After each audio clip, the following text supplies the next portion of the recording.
What are you doing?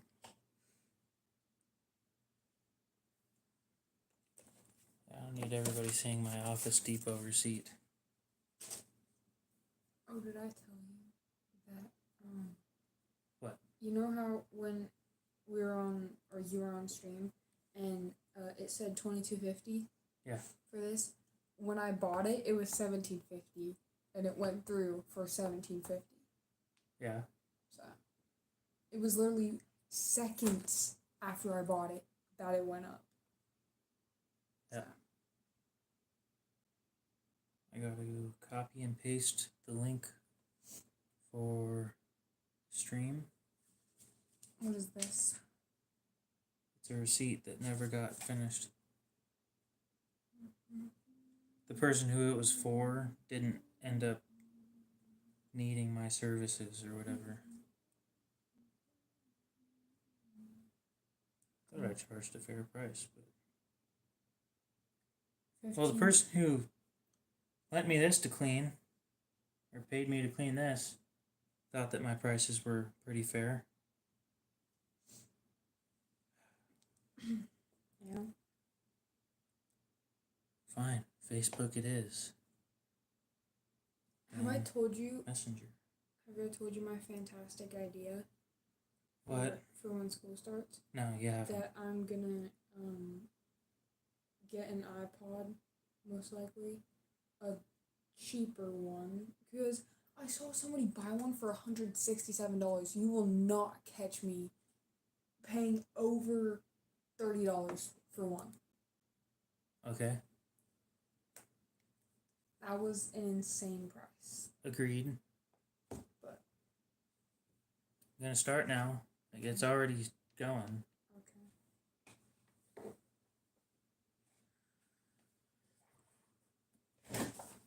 Okay.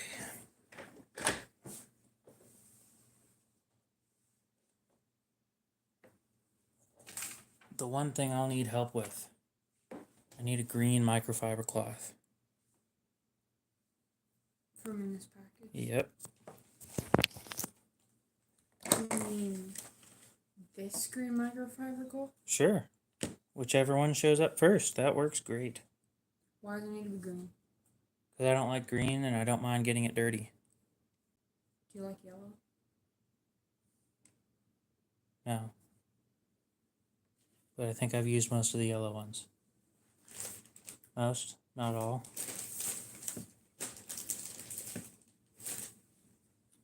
Anyway, bye. Bye.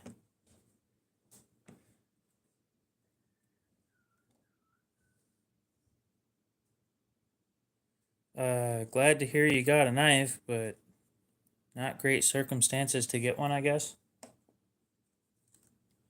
So here's what we're starting out with. This is a old-timer Schrade. I believe it's a 25 OT. Yep, 25 OT.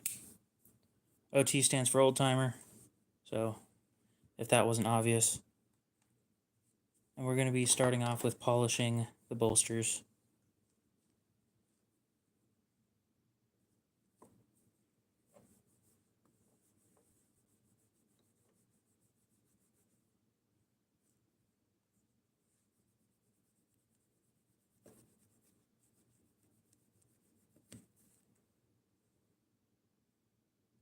Oh, don't give me that.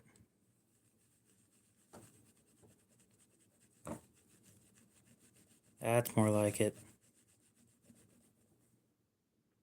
Look at that polish right there. That's how this whole thing... Oh my god, you can actually see a reflection in there. You can't over here, and you couldn't over here before. Oh, that is smooth. This is going to be nice. This is going to be really nice. A little more of this stuff. Unfortunately, it's not...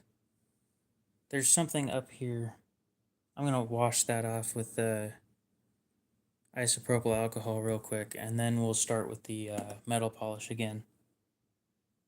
But something up here that's not letting the metal polish get through.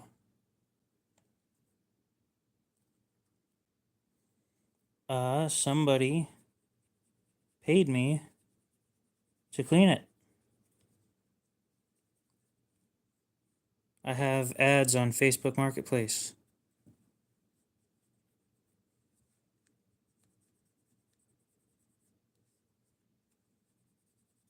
So that's what we're doing today. Yep.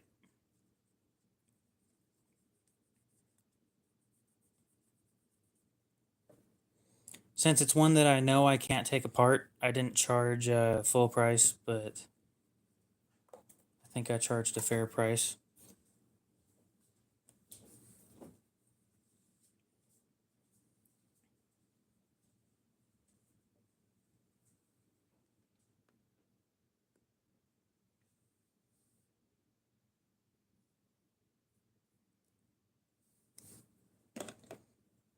Okay, let's go ahead and cut off. I got a new knife, a couple new knives today.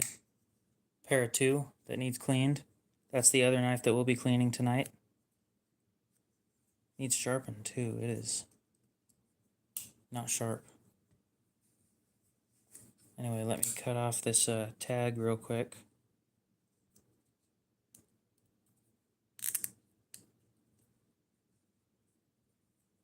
So that it doesn't get in the way of cleaning.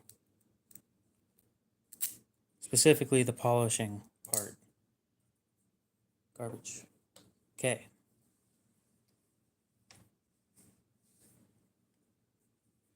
Now we'll start.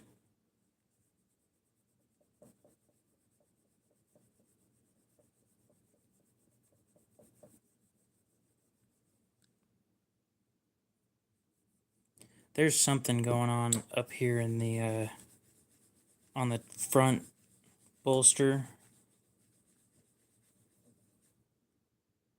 that isn't letting the polish touch it. There's a little bit of a polish to it, but nothing like this side ended up with.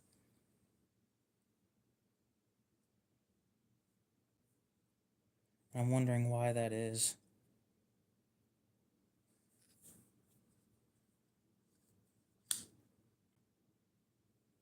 And the blades don't look terrible, actually. They, other than the little bit of pitting, these are actually in fairly decent shape. Other than, again, a broken tip. That was obvious, but the not so obvious things that people don't normally point out.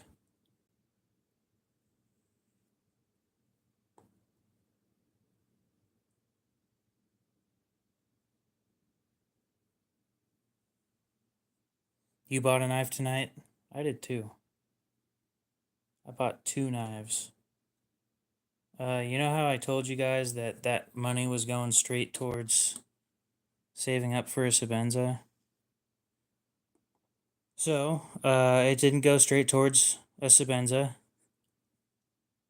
It went towards a knife to sell. Not all the money, like $15 went to, where is it?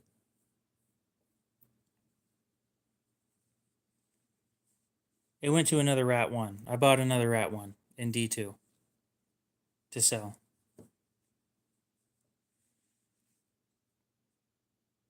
Yeah, that blade's in great condition.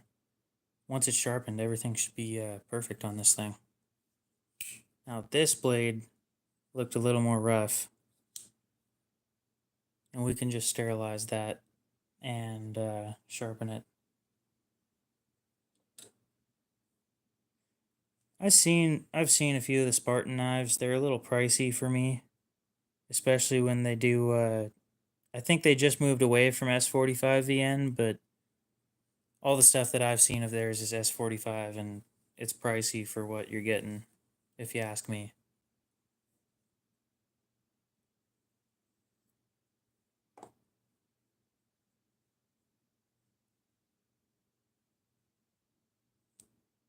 But according to everybody else, that's just a grumpy old man's opinion. Because apparently I'm old or something.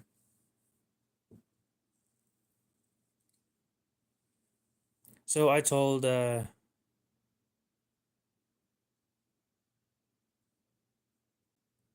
I told the customer that I wouldn't be able to get the pitting off, which is unfortunate, and I knew that from the beginning, but I told him I could do the best that I could on the rest of it, which that's what we'll be doing.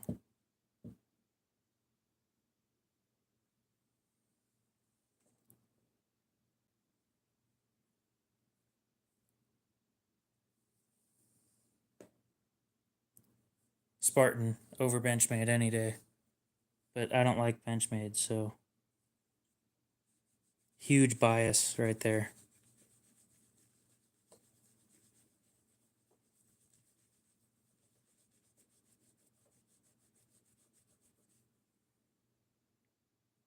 Well, we're getting there.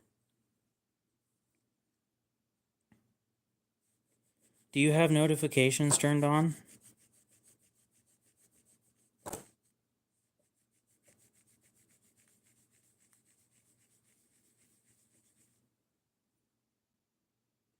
Okay, it's starting to buff out now.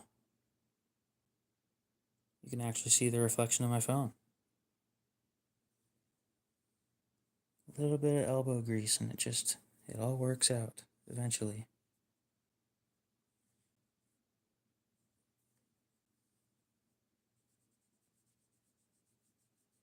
Can I get you a Riot gravity knife? Are they not legal where you're from?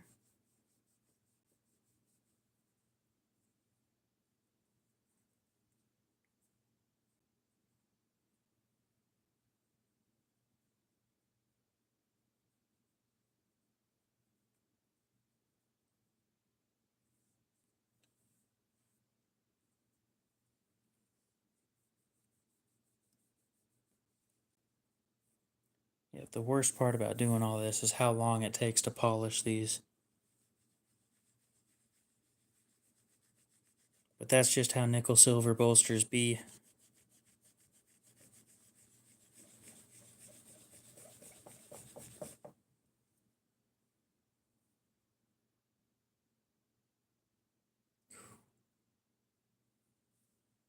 Thank you. Yeah, it needs cleaned.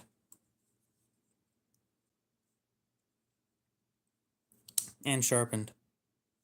Other than that, it's not a bad knife. Especially for what I traded for it. I think I got a great deal.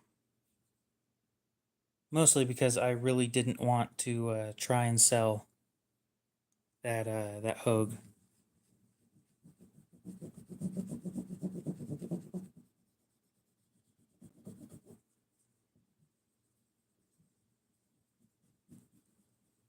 It's hard to try and sell autos.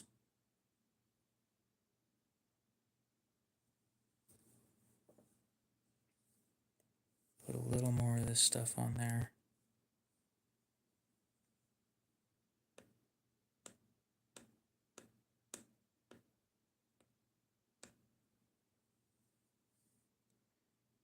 And I don't like using a whole bunch of this stuff, but you gotta get it shiny somehow. She went up to her room because I told her that it needed to be quiet this stream. The room needed to be quiet during this stream.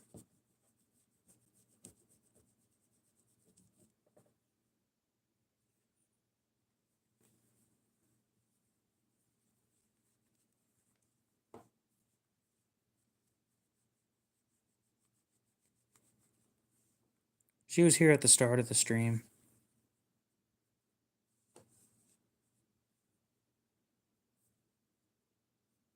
Let me wipe this off real quick and. Oh, that. I love polished nickel silver. It looks so good.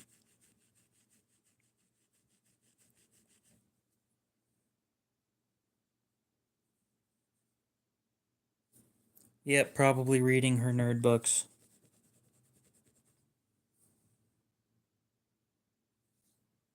So just for reference.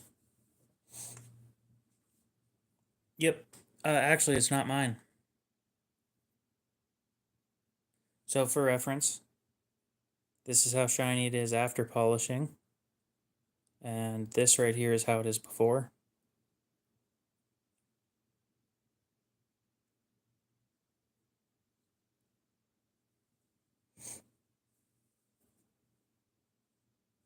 Yeah, that's from the metal polish taking away a really, really thin layer of the nickel silver on the bolsters on this knife.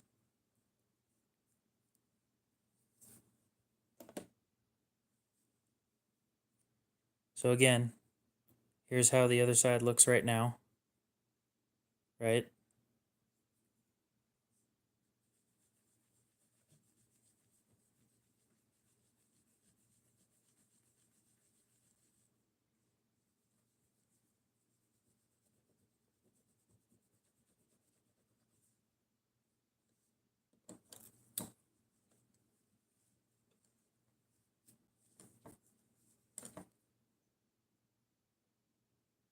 Hell yeah. That's what I'm talking about right there.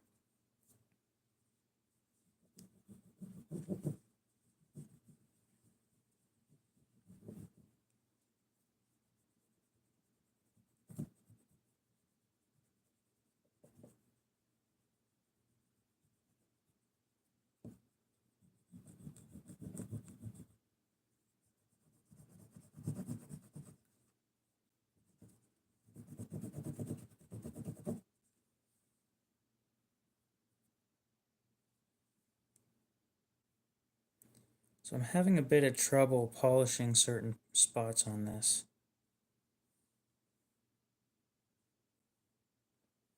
That's unfortunate, but there's nothing I can really do about it.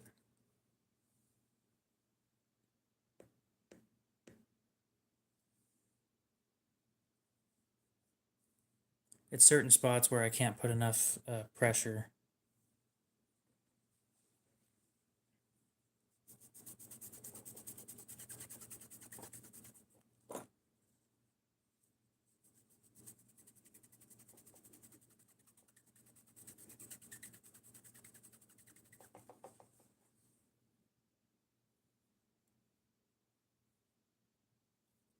That is so much better than it was.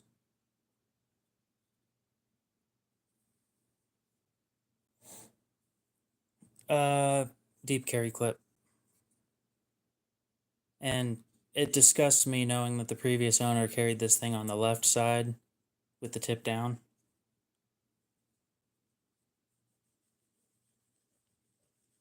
It really doesn't get much worse than that.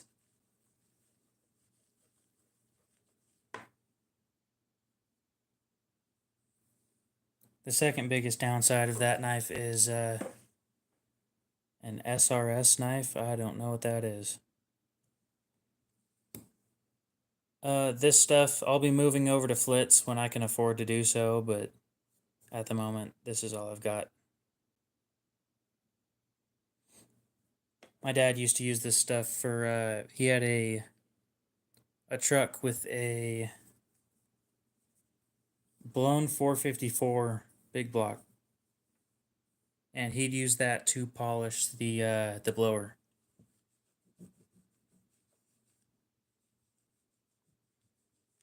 And he says, a little goes a long way. Sure it does. What I think that he forgets is when I'm doing this, I'm cleaning knives that haven't been cleaned in decades. Chevy. I think Ford was a 455 big block. I know for a fact that, well, I think I know for a fact that Pontiac had a 455.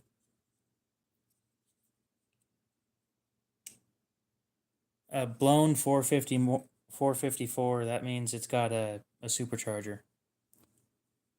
It was a supercharged 454.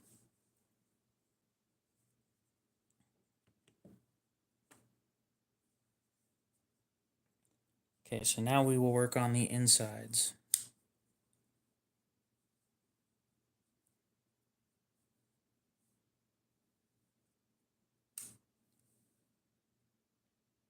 This thing's in really nice condition. I thought, no, blown meant it's got a big block, or not a big block. It means it has a supercharger.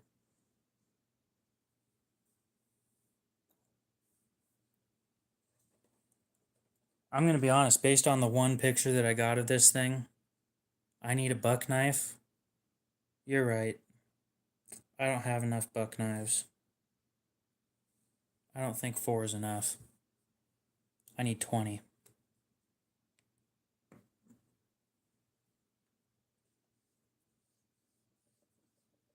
But yeah, based on the one picture of this thing that I got, I thought this was going to take way longer.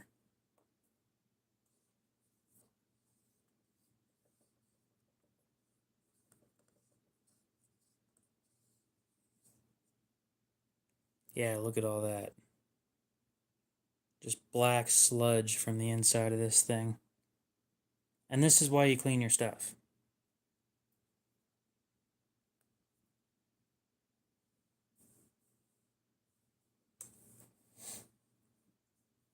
I don't remember how much horsepower he said it made. I think it was like 600 something.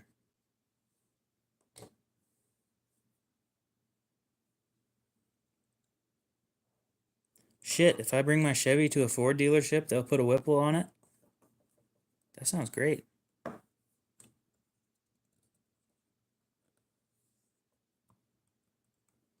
There's the age-old question, though.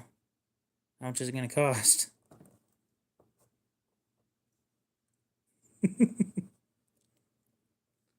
I know what deal you're talking about, by the way. I just have to say it wrong because somebody's going to find it annoying.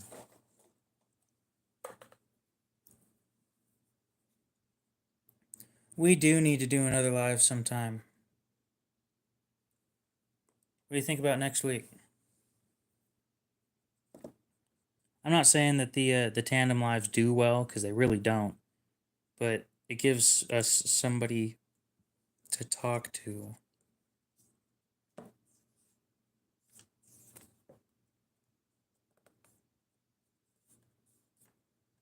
What day works for you? Okay, I'll admit it. This thing was dirtier than I thought.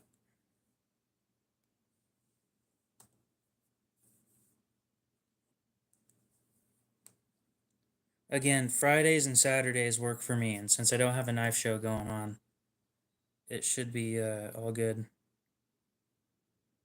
Well, I sent him a link. Wonder if he looked at it. I can't tell if he looked at it. Friday works? Okay. You gonna forget again?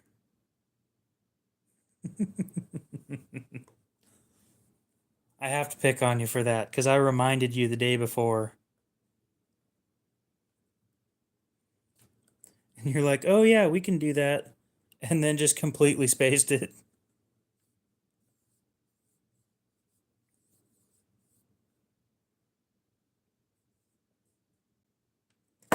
I'm going to go through a lot more Q-tips than I was expecting to be going through.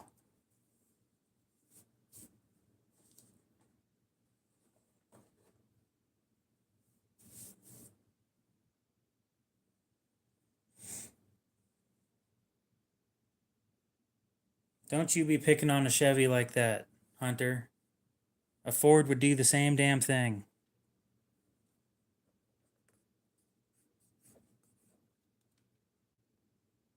This side's actually really clean.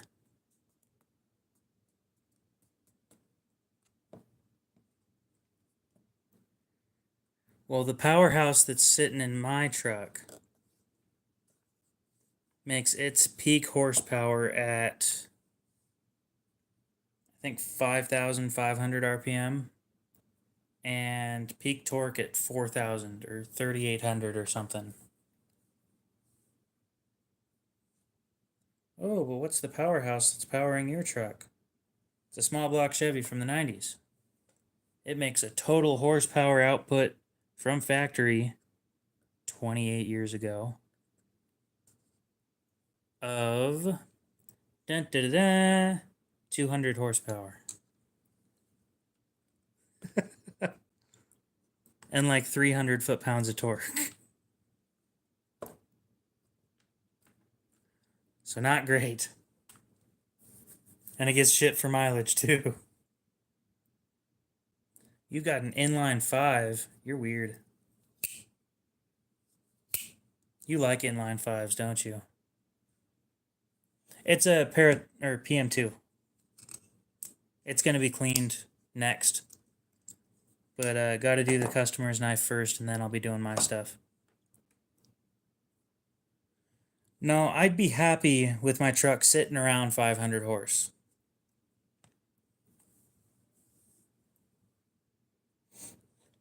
I don't know. I've never owned a PM2. I don't know what they how they are. So I don't think I'm gonna need any super low grit for the for this. And I don't want to test the new stone that just showed up today on that. Oh, see, we in this household we pick on Ford. Is it sharp? It kind of looks sharp. I do need more horsepower. I mean, it's sharp. It's not sharp, but it's sharp. I'll still sharpen it. I mean, the service I offered is cleaning and a free sharpening. Yeah, that's not great. And the tip looks to be bent on this one, but I should be able to sharpen around that without any issues. So we'll start with the, I'll use whatever angle I decide to use, and I don't know what angle that is, but it works, so I don't question myself. I'm thinking we just go 600, 1,000.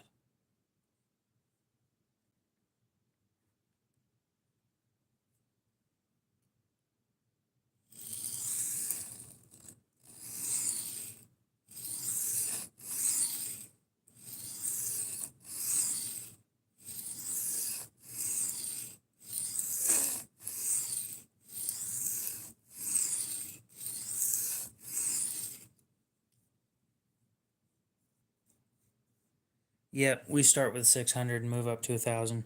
This 600 is doing great.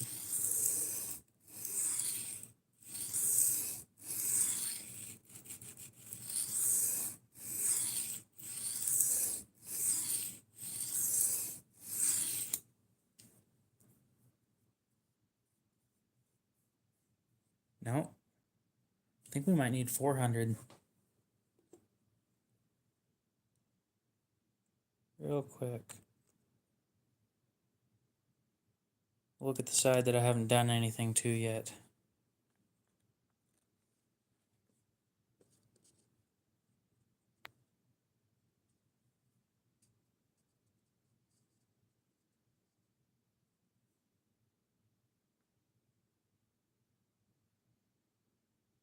Not great. My side.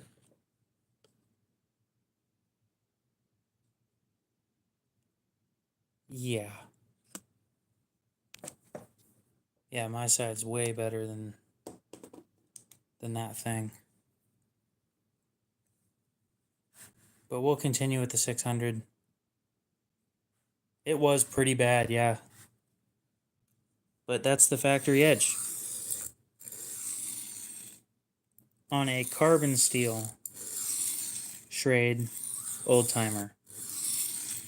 Which means it's before, or it's after Schrade Walden, made in Walden, New York, but it's before Schrade moved to the crappy stainless that they use nowadays.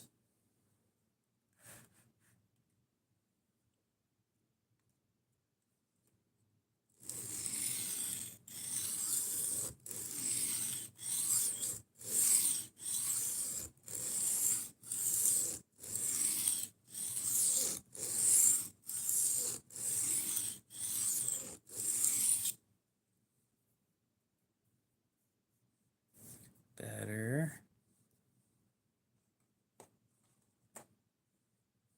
It's a 600. We're starting off with the 600 because it's a softer carbon steel, and I'm not super worried about removing material because it was kind of sharp the way it was, just not sharp enough.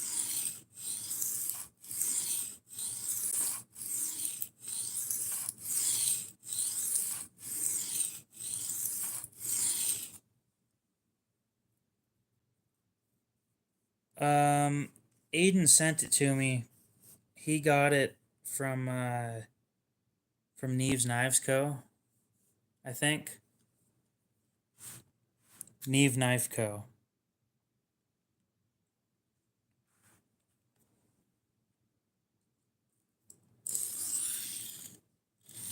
It's an Atoma 600.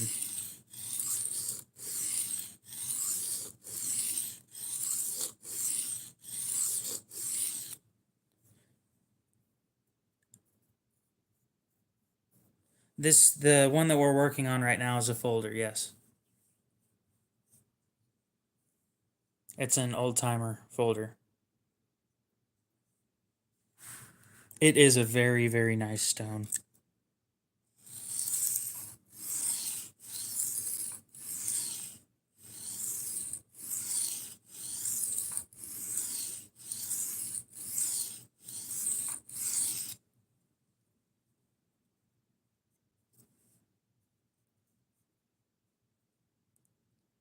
Beautiful. We got a burr all the way across.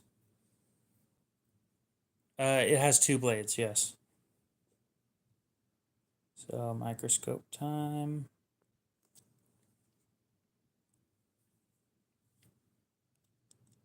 And let's look at the edge.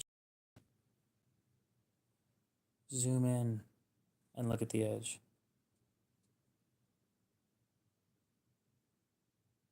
Other than that giant burr, perfect.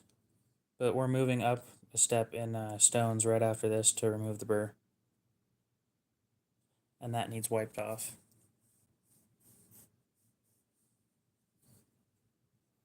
How much do the stones cost?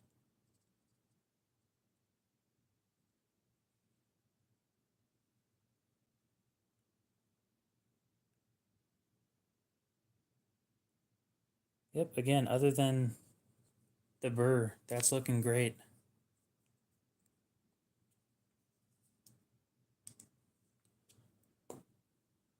Yeah, you're not wrong. As long as you're not sharpening really high hardness stuff all the time, I don't see it being a bad stone by any means.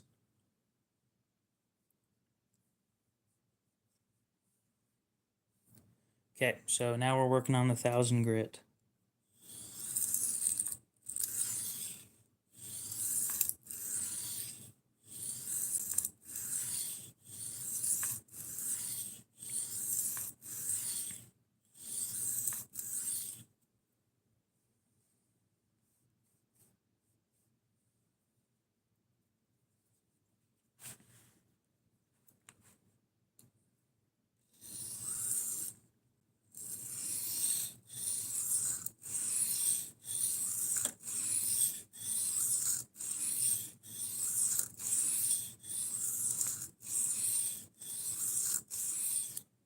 That feels horrible. It's that tingly feeling, like nails on a chalkboard kind of feeling. It feels terrible. One of my least favorite feelings in the world.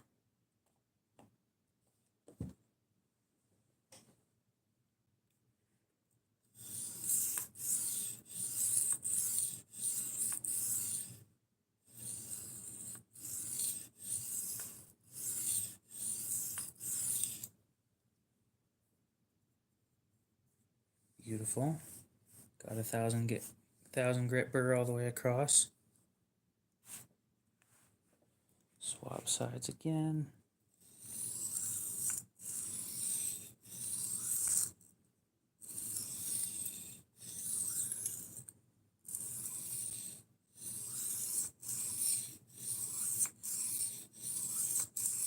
I'll tell you what, I'd rather be in the friend zone than be listening to this all day. This is one of my least favorite sounds.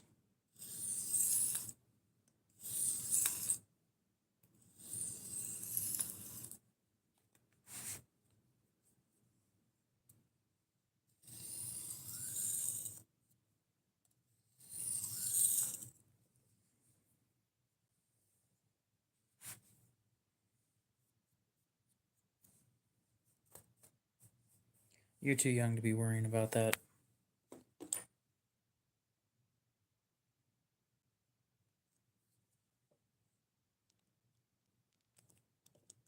Okay, zoom in again. 1000 grit edge this time. With a burr. A very obvious burr. Other side. Looking good.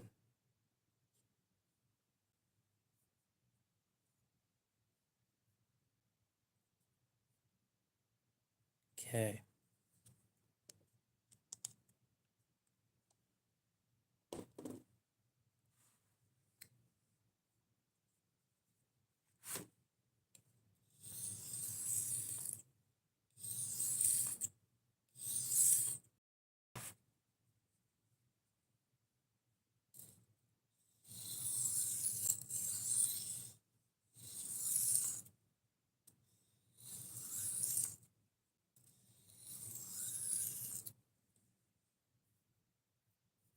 Girls are scary creatures. And when you sign a legally binding contract, for some reason they take half your shit 5 years later.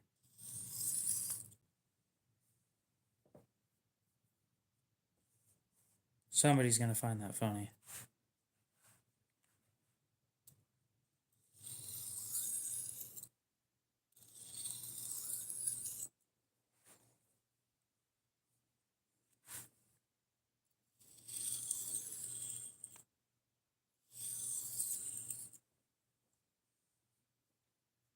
See, that's the difference between girls and women. A girl won't let you ride a motorcycle. A woman will ride one with you.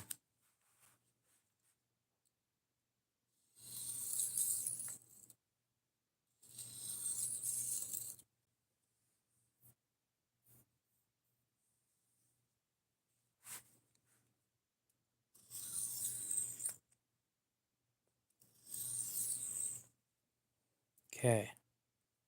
I think we can move up to the strop. Final step here for this blade.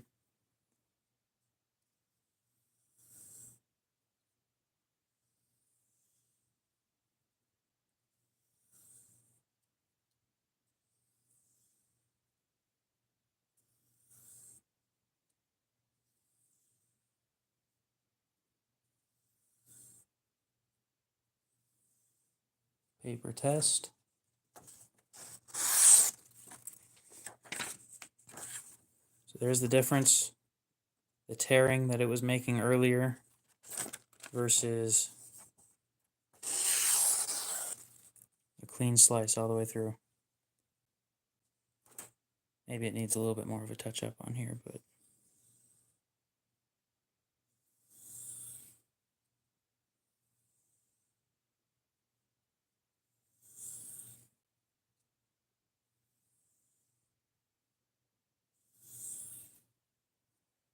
okay. There's a burr, a micro burr, right in the middle.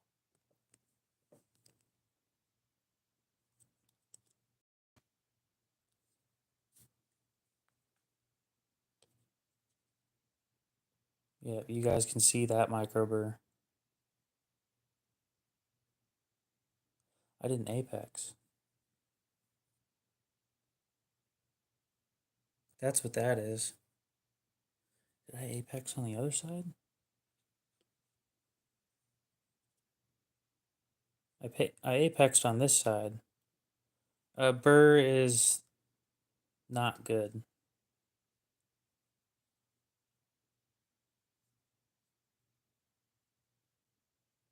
That's a piece of hair, I think. Right there, I did an apex. Real quick.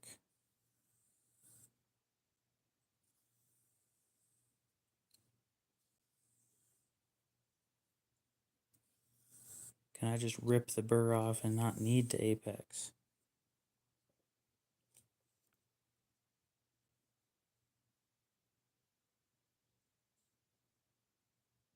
Nope.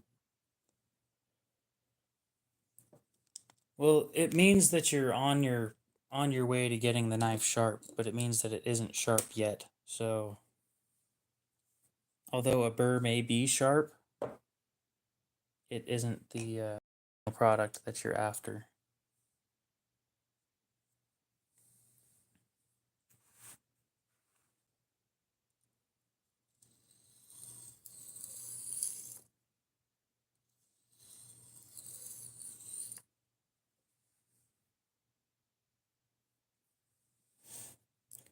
You have a good one, Hunter. We'll see you in a bit.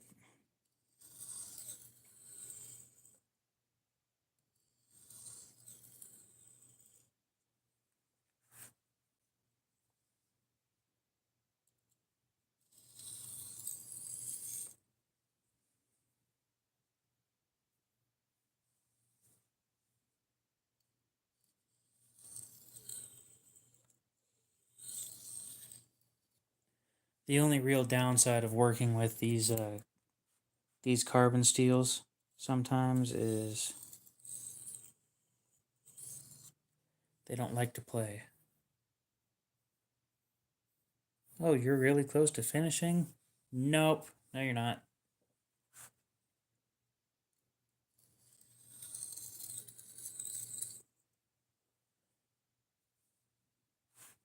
You're gonna dill too? Okay, we'll see you later. Hopefully your autocorrect starts working again.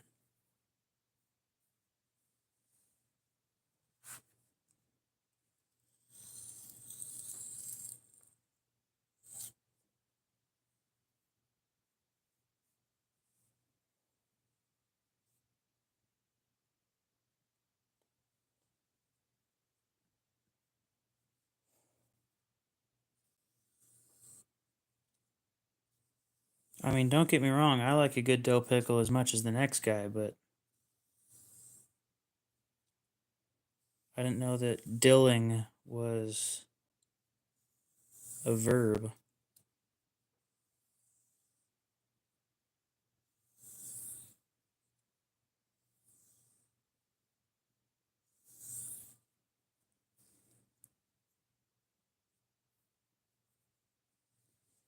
Burr, maybe? Please no.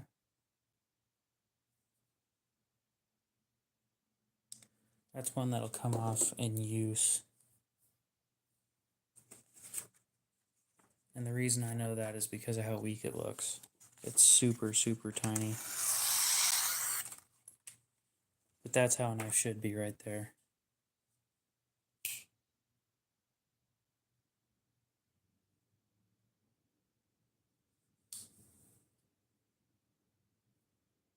Now for the other blade. After this, we'll go ahead and put a quick polish on a hand polish back onto the bolsters, and then we will be finished with it. So far I've been cleaning it for about 40 minutes. I think I'm going to start with the 400 grit on this one, because it would have been helpful to start at a lower grit than the 600. So we'll move straight from the 400 to the 1000.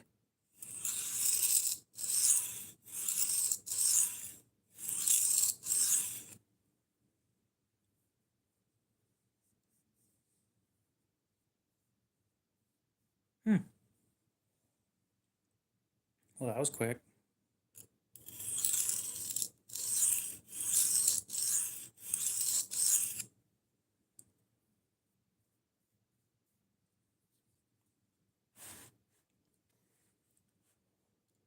Yep. I was zoomed way in.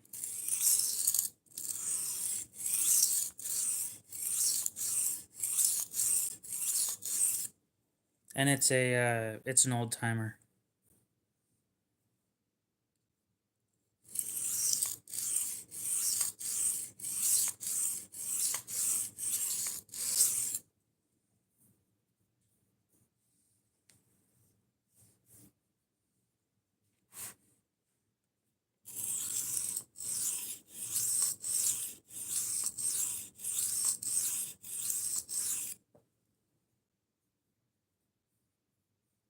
Right after this, and after cleaning the PM2, we'll be moving on to a kitchen knife.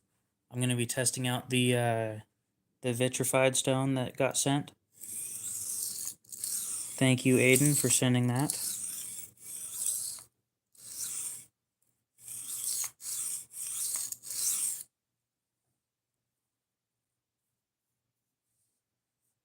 That's better.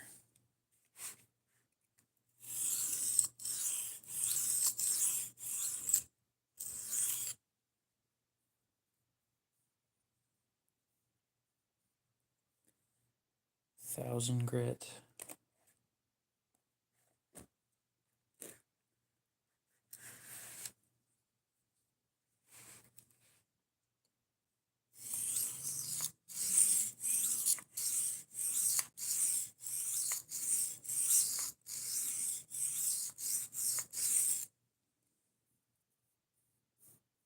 Burr all the way down. Beautiful.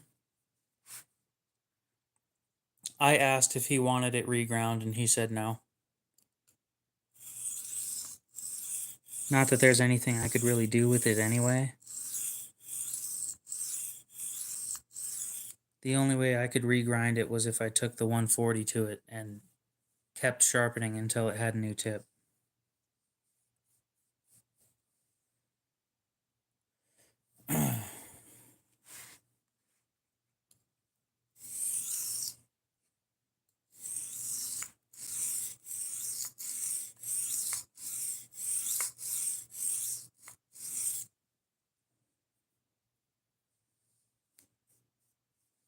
You're acting as if you know I have files. I do, but I didn't tell you that.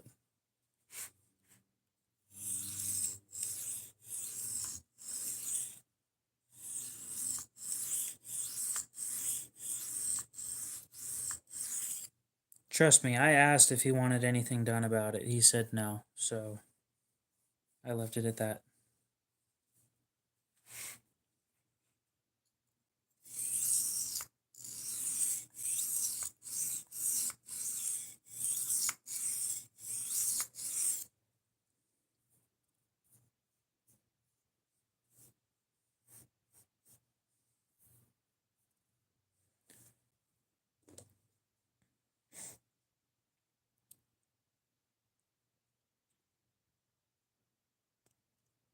I've got like 5, but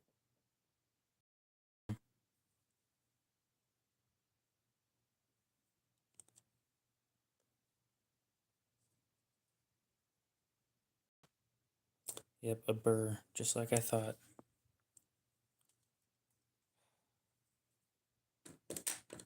Preventing me from finishing what I need to do.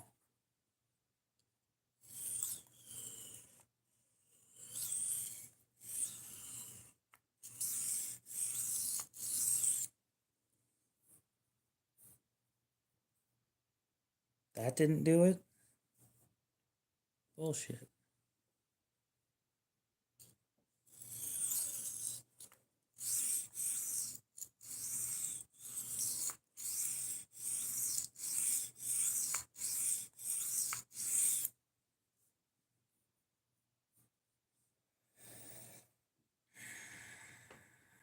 The joys of this bullshit. 600 it is.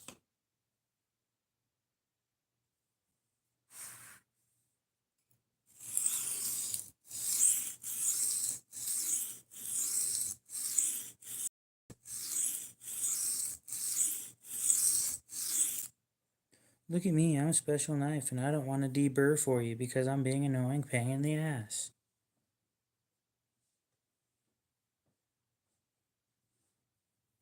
I've never had a file on that list, to be honest.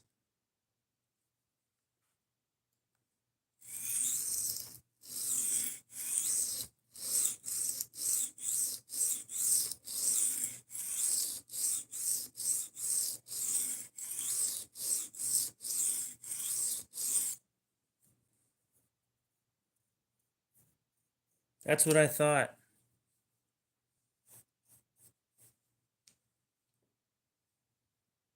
This thing stood a chance against me deburring it. What's a carbon steel gonna do to stop me?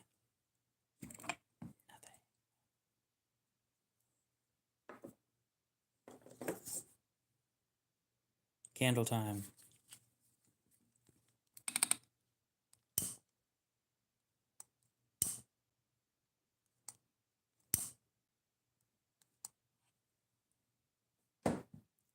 Again, sugar cookie.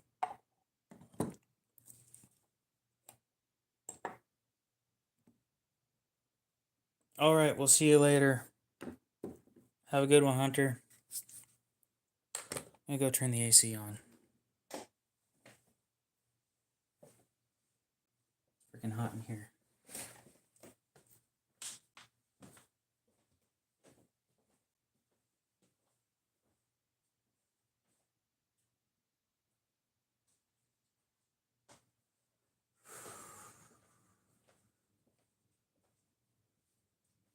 It's getting hot in here. I turned on the AC. From Tennessee. How's it going over there? Oh my god, this chair's hot.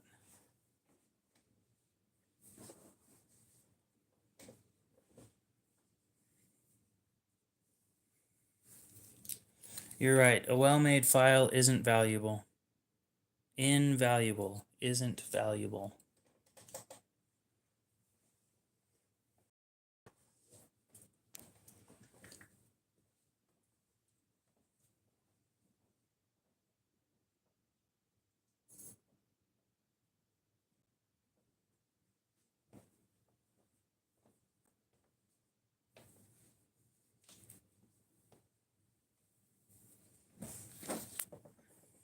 Okay. I am doing just fine. We're finishing up on a old timer folder. Just got to bring it up to a 1000 grit edge, and then we should be good.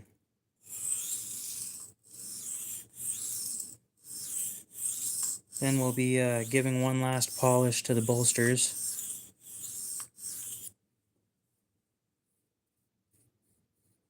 Oh, dude, this thing's going to be crazy sharp.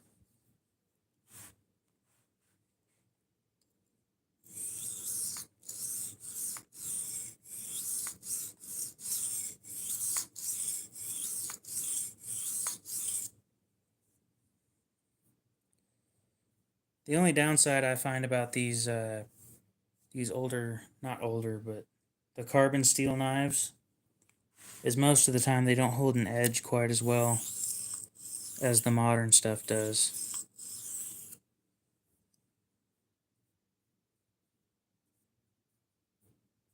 Like 1095 doesn't hold an edge worth crap, but D2 holds a great edge.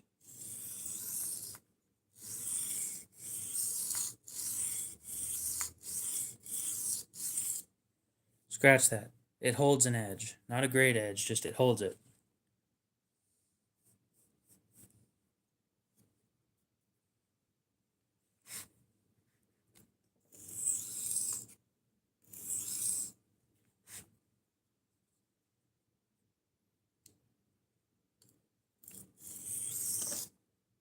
I found the stitch to be interesting, but not interesting enough for me to decide I'm actually going to buy one. The only Microtech that's in my sight right now as an option is the one with the ram lock.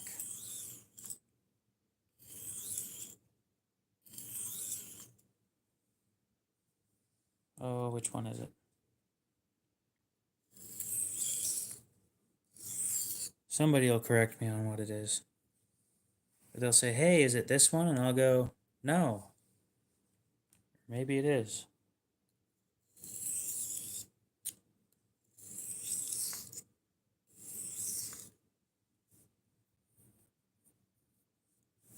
The one that's priced really, really well for what it is.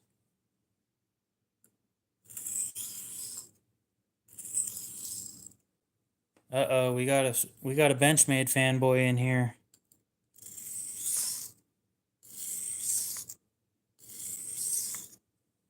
Yeah, if you like it, then you like it. I find Benchmade to be very, very overpriced.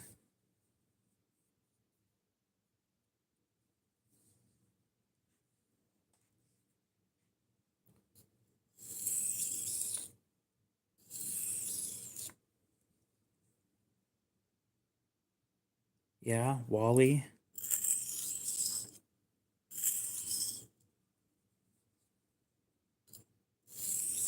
Great movie, by the way. Where are we going with this?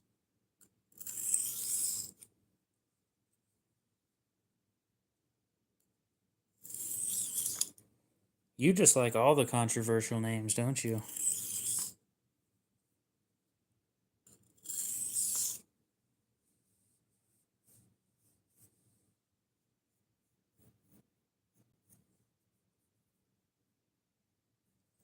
I feel a burr, but I just know it's not coming off.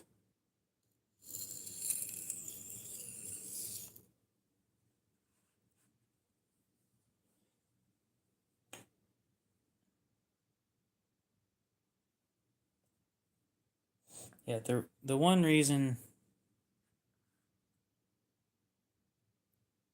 That's Wally, dude.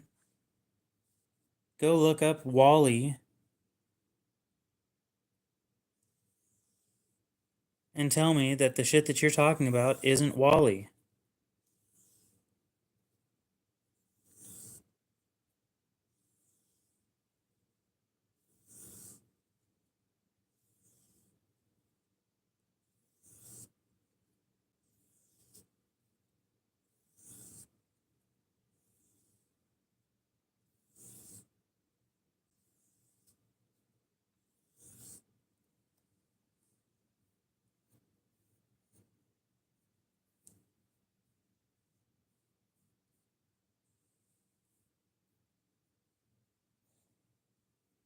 I like napping too.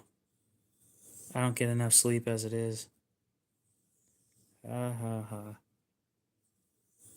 Get it? Napping, sleep, taking a nap, napping.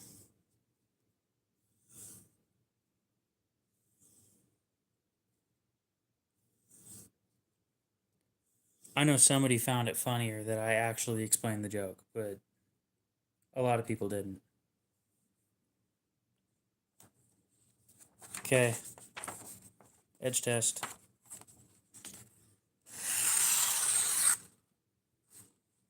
There's a couple catches.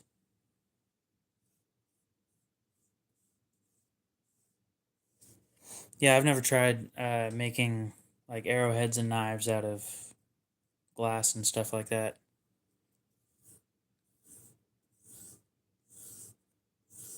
I'm fine that I find that I'm barely good with this.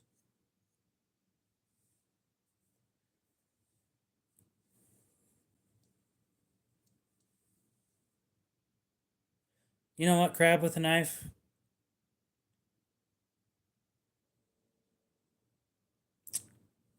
I can't help you. I have no clue what movie you're talking about.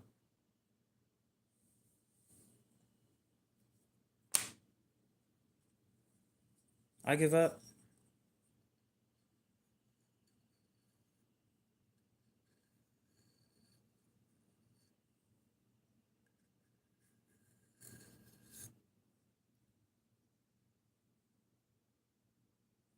That should have just broken the burr off right there.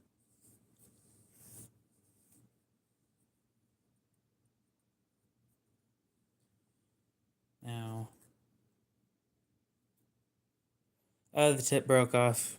It's not my knife. I'm just cleaning it and sharpening it. It's what I got paid to do.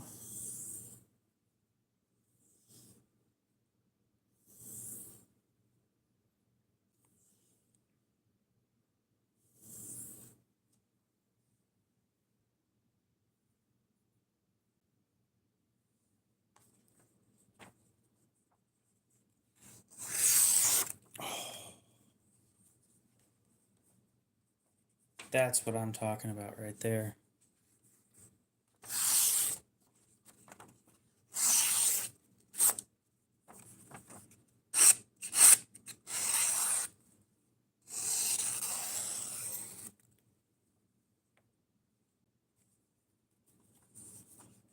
The Spyderco's mine, yeah.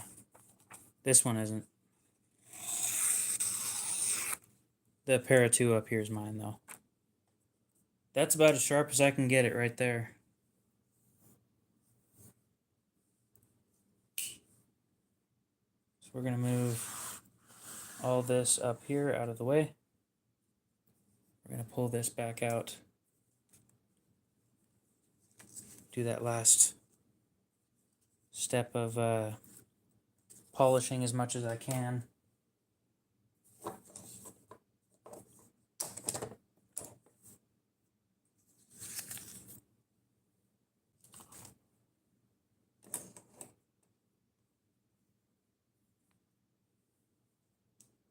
Okay. You figured out why you've been seeing horses? Well, you might want to get that 15V knife soon. They've hinted at the fact that they might not be making it again. Or if they do, it's not going to be for quite a while.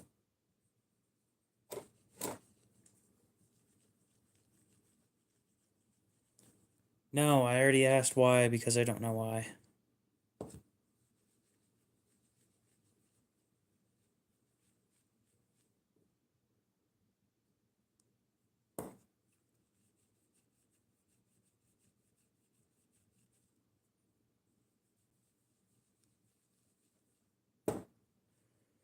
Because I have something called glaucoma. That's my guess. Yep, they've hinted at... So, they haven't really hinted at it. They've kind of just come out and said it. Because Crucible went under, Crucible had furnaces that could handle...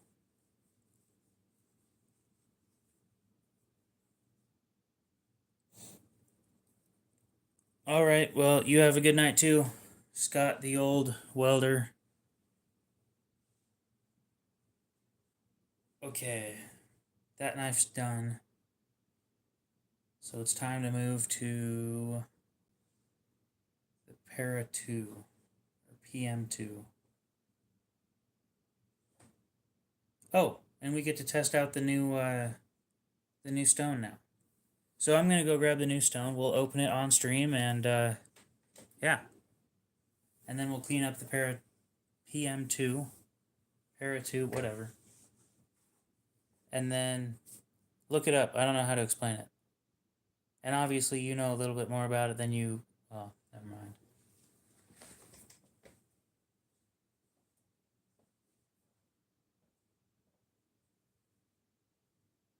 I was gonna say, you spelled it right. You should know something about it.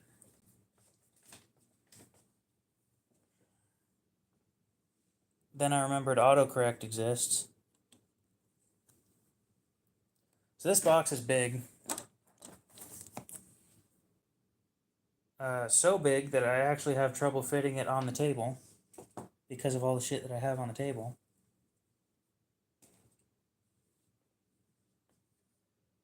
I don't know how to explain glaucoma. I don't. You should look it up.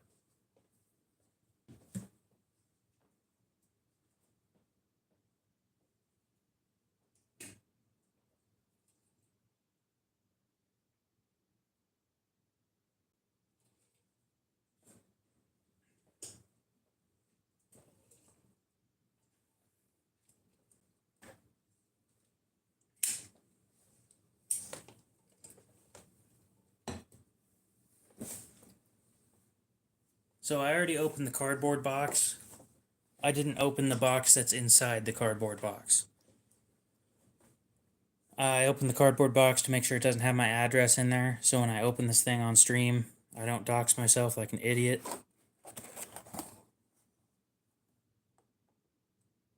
I use my brain sometimes. So this is how they pack these things.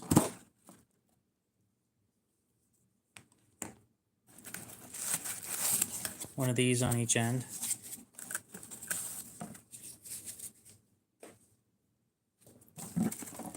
And then wrap it in plastic wrap, or bubble wrap. Bye-bye box. Okay. It's still too big to fit in the place that I would normally place it, so that's fun.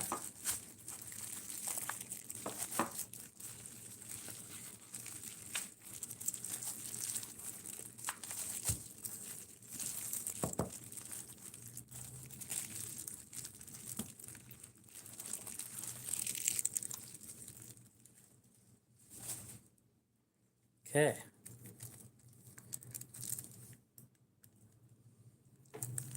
Chiefer cut.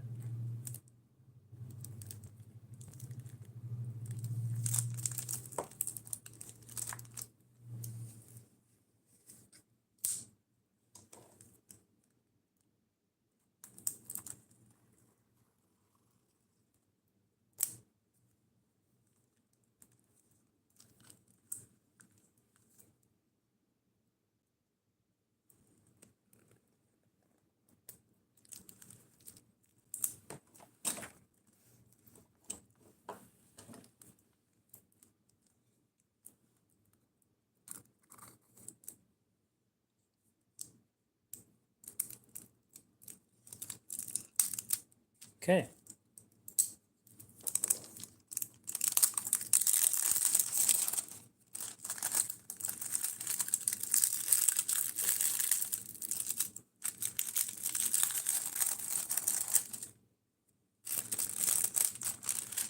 I don't know what this is for.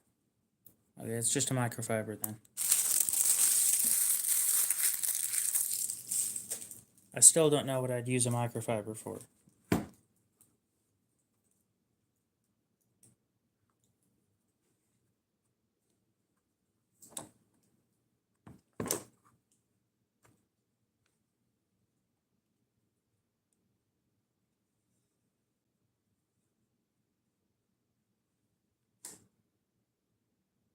Okay, so yes. Okay, that's for the strop.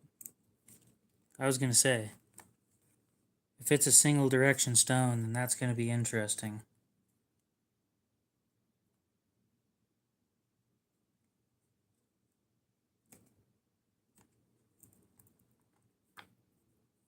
Oh, that didn't weigh anything. Because that's the strop with the plastic base on it. Okay. No clue what that is. That's a little weighty, though. This has some weight to it. Enough that I actually can't pick it up with 2 fingers. Oh, oh.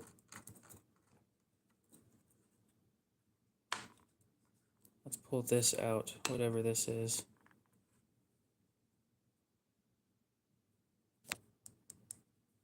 And let's look at this under the microscope.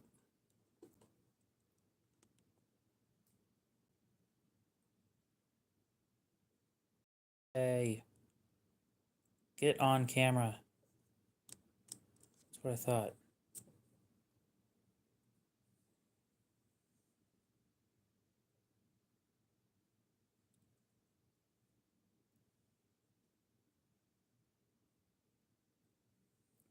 So there's the new diamond stone.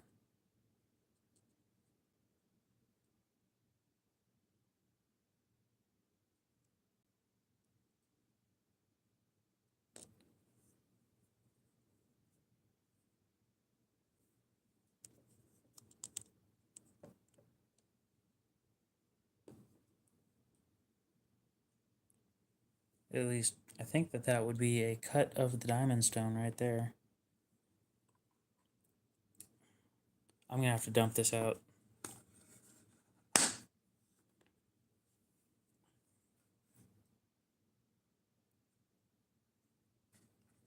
Yep. Crab with a knife only pays for the internet to watch my channel, and that's it.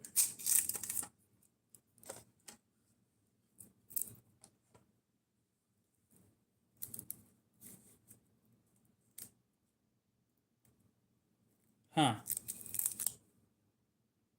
Okay, so now there's the question. Does this need to be wet?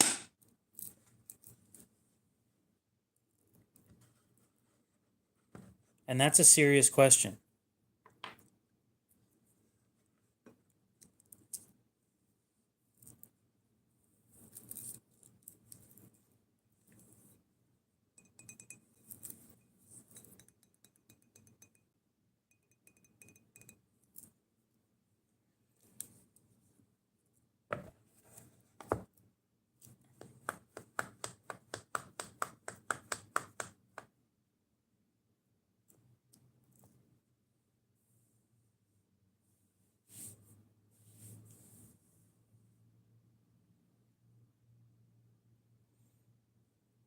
I'm gonna ask Aiden.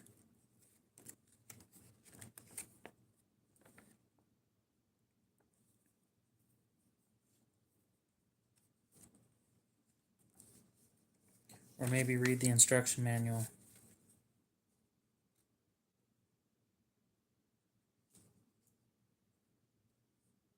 Ooh.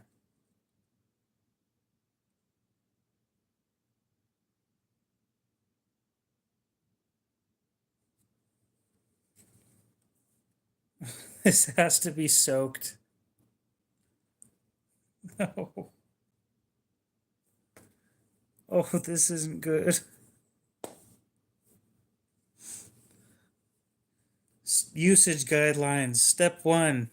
Soak the water for 1 minute, or soak in water for 1 minute. Over time, the surface will wear. Yeah, that's obvious. Avoid outdoor exposure, direct sunlight, and freezing temperatures. Thank you for the like, by the way. The stone is brittle and may break if dropped. Remove metal filings using flattening stone if buildup occurs.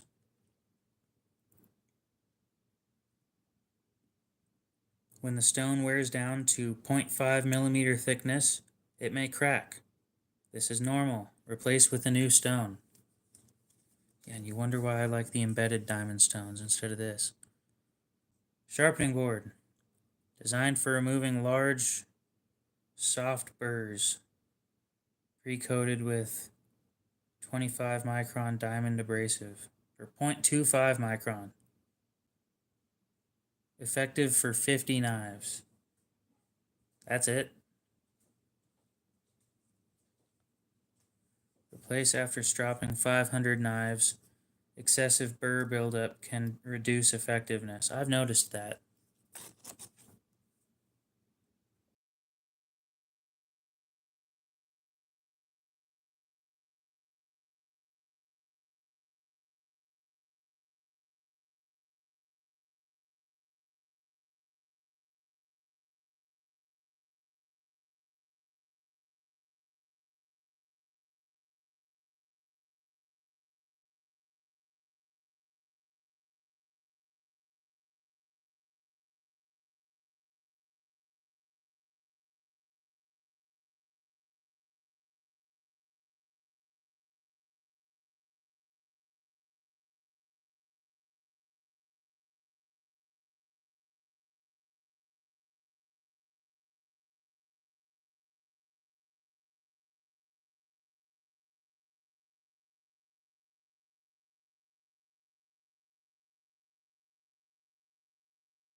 I do have Kershaw knives. I could use my diamond plate stones as flattening stones, probably. It said itself that it's for cleaning. Know of any good clones worth buying? Not really. You can use it to create, yeah, okay. Keep dry. Water can shrink the leather and wash away the diamond abrasive. I'll keep that in mind. The leather will darken over time. This is normal and results from burr removal. Cracking. Y'all need to learn better English. Wooden storage box. Made of solid wood. No shit. Store in cool, dry place to prevent mold and cracking. Avoid direct sunlight. Due to the manufacturing process, sharpening stones may have surface lines, color variations, and small pores. These do not affect performance and are safe for use. Okay, so I have something with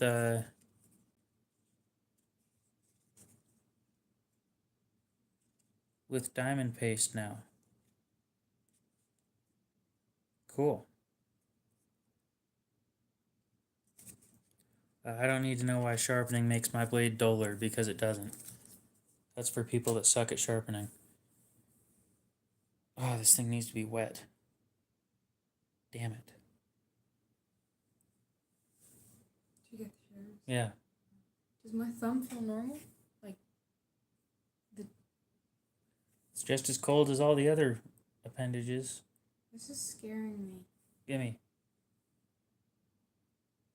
Yeah, at the end it you know that feeling when your leg falls asleep? I really don't. It feels really weird right there. Yeah. It's Massage it yeah, I have. for blood flow. Yeah, I have. I don't know what it is. The other thumb feels normal. I think you're fine, but we'll Wait, find out. which one's the? Oh no, no. I was about to ask which one's the one by my heart, but You're not having a heart attack. I don't.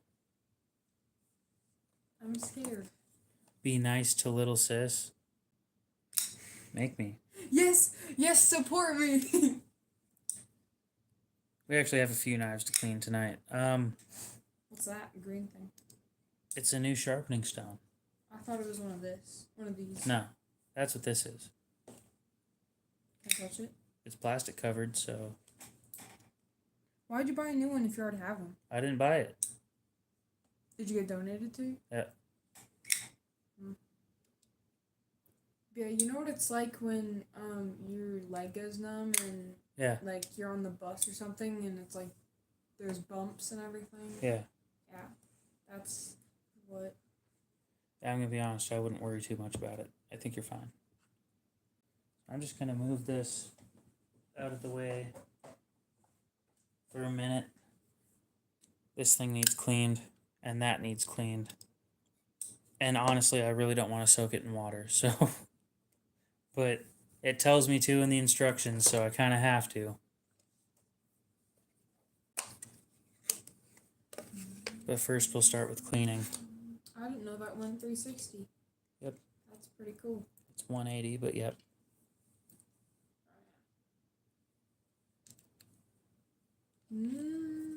Yes. No, because it's going. Shoot. Fair enough. Yes! Yep. I win! I win! Oh my gosh. Boom, shakalaka. See, and this is why I don't support her. Yes, I win! I win!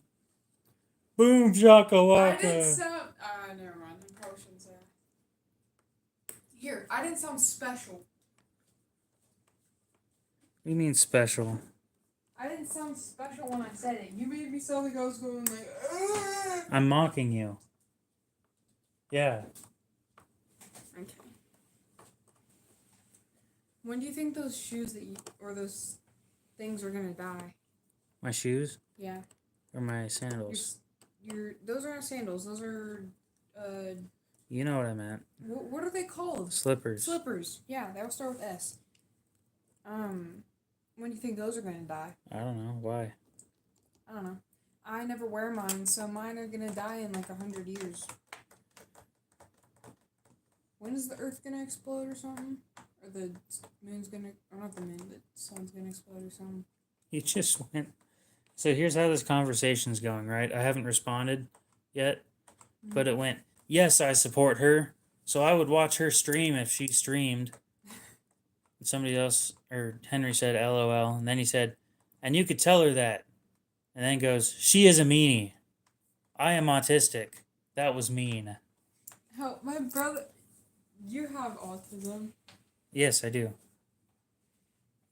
So I can make fun of people with autism because I'm autistic. But I know someone with autism, so doesn't that technically mean, or I live with someone that has autism, so technically. But you don't know the struggles, But the struggles of everyday life. Can't I technically say that? He's gonna go back on his word. He's not gonna watch me if I stream now. Well, it's not like I was gonna tell anybody My account anyway. your account anyway. Yeah. I was tempted to. You know how you told me to make a YouTube on guitar? I was tempted earlier today, but. For the guitar thing or for Yeah. you? Okay. Okay, and what stopped you? I didn't want to pull out my guitar because you know how it's in that coffin case? I didn't want to. Yeah. It's really annoying to open that case and then you have to. Well, you suck at opening it, and that's your fault. Okay, but this thing, it's not my thumb. I can still feel it's numb. Do you think any of them know what that means? I just think that your thumb's numb. But why? I wasn't laying on my arm or anything. Shit, my feet go numb sometimes. It goes away.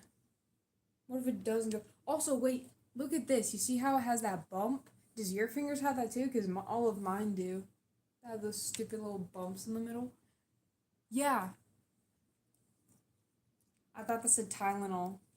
It says Weenal. Sounds like I said Wiener. It sounds like a Pokemon name.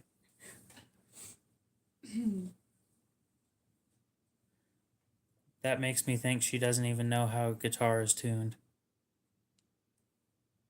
I don't think she's very good at tuning guitars. I tune guitar, well, no, I was gonna say all the time, but in 8th grade, 7th grade. Wow, and how long ago was that? 3 years ago.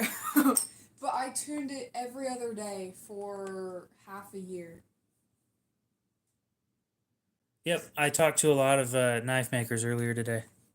I think I talked to like 7 or 8. And actually, the most enjoyable one was the last one. I was like right on the edge of saying, I'm probably just going to go home, honestly. It'd really suck if you got your ear stuck between these.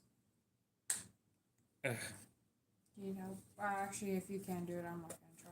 It's magnets. They're really strong magnets. These are really strong magnets, too. No, these are really strong magnets. You know what else is a really strong magnet? The magnet that's keeping the counter thing closed. The counter shelf thing closed. Agreed.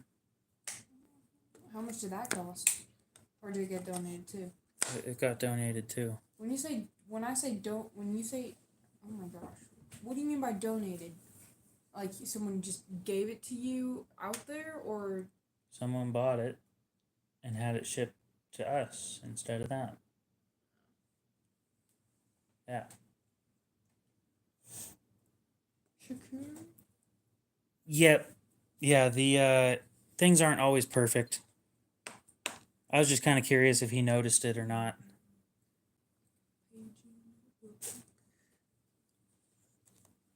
Gimme. Gimme. Thank you. You're acting as if you're talking to me. No. I remember when you stuck this to the washing machine. Yep. And the dryer. Uh-huh.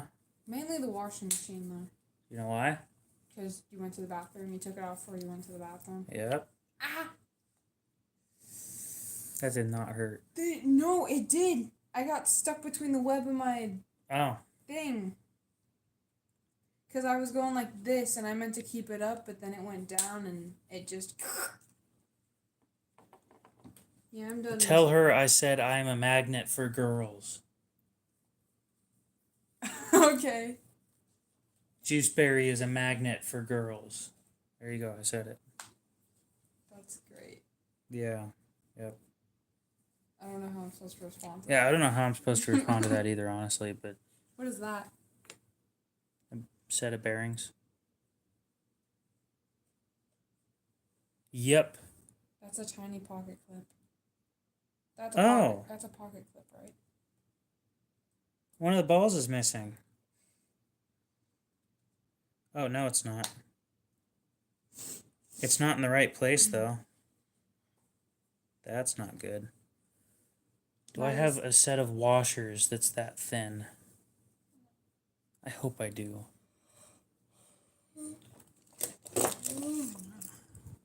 You know he went to bed early last night? Sure. Guess what time I went to bed? What do you think is early? Well, early for you, so I meant. What do you think is early? Like 2? It was after that. Well, like in the 2-hour range or in the 2 a.m. range. Nope. No? What time did you go to bed? I think like 3:30. Hi, I went to bed at 4:52. Awesome. I didn't get to sleep till past 5. No, it's actually really bad. Then I woke though. up at 9. It's actually really bad that I went to bed Please that late fit. because I have school starts. This is going to be interesting. Where did I find a washer the other day? I don't know. It was on the ground somewhere. We're going to try one of these with a set of washers on one side and bearings on the other. Because I can't get spare bearings for this knife, I don't think. I have Boomerang by JoJo Siwa stuck in my head. That sucks. Go suffer somewhere else. What time is it? It's not even 12 yet. I feel like it's 1 in the morning right now. Yeah, I can relate to that. I've been really tired today. God damn it, give me that.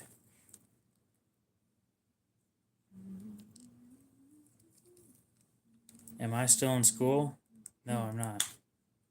She knows what washers are? Yeah, there's one downstairs. It's called the washing machine. Oh my gosh, no. Not that she knows how to use those. I used to think that when Dad said washers, the tiny one, he was like, "Can you go grab one from the bag?" I was like, "How do you fit a washing machine in a bag? And how do you expect me to bring that over here?" But there's washers in my knife, and then I lost one. No, that wasn't a washer. Wait, the tiny white plastic. Yeah, okay, never mind, it was. That's a nylon washer. And then I lost it, and I kept the other one. No, she can scrub dishes. And that's the one that was saying that he supports you. He supports you being in the kitchen. I don't know how to work the dishwasher, not the washing machine. I know how to use the washing You machine. barely know how to use the washing machine. Okay. That is what girls are best for. The frick. What's the... Oh, never mind. That's links for... Where? Watches. The black things by the candle. Yeah. That's for my watch. Well, not my watch, but I think... Nope. Okay. Still mine. Again, you can still buy it from me. Now it's really warm. I haven't... Like... Well, you're warmer than my thumb. It's about the but same. It doesn't feel like it. It feels completely different to me. Okay, that's to you. I have an outside perspective. You have a holy shit, I'm panicking perspective. It does feel different. See? My thumb versus my finger. Agreed. Different? Yes. Yeah. Slightly. Yeah. Not slightly, more than slightly. No, you made it sound like it was a huge difference. It's not.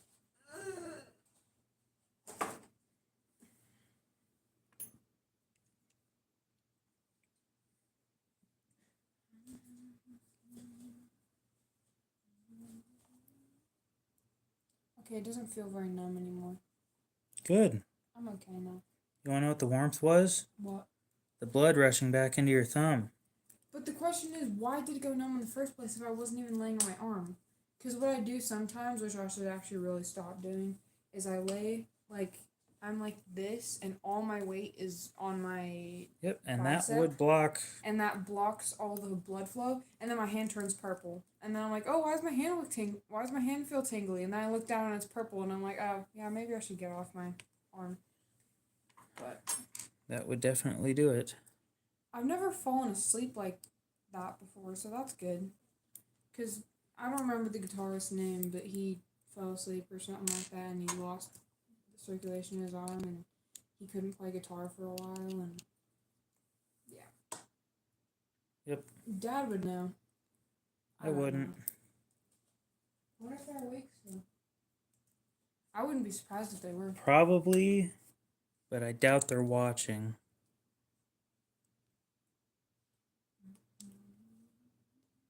So we're going to try this on washers. At least I think a washer will fit in there.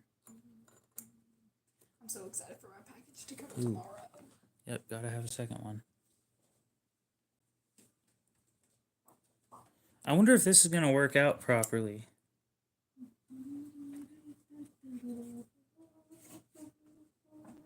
Did I show you this super cool mirror? No. You open it, looks like a purse on the outside. Okay. Yes. You open the top of it, and then you open this, and it has a 3x one with Wow. super zoomed in, and then normal one. Wow. And it's really cool. Wow. I like it. I need to take the sticker off the bottom Wow. one though. But One of the ball bearings is stuck to this. Right there. Oh, it just fell off. That's and gone then it's forever. on the floor. That's gone forever. It was a broken set of bearings anyway, so. I think my phone's dumb again.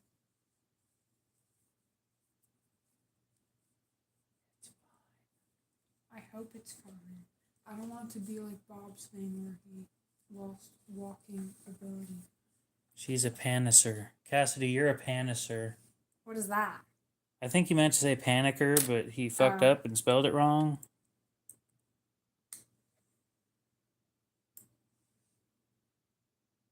Okay, I never noticed how much of a difference the fridge versus the freezer size was.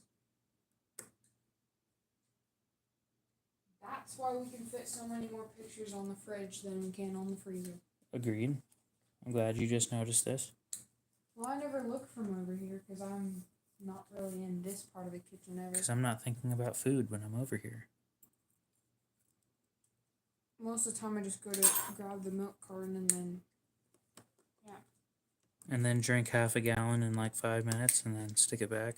Okay, that was like a pretty much one-time thing. That doesn't happen very often. Uh-huh. Especially recently. Yeah, the Parrot V2 has bearings. This one, the bearings are fucked up. On one of the sets of bearings is fucked up. So I tried pulling the bearings, and I'm going to replace it with washers from a Kershaw leak.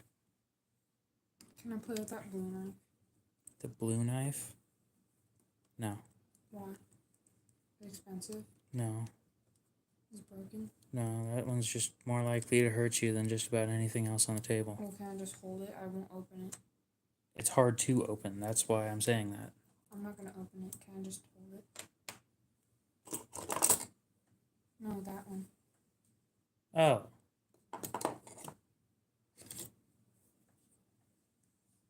Oh, okay, that makes more sense. I was like, how is the blade intact if this is the blade, but this isn't the blade? This is a separate thing. Yep. I've been looking at this knife for days now. Buy it from me. And I would no, I don't want it like that. But what does this do if I pull this down? That's the Locks it. lock. I knew it. Oh my gosh. That unlocks it when you pull it down. What if you press the button? There is no button. Okay. Would you think that was an auto? Maybe. I don't know. Well, if it has a lock, obviously it's going to be an auto, I thought. But Nope. where'd you get those tweezers? With the Harbor Freight set right there.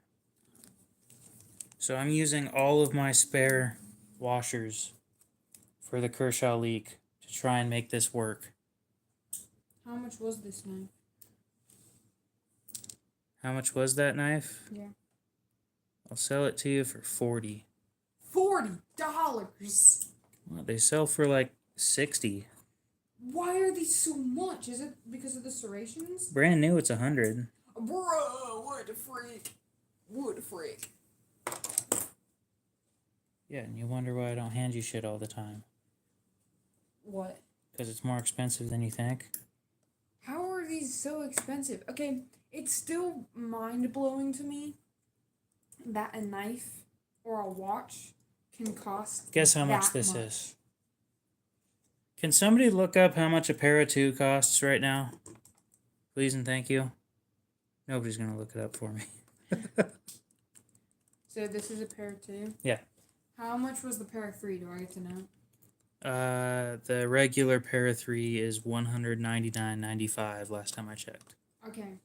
I think this one, because it's bigger, it's going to be more expensive. That's a fair assumption. And I like how the knife I like how the blade looks, besides the dirtiness of it. But, I'm going to say 205 or 215. Your second guess wasn't far off. Believe it or not, somebody looked it up. How much is it? 213. Dang. Look at me go. Oh, this thing's not smooth at all. No, but I do like this. This is literally perfect. This fits my thumb perfectly. I don't think this could fit somebody's hand more perfectly. Like, look at this. Oh, wait a sec. What? Now you have to try? That's a weird feeling. It's stuck somewhere between ball bearing and washer.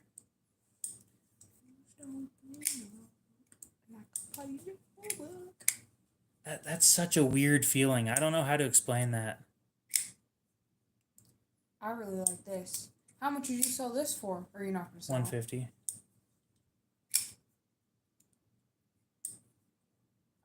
Remind me to never buy a knife from you. Because That's $63 off. This doesn't feel like $150. It doesn't feel like a $150 knife. $100.50. What the heck? $150 worthy. To me, it does fit. It feels like it fits me perfectly because it fits my thumb. Oh yeah, it fits me perfectly, but it's not worth spending all that money on it because it's not perfect enough. No, that's not what I'm saying. I'm just saying I don't use knives enough for it to spend that much on a single knife. You think I use them that often? You use them like every day. You open a package or you for menial tasks that do nothing. Yeah, but you still use a knife every day. You know how I don't even use a knife. What you do? I break down like 4 boxes a week. Half the time, I don't even use a knife to open a steak. I don't even use a knife to cut a steak. I just eat it off the fork. Agreed. I do that as well. Because I didn't really learn how to use a knife growing up. Wonder whose fault that was. My own, because they were difficult to work with. But because they were scary, and you didn't like the sound that they made. What do you mean the sound? Oh, the squeaky. Yep. Oh, I hate the fork on a plate. I hate when I just got the shivers. Yep. I hate when I'm I forgot what I was saying. Yeah, I figured as much. I hate when I'm eating and then squeak, and then someone has a fork and a plate and just squeak. It's like, why don't you just leave? Dude, if a steak's made right, I don't need a knife. I agree completely. Whoa, the fan's making the blade look cool. Oh, I use that new cleaning thing. The scrubby thing? Yeah. The circular scrubby thing? The wand thing. And how'd it work? Do you remember what our faucet... Yeah. Remember how our faucet wasn't shiny in the bathtub? Uh-huh. It's shiny now. Well, that wasn't hard to do. I couldn't do it with the... What's it called? You hate the sound of metal scrap? I hate the sound of nails on a chalkboard and sharpening. I was gonna warn you when I was cleaning the stone things in the toilet that I use? It's a Parrot V2. I was gonna warn you before I did that in case you came upstairs so you wouldn't get shivers, but... No, it just sounds like it's somebody screaming at me.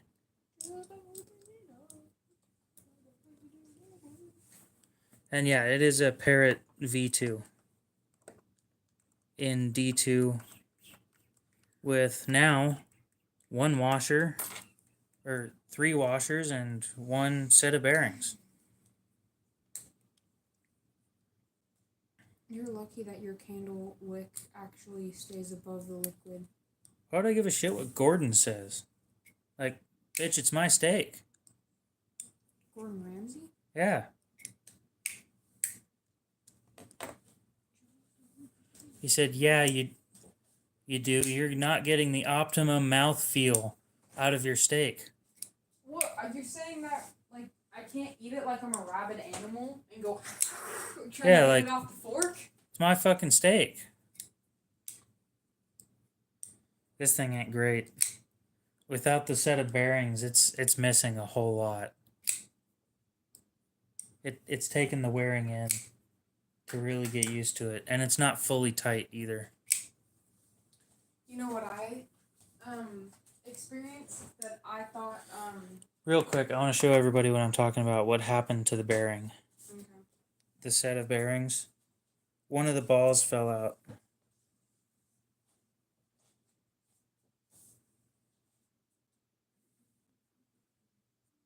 So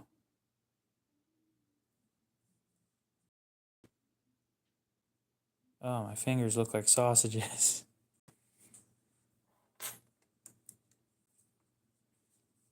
If I had a magnet, I'd have a better chance. Oh, I don't need to find it. It's broken, like, permanently. But I'll put it on the camera. And you see how this ball, these two balls are in the same area, and how this one moves around? These balls shouldn't move. They should rotate, but they should not move inside the cage. So this is busted, and there's no way of replacing that, I don't think. Did you just say baby hands?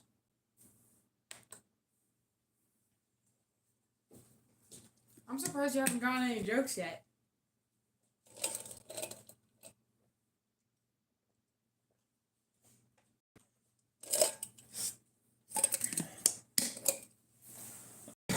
You're not going to be a mod. God damn. Yeah, this feels... It's smooth, but it's not bearing smooth.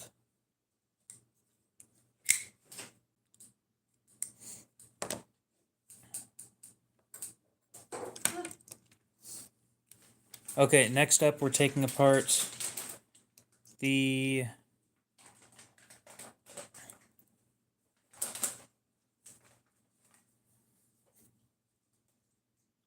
PM2 or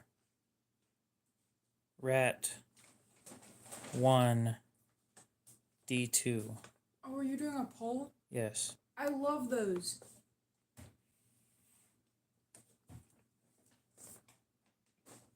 Start the poll.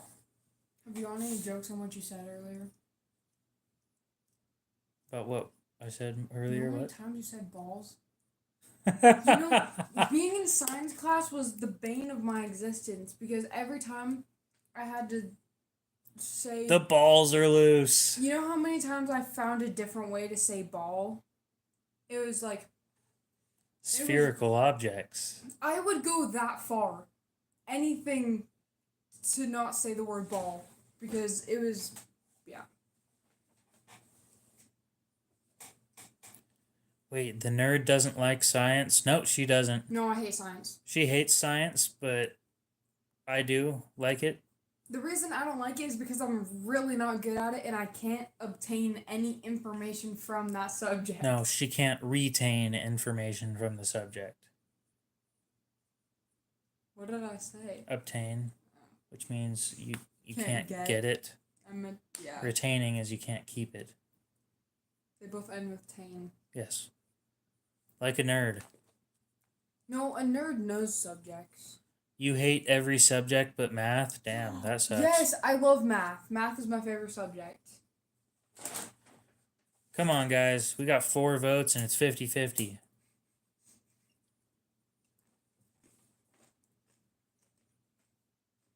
Give me one more. You know we're doing like the other one right after we're finished with these, right? If we take apart the PM2, we're taking apart the RAT1 right after. If we take apart the RAT1, we're taking apart the PM2 next. Well, that's 5 votes. We're going to end the poll there. We're taking apart the PM2. No. Is that the black one? Yep. No. Yep. I don't want that taken apart. Well, too damn bad. It's not near your knife.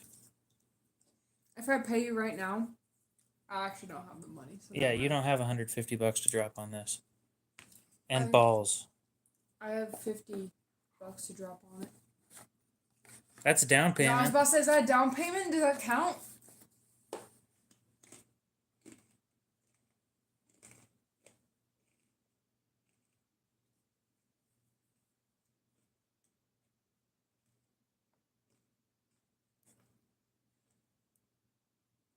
No. It's the rat 1 in D2. Not the rat 2. Spider, Oh my god. go smack it with the box. I'm really scared. Smack it with the box. Mm-mm. Grab the box and smack it. Mm-mm. You do it, please. No. Please. Get over your fear. Grab a box and smack it. If it jumps at me, I will It's scream. not a jumping spider. How do you know? It's a crawly spider. Grab the box. I can't do it. It didn't even move. I don't care. Fine, we'll just let it live in the house then. Mm-mm. Yep.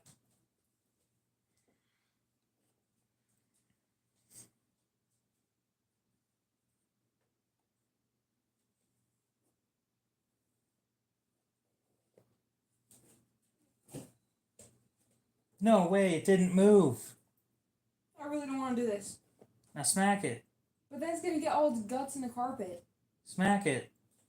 Can you please smack it? Nope. Please. Nope. Let it have babies. Let it multiply in her ears. Ew! I hate you all. You're making this worse. Oh my. Do I just go down or do I smack it? You smack it. Like this? That probably won't work well. You'd probably Like go. this? Yeah. Ew. Ew.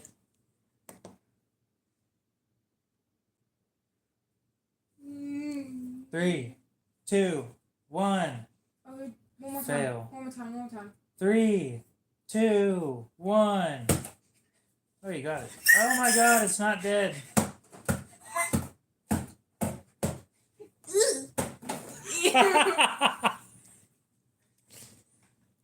I feel bad because it was alive. Because it suffered. Yeah. Whose fault is that? The spiders for not dying first. Your fault. I smacked it really hard that first time. And you missed. No, I didn't. You didn't hit the part that would have killed it. I hit That the whole is your thing. fault. Imagine someone clipped that sound I made after I killed it. Ew.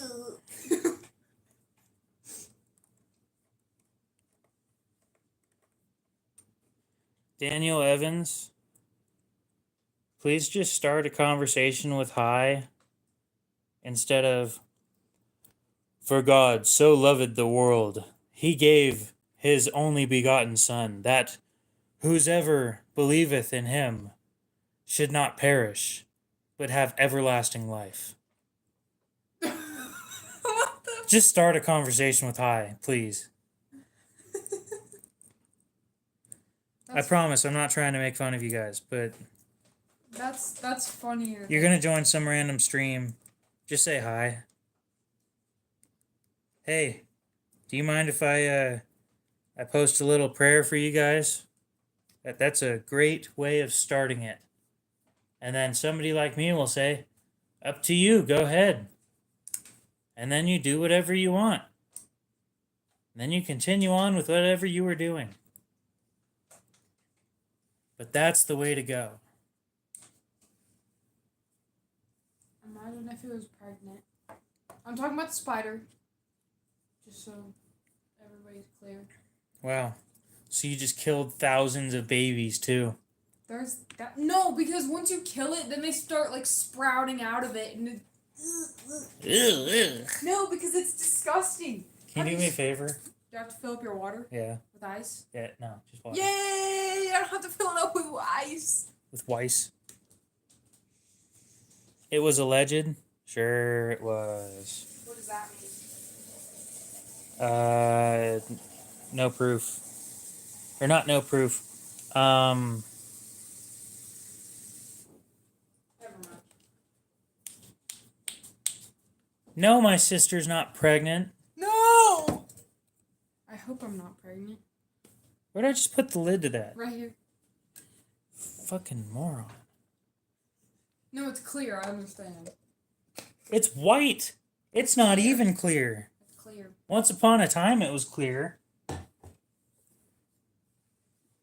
Let's not have that down there. I thought I said right after that the spider was pregnant, not me. My sister is a murderer. She killed thousands. I killed one. If there was babies in it, they would have started crawling everywhere. And I would have Well, considering you screamed. missed the first time. I would have screamed and the whole neighborhood would have heard that. Yep, and then I go to jail because everybody wonders what the fuck's going on. They probably wouldn't believe that it was just a spider. Probably not, but there's a dead body there. Dead body? Bro, Sorry, corpse. There's a corpse. Someone's gonna think we're talking about a real person. We're talking about a dead spider. A spider. I'm sure if somebody asked that question, then I'd answer it, but nobody's By the way, asked. these Lindor chocolates are all yours because they're all the ones that I hate. It's the milk chocolate, the one with caramel, and the white chocolate. Oh, I was like, that's mine anyway. And then I just looked over and realized mine's over there. It's hidden behind the plants. Oh. That you're not. Yeah, I thought you were looking over there. No. I was like, huh? No, but technically this was yours because you cut it, and then I took it, not knowing that the cut was yours. I actually, if I'm completely honest, I didn't even notice the cut when I did go to open it. Sure. Yep. You keep telling yourself that. It didn't matter anyway because it was full. And mine was full too. Dirty. Dirty, dirty, dirty. Para 2. Every time you say para, I think you're going to say parrot. No, we were talking about the parrot earlier. Speaking of which, I gotta put the parrot away. USB so there parrot? is one called a parrot. Yes. This is the parrot. Y'all got some whack names for these knives. I found a knife from CJRB called the Fugly. Oh my god, wait! I have to tell this! And it's such a funny name. My friend and I were at Target, And somebody called him Fugly. no, like a week and a half ago or so. And this little girl Was Fugly. No, stop. She turned to her mom who was down like probably like 10 aisles because, you know, she skirted across the store and said, Mom, Fugly! Mom, I found the Fugglers! And she said that. And Ethan and I, we had to leave. We just left because we couldn't stop laughing. And I knew that if I kept laughing, I would have peed my pants. And so, yeah. The Fugglers. Mom, we found the Fugglers! And we couldn't stop laughing. See, she has funny stories. My stories are all about me almost dying, so... I have funny stories because I go out more than he does. Or I go out and do stuff with friends more than he does. You have friends. Yeah. Basically. I think those chips are stale, but I don't like her. What chips? The ones I'm eating. Which ones? Right there. Oh, probably. It's Q-tip time. Q-tips. Love me a big white Q-tip right here. What are you going on about? I'm bored. Oh. What are you going on about? The fuck do you think I'm going on about? Q-tips. It smells like salsa. Right here. Yeah, that's because of the peppers in the trash. Oh. I say that every time there's peppers in the trash. Yes, you do. Look in the trash before you say that next time. Well, it didn't sound like it was over there. It smelled like it was by the stove. And then I'm like, oh, he probably made pizza. I did. And then I'm like, wait, but why would pizza smell like salsa? Because of the peppers. Also, when did you make pizza? A couple hours ago. Yep. hour, 2.5 hours ago or so. I want the pizzas from Albertsons. I don't know how expensive they are, but they're good. I can eat a whole pizza by myself. Yeah. Okay, but think of it this way: they are a lot smaller than Little Caesars, so don't call me a big back. But Big back, big back, big back, big back. but Got the big back loaded up with snacks and different other foods. Anything that you might need, I'll eat in front of you. Okay, so you know what I like when I'm cleaning? So you know how a steamer works and everything. It gets all the dots off the floor. Like if there's a water stain. Just a sec. The Q-tips probably leave shit behind, and I don't care. That's no cloth. It doesn't really leave a whole lot behind. Unless there's like a burr or something from manufacturing. It's so negligible that you won't see any on here. And I can't see them, so continue. Something about big backs. No, steamers. Stanley Steamer makes your home cleaner. Anyway, Can you believe she never heard that jingle until I said it? jingle. Yeah. What was I gonna say? Something about steaming. Yep, and the water dots on floors. Yeah. So when there's a big like dark spot on the floor, Somebody pissed there. No. Are you sure? Yeah, it's. Are you sure? It's black. If your pee is black, I'm kind of scared. That would be scary. Are you saying that black piss is impossible? Not impossible. So it could be piss. But it's in the kitchen. I highly doubt somebody peed in their kitchen. Anyway. You doubt it, but it could have happened. Anyways, you guys see where I'm going with this. When I see a giant spot, I want to clean it last, but then what happens? I go to put the steamer away, and then I'm like, oh, I never cleaned that spot, and so then I have to go back and clean it. What an amazing story. Yeah. I'm gonna be honest. I was expecting something with a little more pizzazz to it. Well, that just reminded me because you're using the Q-tip, and I thought that this part right here was a giant like stain. And I thought it was gonna go away, and it reminded me. I was like, "Oh, he's gonna clean it last," but no, it was just like that. So. This black dot? No, the gray indent thing. I didn't from over here. Those are cutouts. From over here, it didn't look like an indent. It looked like the same layer. I bought it like this, or I traded for it. I traded my Hogue EX A01 and an extra $10 on top of it for this. Did you feel embarrassed live streaming? No, I felt great.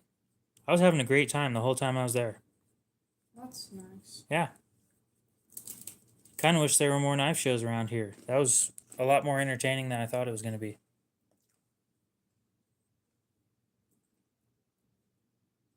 And I had a lot better time this time than I did last year. Or the year before. Because I didn't go last year. No, you had more fun this year than last year. I would agree because I actually went this year, but... Yeah. So I didn't lie. Yeah. 222B. I'm going to assume that this one was made in the 2nd or February of 2022. You know what I hate? No, everything at the show was like $80 and up. And the knives I was actually interested in were sitting at the $600 or $700 range. Continue. You know what I hate is when, so it's the summer and I don't end up hanging with like a certain few friends, and then like one of my friends, I heard him at orientation when I went the other night, and his voice was like 10,000 octaves deeper, and I hate it. I hate when I go for like I don't see someone for like 2 months, like for summer, and then boom, puberty kicks him in the nuts. They sound like a man, and it's like, ugh. Still waiting for that second voice drop. I hope you never get that. I hope I do. I hope you don't. I hope I get that second octave down. The octave below what I can do at the moment. Why? Are you trying to sound like the... I'll wait till you're done drinking, actually. Are you trying to sound like the chokehold intro? No. Yeah. No. Prince once tried to run over Michael Jackson and his mom. That's mean.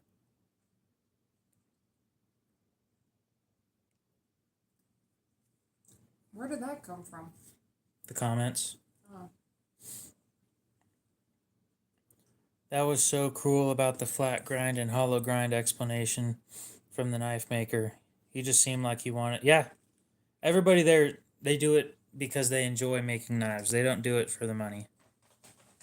I love when people choose a career and they actually like doing it. I can agree with that. I love when people are passionate about stuff.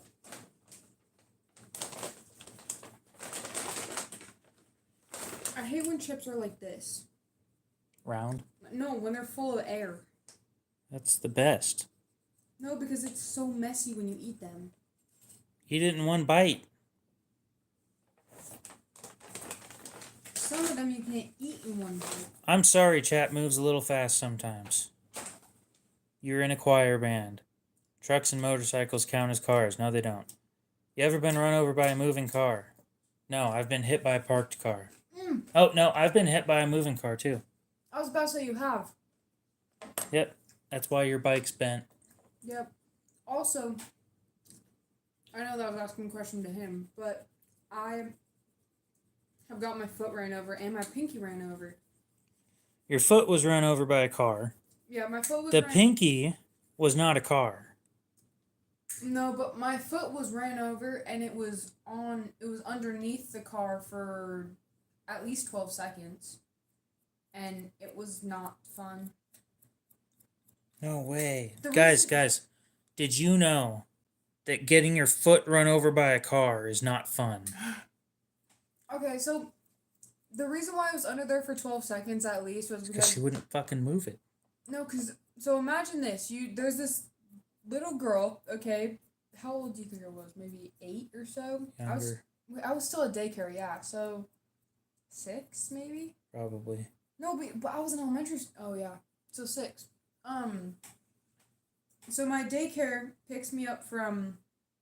my daycare lady picks me up from school, and I'm super anxious. I've never been in her car before, and I open the door to get in. Everybody else is already in, and she starts to go, and I'm at the back door by the back tire, and the tire just goes over my foot, and I'm in pain, and I thought she noticed, so I thought she was gonna back up. But then, no, she just stayed, and I was like, she's like, why aren't you getting in? And I was like, I can't. And she was like, why? And I was like, my foot. She was like, what's wrong with your foot? And I'm like, the car's on it. And she's like, why is the car on it? And I was like, I don't know. And so, because you took off without the door being closed, you dumb bitch. And so, yeah, but. KO, does she just sit to the side and yap? If she does, I'm so sorry for you. Yeah, pretty much. Bro. Your arm got run over when you were like 3? That sucks. Crab with a knife. Congratulations on getting the #1 spot.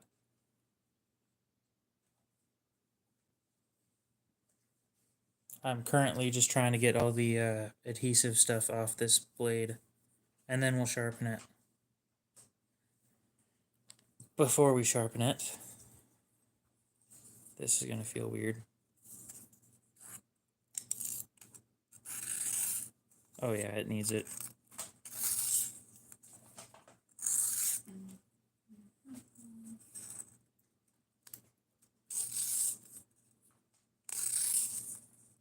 Yeah, I definitely say that milk is bad, the other one, because I drank a lot tonight and I feel fine. But earlier today I drank from the other gallon and I felt horrible. So. Well, at least you feel fine now. Yeah, because that was not fun. Okay, so I think that this is about clean enough. The tip's gone. You know, I might actually just keep this knife. You were going to sell it? Yeah. Don't sell it. Dude, I bought it to sell it. Don't wait. How much did you buy it for? I traded for it. I said that earlier. I'm into this thing 110, basically. Sell it. But I only spent 10 on it. There's another knife that I spent 100 on that I traded on with 10 on top. It adds up to me being 110 into this knife. But you know, I'm in cash, I'm only $10 in. I'm just gonna pour this down the drain. Probably a good idea. Turn the water on when you do it. Oh my gosh, that reminds me. I was watching my friend's mom pour stuff down the drain the other day. She doesn't turn the water on when she pours stuff down the drain. Well, the only reason I tell you to do it is because it keeps things clean and doesn't stain. Yeah, and it makes it so it doesn't stink. Yeah. Most Oh of the no, time. milk is white though. It won't stain. Shut the fuck up. Mold. It turns yellow and stuff. And... So your phone just crashed. Did I reply to your comment? No, I hadn't. I'm actually kind of busy just putting this thing back together. So I haven't been reading a whole lot of chat. How many viewers are there? 14. Dang. You know what I think people need to start thinking about? Is when you're posting stuff, if 300 people see your video, imagine 300 people being in front of you. Why would I think about that?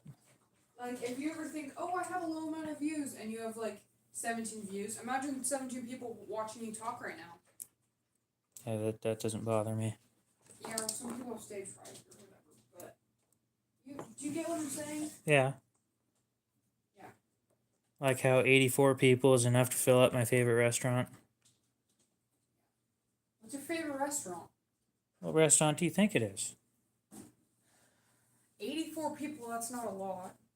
It's probably more than that, but... I think it's like 126. It's not Lost Beethoven. No. Golden Crow? No.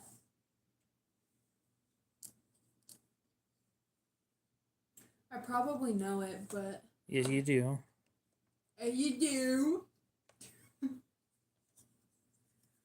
It's not Five Guys, no. Can I have a hint? I didn't say Five Guys. Oh. Chat did. Crab with a knife in chat did. Can I have a hint? What letter does it have in it? Give me one letter. Just a random one. Mexican food. That's not a letter, but okay. No, but that... Oh, Mi Casa. No. Casa Mexico. Yes. I get those mixed up all the time. You have to go. We'll see you later, Juiceberry. You have a good one. Something about married life. Welcome to married life. No, thank you. Continue. Is Casa Mexico the one by... The hospital. Oh. Really? That one's your favorite? I thought it'd be the one that's by... Or no. Yeah, that one. Yeah, that one's my favorite. You can say it's by Harbor Freight. That's... They don't have any... Yeah. Well, there might be other people that live here, and I don't know what I am and I'm not allowed to say.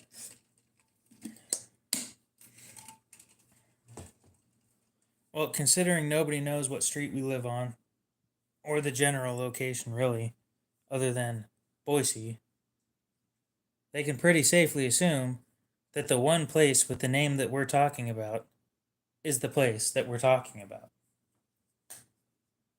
Yeah. I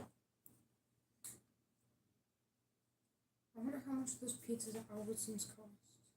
How open is late, Colin? What? How late is open? Okay. How late Is Albertsons open? I don't know. 4? No. They're closed by now. Hell, Burger King's closed by now. You know who has the best ice? The best and the cheapest. We'll see you later, AJ. Have a good one. Enjoy your doctor's appointment. I don't know. Enjoy? Yeah. I can mock people. Does she what? Know how to be quiet? No. I thought we were trying to have conversation to. This is part of the conversation, yes. Part of the conversation, this is. I forgot what I was saying. Something about wanting. Oh, ice cream. Okay. If you want the cheapest and the biggest amount of ice cream, go to Target and you can get a big thing of ice cream that's this big and this tall for $3. That's how much it is at Winco. No, Winco has more. I Yeah. forgot about Winco. Winco, Yeah. it's like Smart. $3 for a gallon Yeah, for mint chocolate chip. for any. I'm talking about Moose Tracks. Do you think they have Moose Tracks there? I don't know. I don't think so. Nothing is open past midnight after COVID. Not true. Bars are still open after midnight. Winco's open 24/7. Yeah. This is making me want ice cream. And you wonder why they didn't hire me. Why? I don't know. Who? Winco? Yeah. Do you guys have Cold Stone? Yes. Supposedly we do. And supposedly I've been there, but I don't remember shit about that. You were super young, I'm assuming, then, if you don't remember. I'd agree with that. I went to Tesco. What am I talking about? Texaco. I went to Cold Stone for my first time a month ago. With Dad. With Dad? With Dad. And I didn't get to go? No, you were asleep. And Of course. also it wasn't. We were walking a whole bunch of places and it was super hot and I told him I'd never been there and I didn't know what Cold Stone was. All I knew is that it was ice cream and then I found out that they make ice cream on a Cold Stone. On a Cold Stone. No way. Yeah. Tesco is a British Yeah. grocery chain. BRI apostrophe ISH. British. British. Now you're still making the T sound. British. It's just British then. Yeah, pretty much. British. You know the only downside of this being, this isn't titanium, I don't think. We can test that.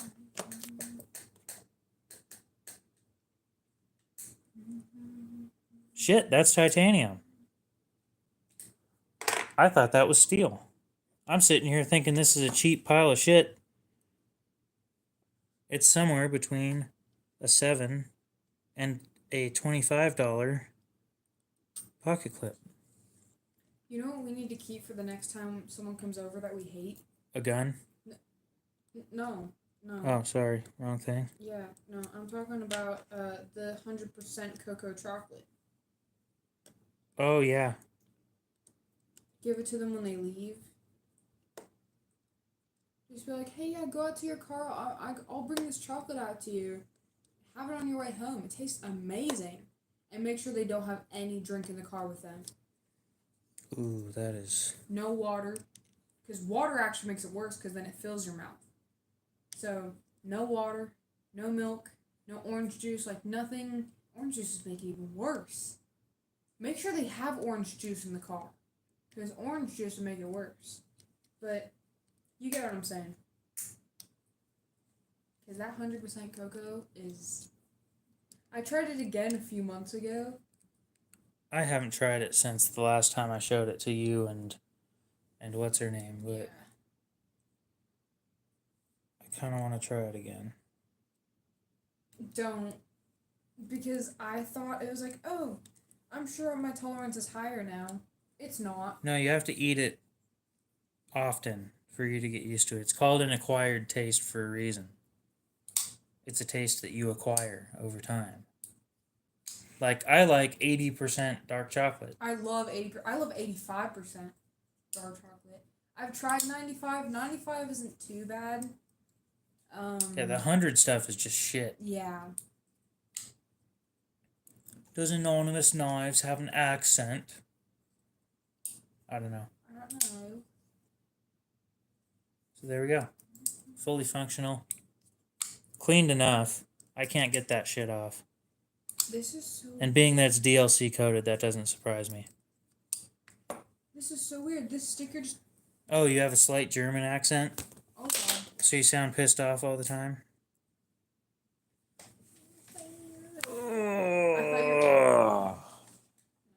I didn't drop a knife, no. I was wondering why I started to roll. I was like, since when could knives roll? You never had a round knife? I held a couple today. You know what this tail looks like? It looks like a dog.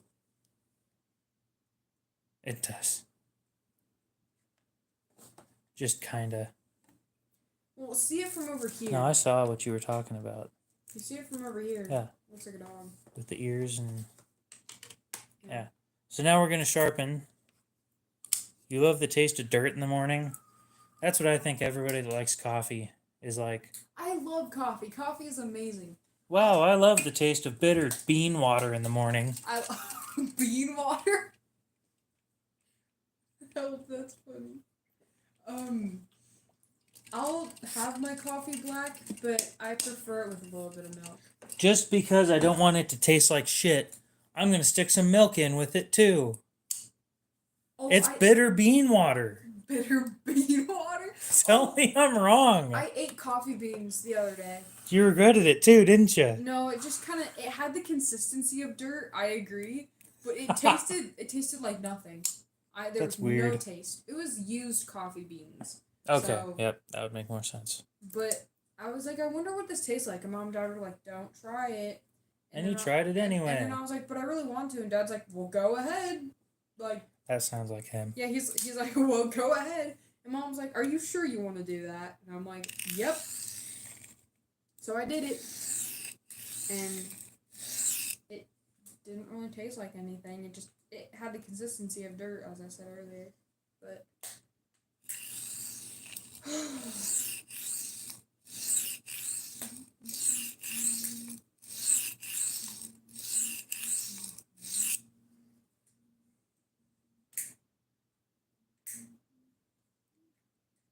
this stuff's hard. Like, genuinely a hard steel. It doesn't feel quite right. have you seen those fidgets that are made by those college students that are like super like silent? I want one, but it's $14. It's $14 and it's this big. Okay, but it's $14. Yeah, 14. Yeah. So I'm not gonna get it. Have you not seen some of the shit that I've looked at? What do you mean?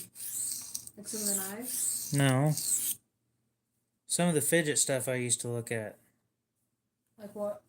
Like the roulette wheel, made out of titanium and zirconium for $1,000. Roulette wheel? Yeah, it's like that big. Huge waste of money. Yeah, no, I want that. Half face blades, I've heard of them, but I don't remember what they make. Where's my other phone? Right here. Right here. Right out in the fucking open. Where's my other phone? Looks right at it. Pretty much. That's exactly what happened.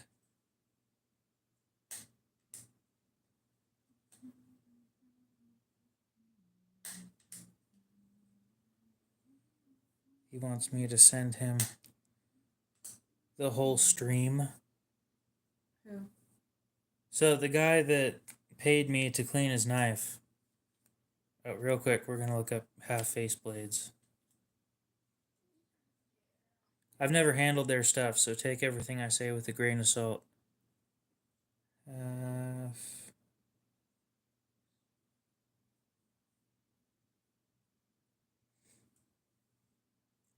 Do.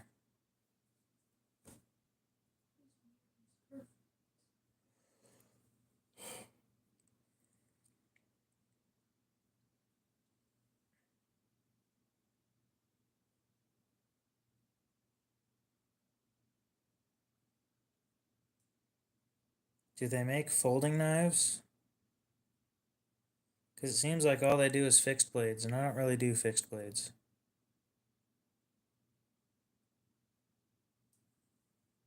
What's a fixed blade? not folding. It's fixed in place. The blade doesn't fold into the handle. Scared the crap out of me. What? Whatever that noise was. My foot against a chair. My favorite knife. There were a couple folding knives, and favorite knife, I don't know. It changes pretty often. I know my favorite knife. The Rat 2 is really good.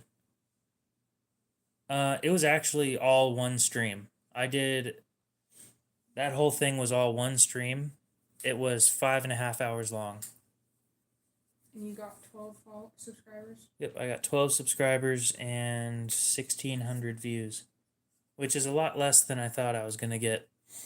I think this stream already has more views than that.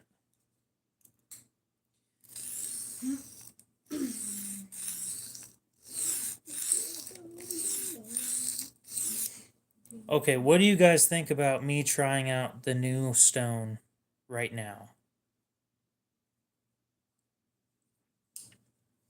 I'll put a poll up for that. I love polls.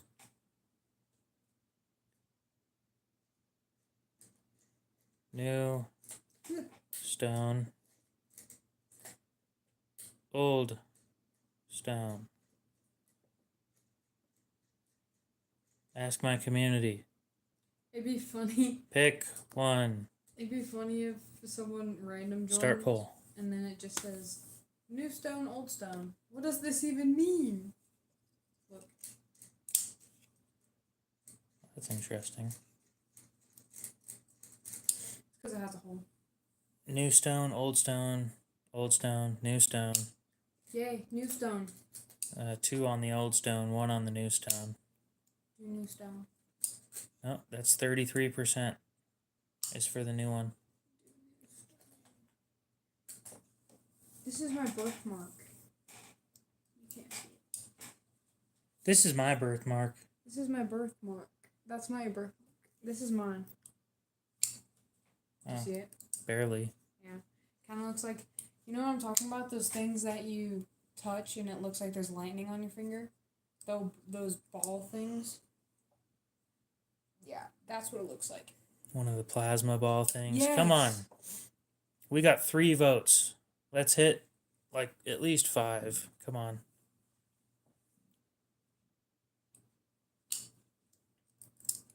Do we want to use the old diamond stones or the new diamond stone? I think this would fit in someone's ear. No. If you made somebody swallow a golf ball, what would happen? I don't think you could swallow a golf ball. Crab with a knife, did you vote on the thing?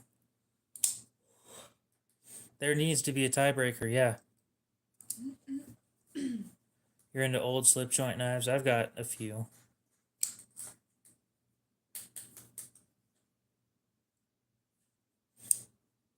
Come on, one more vote. New stone or the old stone? New stone. Vote new stone.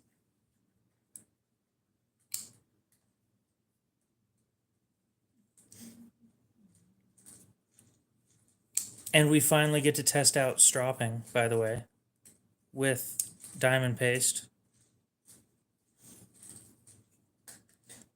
And yeah, this is a low grit stone.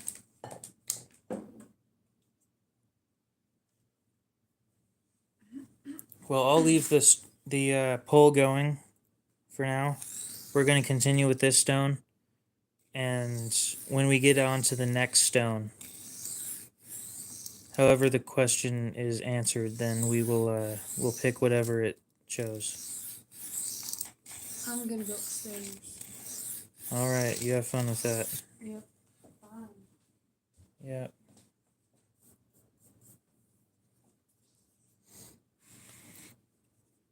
So the new stone is a vitrified diamond stone.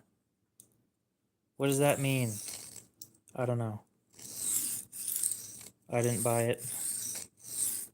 It looked interesting though. And I've heard good things about it.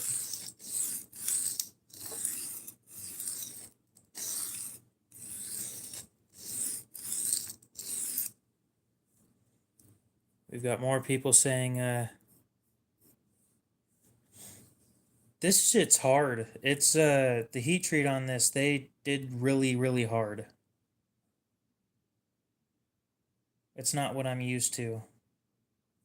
Their S30V heat treat's really interesting. Well, if it works, it works. We know of a guy that uses bricks.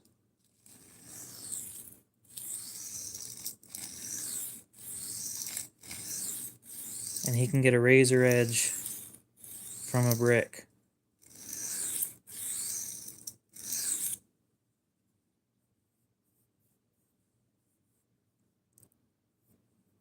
I'm not even pulling a burr. I'm apexing and like the burr is just breaking right off.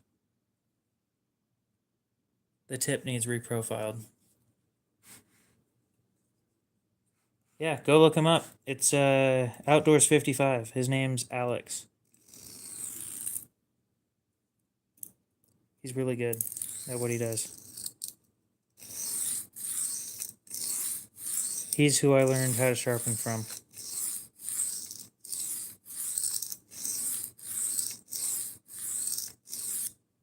Well, that's where most of my the tips that I've learned from came from.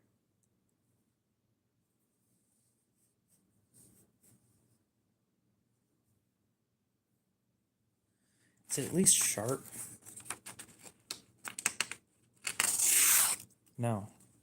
So am I not apexing?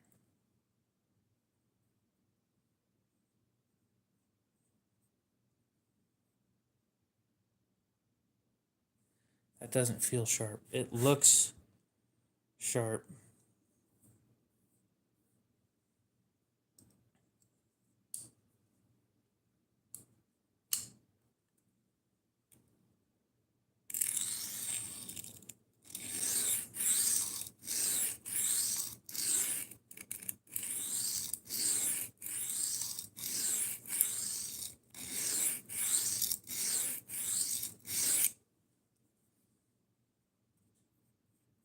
There's the burr that we've been looking for. Vitrification is usually a term used for glass when it's hardened from molten to a solid state. I don't know what they melted it into on this.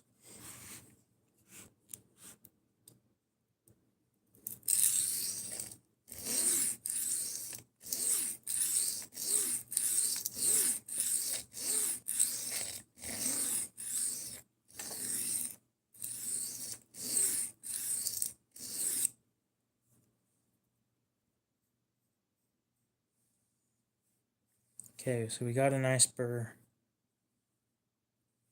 I was being too soft.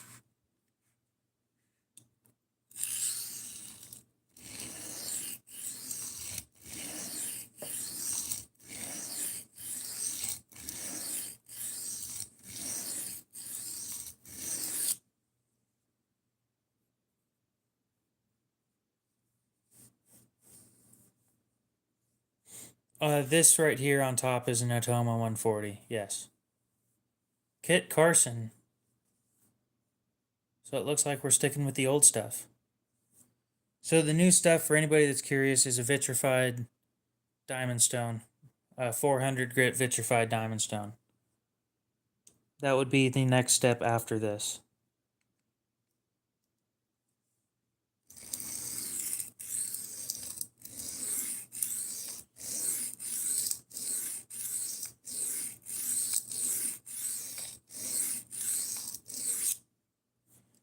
But yeah, Kit Carson sounds familiar.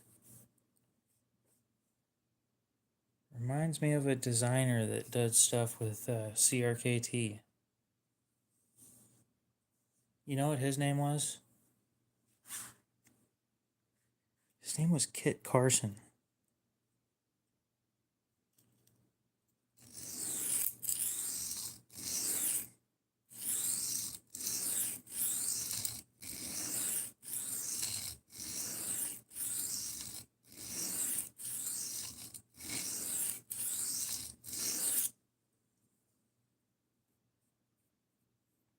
Come on, give me a burr all the way down. I'm missing this much burr, which is about a 1/2 inch.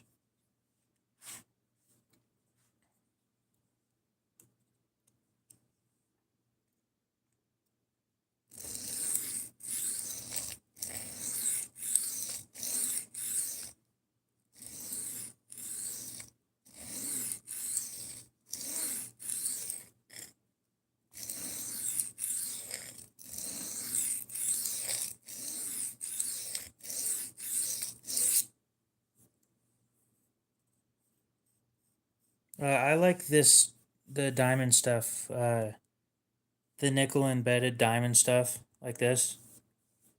It's treated me well. I don't have the money for the high end stuff. So this is what I've got. I mean, this isn't low end by any means, but I also didn't buy this.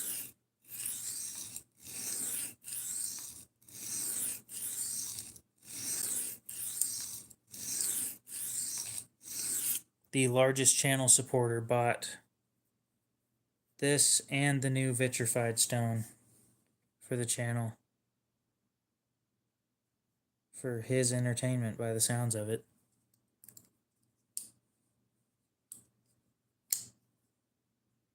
You're not wrong. It's actually removing material a lot slower than I would have expected. And honestly, I think I'm going to move over to the vitrified stone here in a sec anyway. Even though people said I should stick with the old stones, I'm not getting the performance that I was expecting. This shit's hard. And by hard, I mean like high HRC hard. It's sliding across this, and this stuff isn't doing much.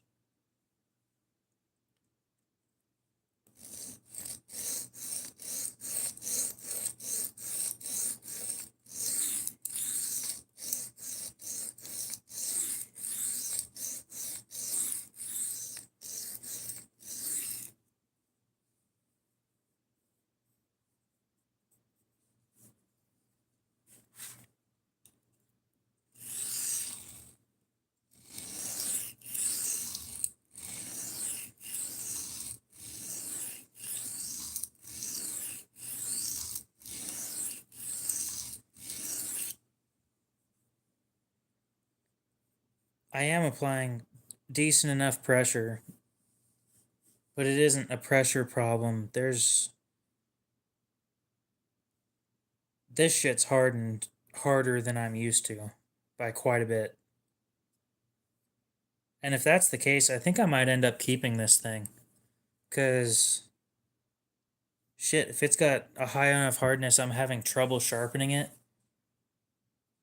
Imagine how hard it's going to be to dull it.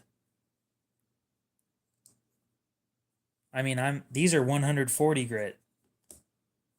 This shit's supposed to rip off material, and everything else that I've worked with, it rips it off like it's not even there. It's S45. It's not even the high end shit. It's just basic. That's their basic. Like this shit, Maximate, I'd expect it out of this. This? No. There's something weird going on with this knife.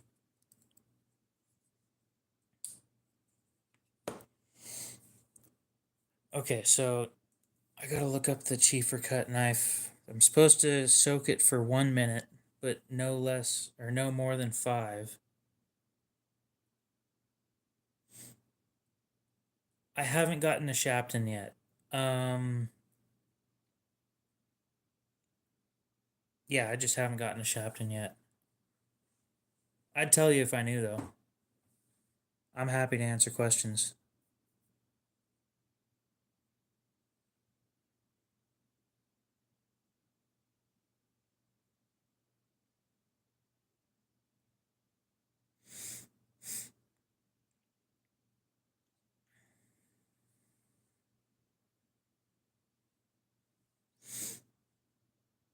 So it kind of seems like I'm supposed to keep this thing wet all the time.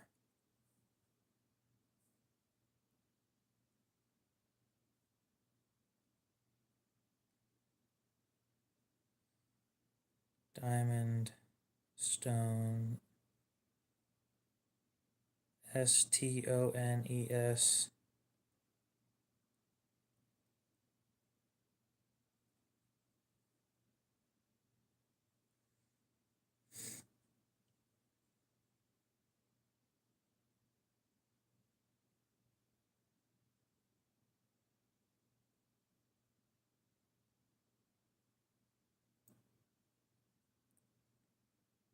Okay, so I should have it wet then.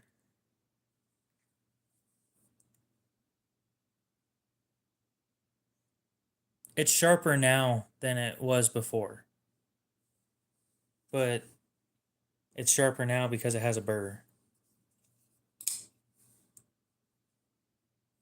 And every pass, honestly, that's way sharper than it was before, but that is the burr that's talking right there. It was not that sharp earlier. And I have... These are the cuts that it was making earlier. Not great. Window cleaner.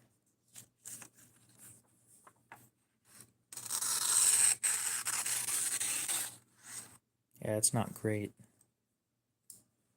But again, we haven't refined it at all. So I'm going to try out the new stone. I just want to see what it does.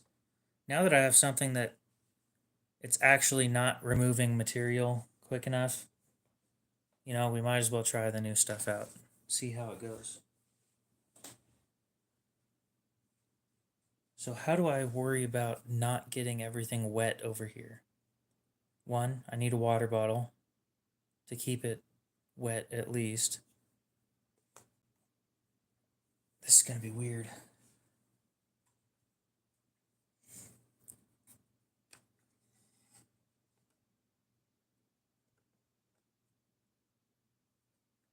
Sure, but okay, so according to Aiden, the this stone or the vitrified 400 grits cuts like a 220 with a finish of a 600 grit. That's how he explained it.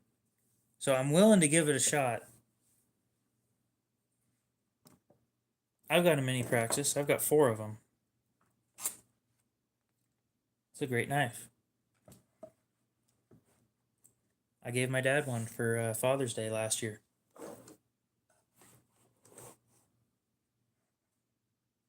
Okay, so that's not moving.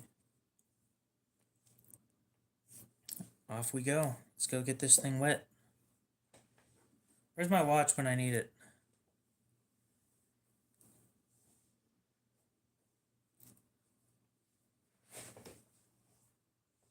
I bring you guys with me, but then I gotta unplug my phone and unplug the, it's just a big pain. It's not worth the amount of time that we'll be doing this for, so.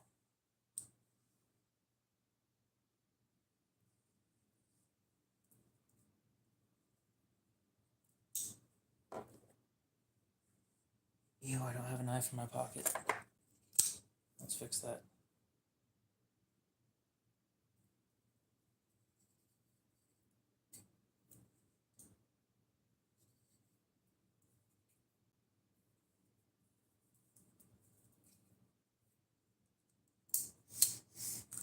Okay.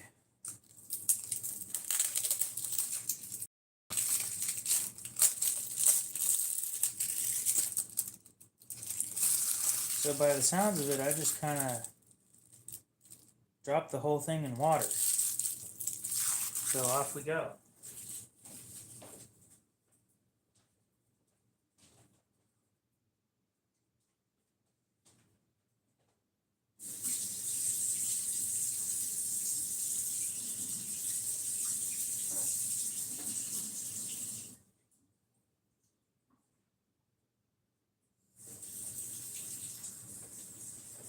get a water bottle and fill it up with about 25% water and the rest isopropyl alcohol, because it seems like that's what people recommend using.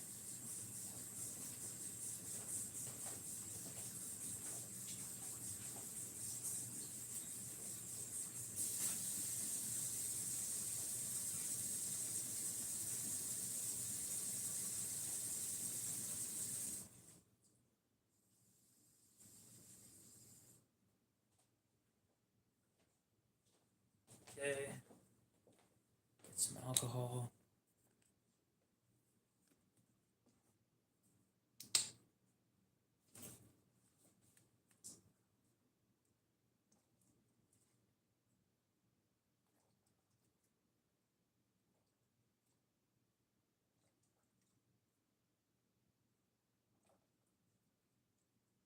Okay, that is a strong mix right there. Foamy. Okay. Grab my watch, wherever I put that.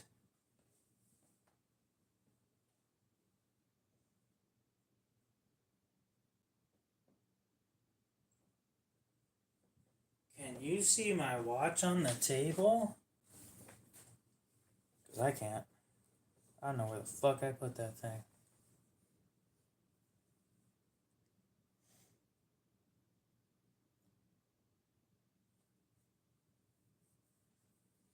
Where is my watch?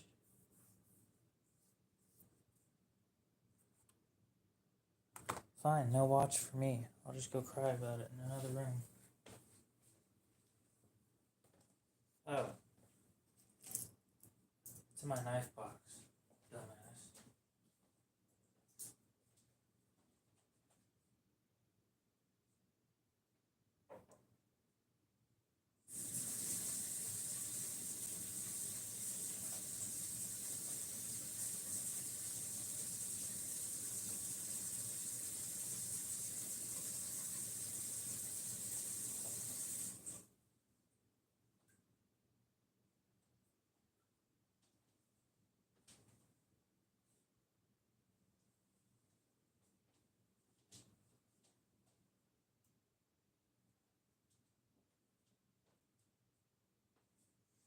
So while we're waiting for that to work, we're going to come over here. We're going to poke a hole in the top of this water bottle.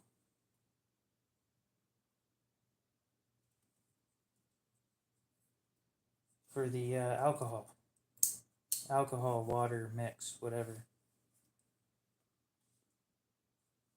You can smell that.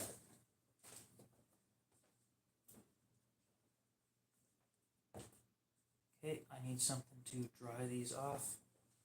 So we'll use a yellow microfiber.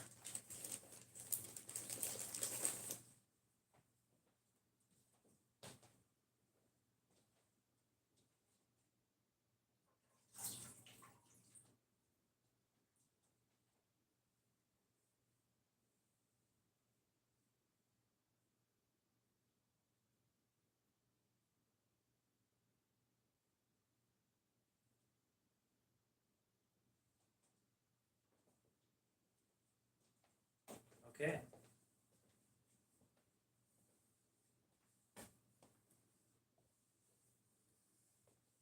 And off we go.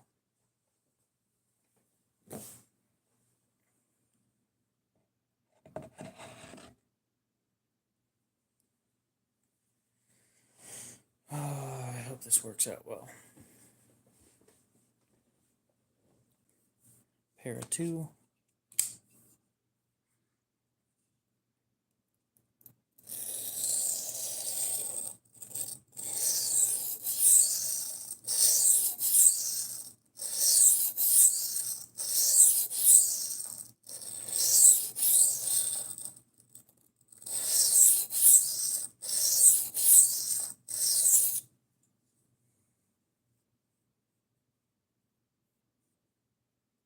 That's interesting.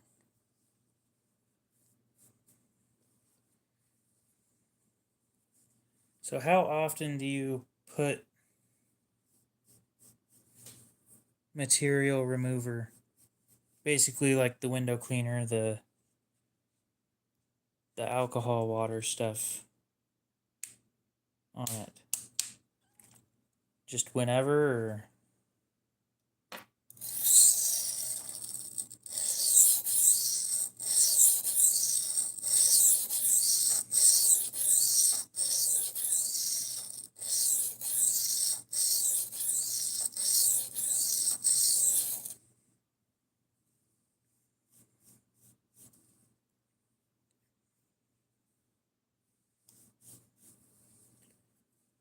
I'll bet you chat's broken right now. Nope, okay.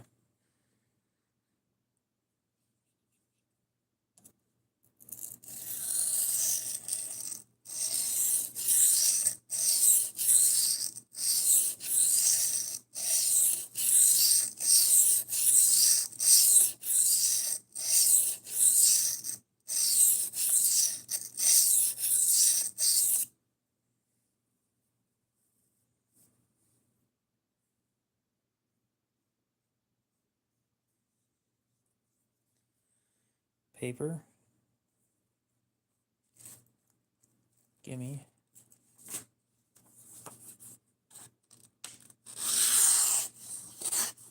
Yeah, that feels about right for no burr.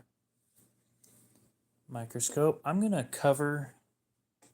This is probably the smartest move I've done all night. I'm gonna put that candle out because we're messing with alcohol now, and I really don't want to start a fire.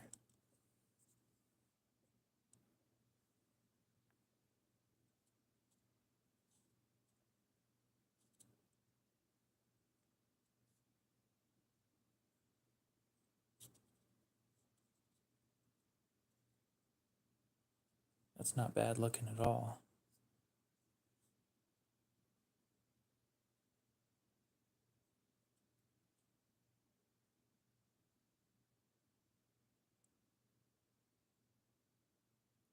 It's looking great. And it seems like it apexed too on both sides, so this stuff's weird. I've never worked with actual stones. The only stuff I've ever really worked with is, again, the diamond plates. And I know this has diamond in it, but it's not just diamond.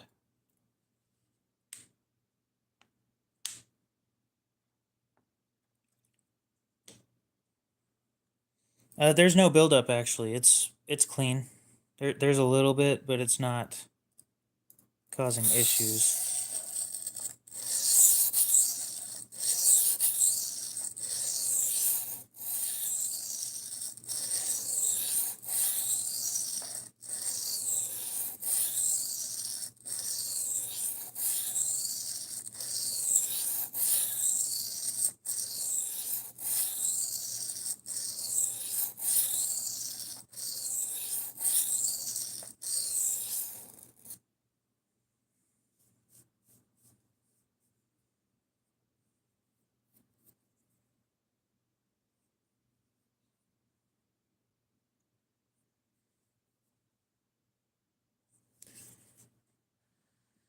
It's interesting. It doesn't glide.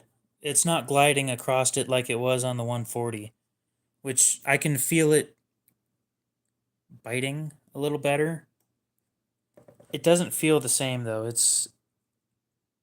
I don't know how to explain it.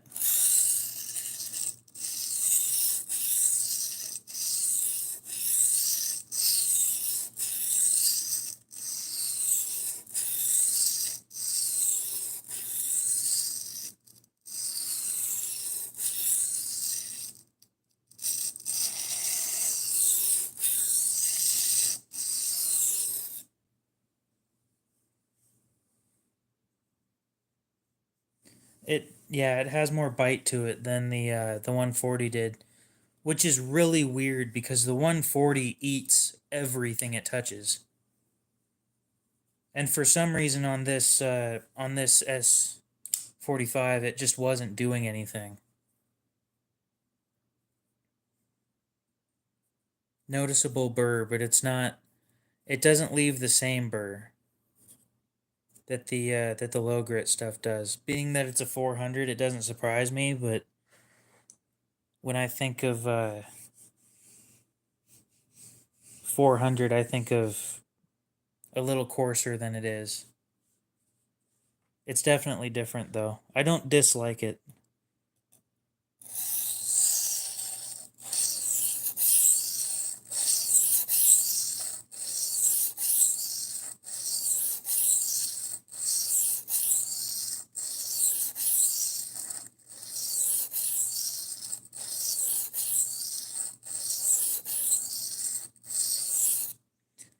It's weird to be sitting here talking about an Atoma 140 not touching a steel, not doing what you want it to.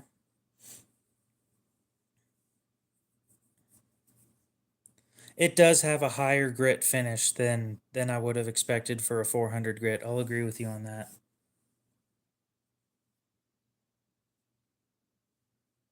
I'm just sitting here looking at the edge, taking yeah, it's got a burr, but it's different. I don't know of any other way of really explaining it other than that.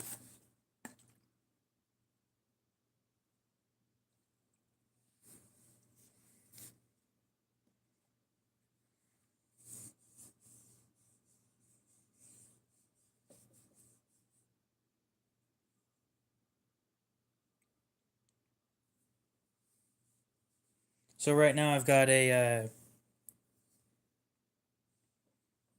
microfiber sitting on my lap to wipe things off.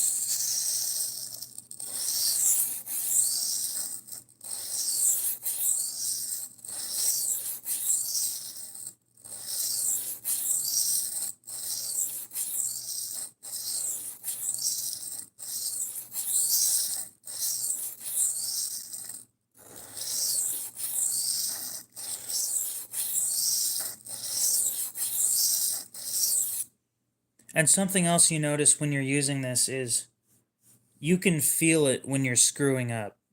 And I don't screw up a whole lot when I'm sharpening, but I can feel it when I make a mistake. It pulls different.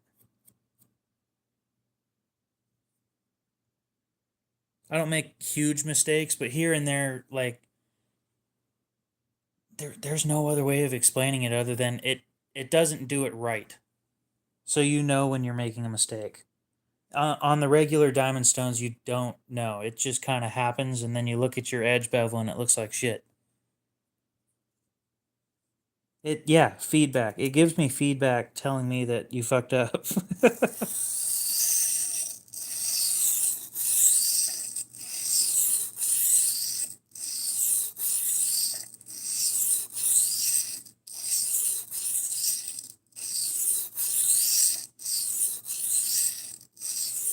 Now, I'll be honest, I think with a stone like this, I'll be using it for my personal stuff, but I won't be using it to like sharpen other people's knives.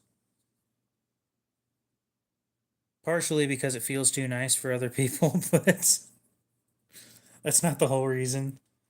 Um, it's more expensive than the other ones, and I don't think it lasts as long as the other ones.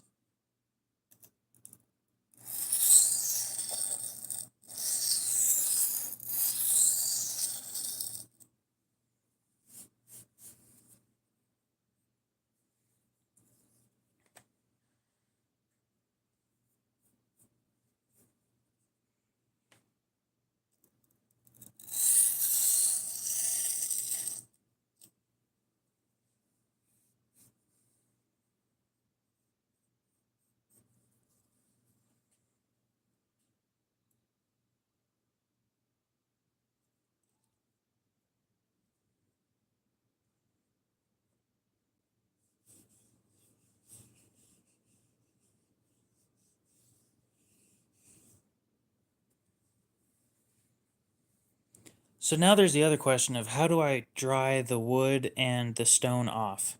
Because I see it dripping from the sides, and specifically over here, that's the you can see it on the stream. It's wet.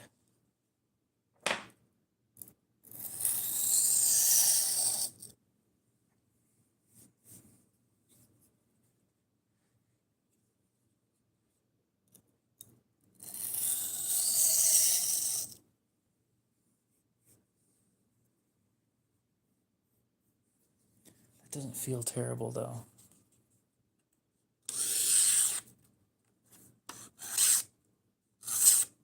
Yeah, down at the bottom. So this one has a slight recurve to it.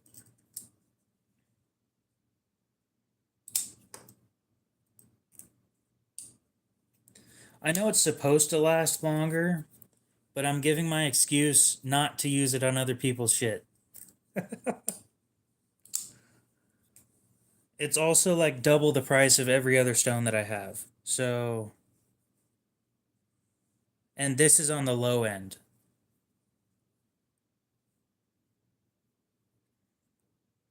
This sucks. Somebody's going to notice this. Right here, there's a recurve, a slight recurve, and I can't get that with this. It's not gritty enough to cut it without me hitting it on the corner, and I really don't want to ruin it. Oh, it's not going to ruin it yet, but still. It's my first, what I'd call, getting up there into the high-end shit stone. I was wondering what that discoloration was.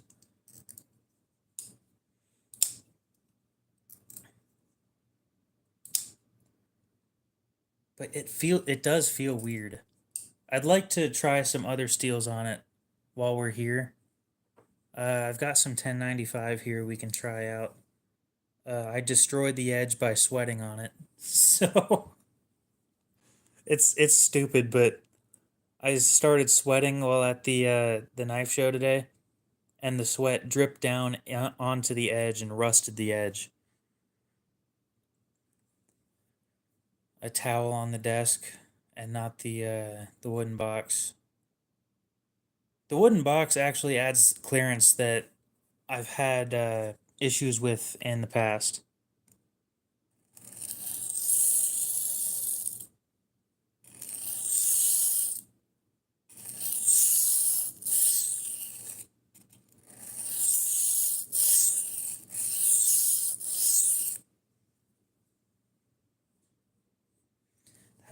It does feel so much different, but not really, really different.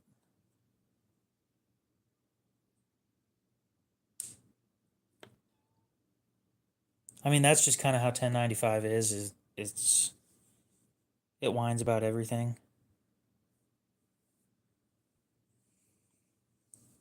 And it just kind of falls apart as soon as you touch it against everything.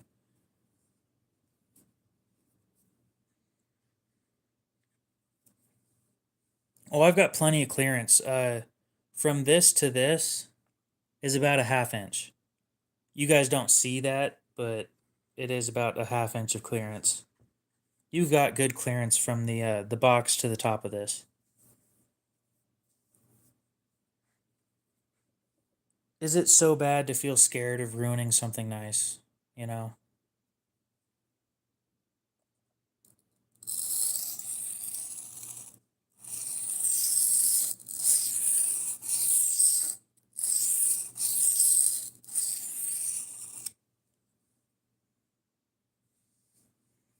And doing this wet, I've got a burr on both sides now. That feels weird.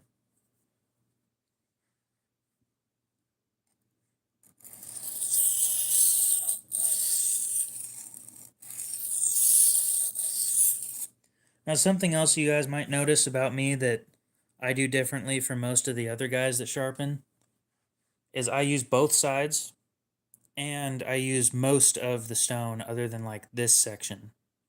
right here where you can see there's nothing going on.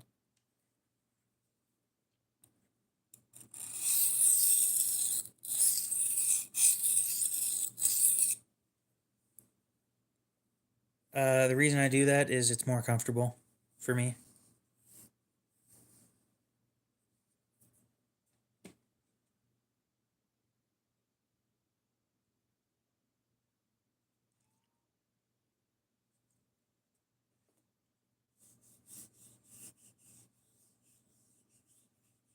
It's starting to lose that wetness that it had to it when I dipped it.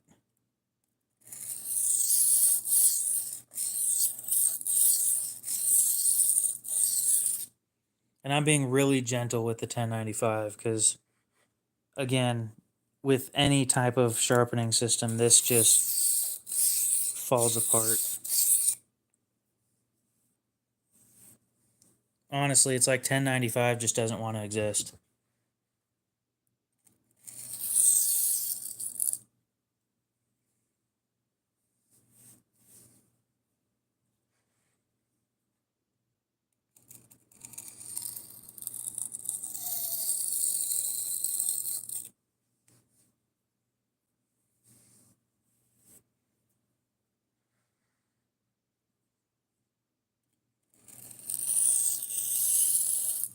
Well, here's what you guys don't know yet, is we're testing tungsten carbide on this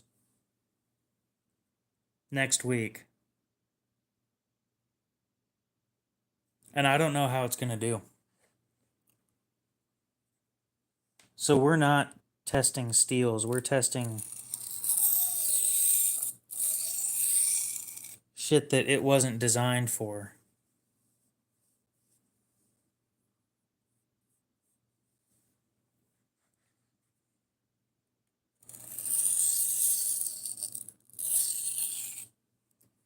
So now I'm doing burr removal, and what I've noticed with this is it doesn't like taking off burrs on 1095. It kind of just lets them stay there. It's sharp, but it's that last step just isn't there. Is there a place that I can put this that won't get wet? Try out the strop. See what I think, because I haven't messed with a strop before. A loaded strop anyway. Oh, you're telling me that that wasn't sharp enough for that?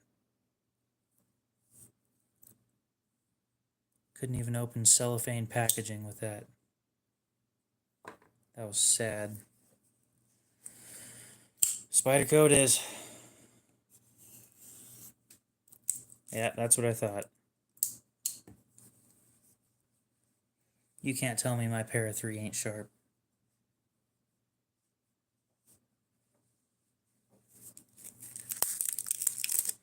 So this has 0.25 micron diamond paste on it. And the problem I have is they said it's good for 50 knives, and I'm like, that ain't much of anything. I strop my shit all the time on an unloaded one. So it makes you wonder how long, if I actually loaded my strops, how long they would last. So before we actually start stropping, this smells weird, by the way. Of course, you know, you pull something out of a cellophane package and you're like, I'm going to smell this thing.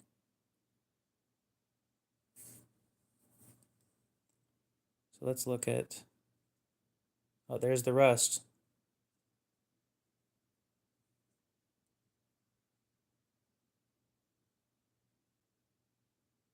That just looks like a sandblasted finish.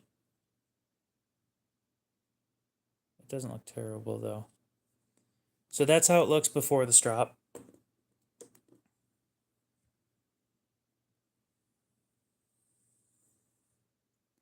Okay, so this one, I need clearance.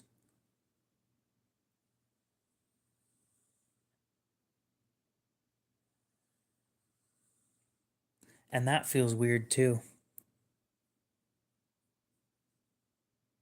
Now, I'm not pushing or anything really.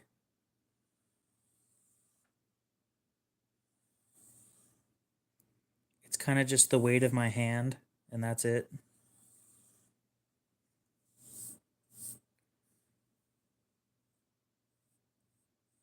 And now there's a burr on the... What?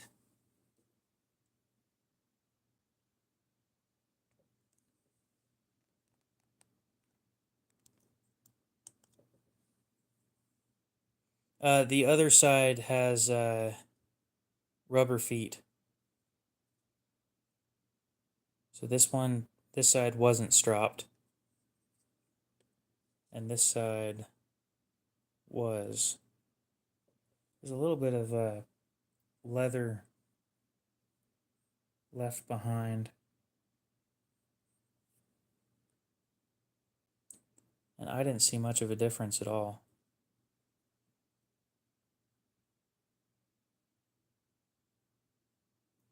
So I'm wondering if I'm not pushing hard enough.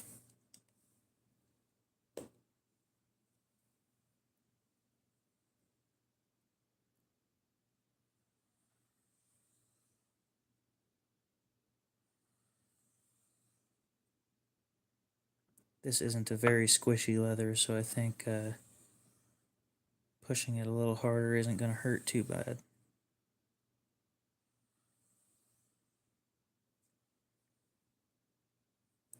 We're going to do the alternating. We all know what it looks like before, so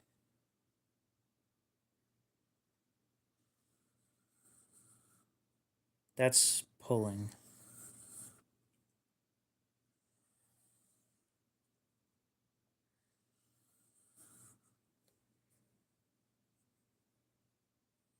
It feels like there's a burr, but there isn't.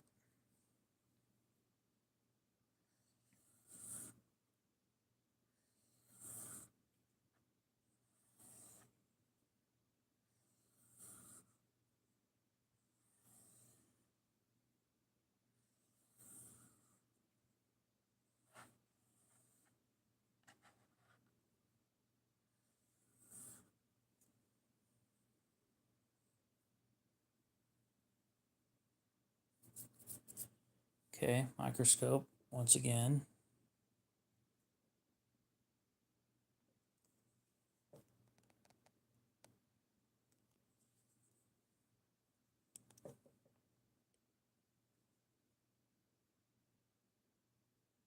It looks the same. It looks like a higher grit finish. I'll agree with that.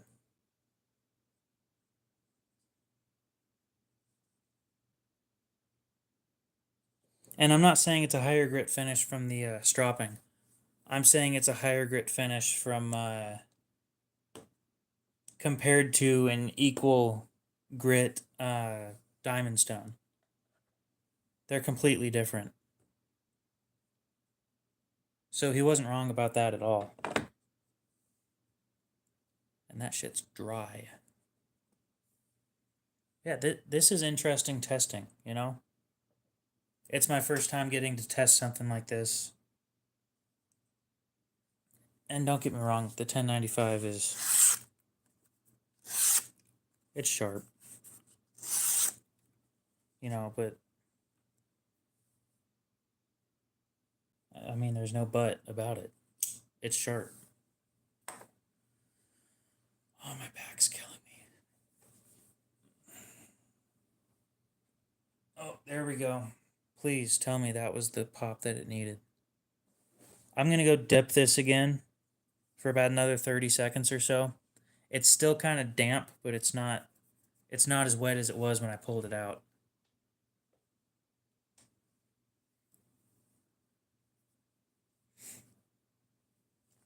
I have no clue what an Arkansas stone is.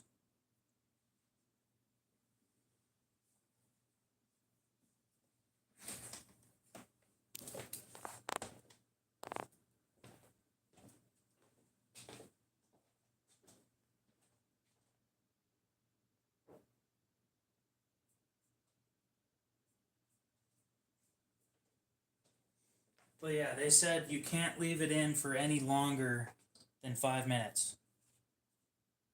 because it starts deteriorating if you leave it in that long. So, like, don't put it in the water, then go take a leak and come back.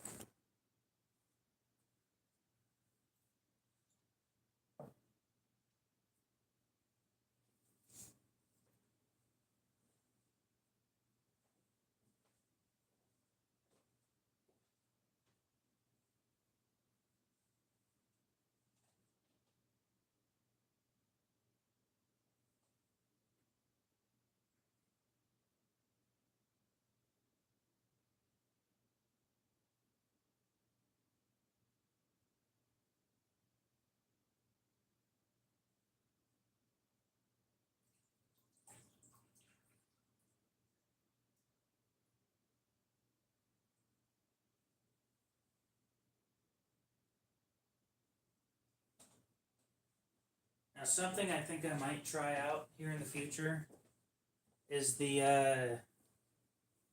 alcohol and water trick on the regular diamond stones.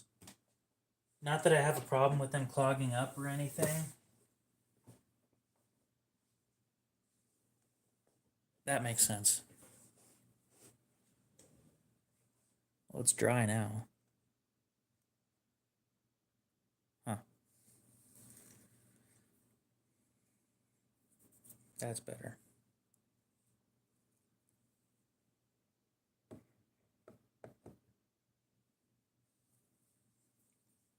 Go ahead and put this back on my lap.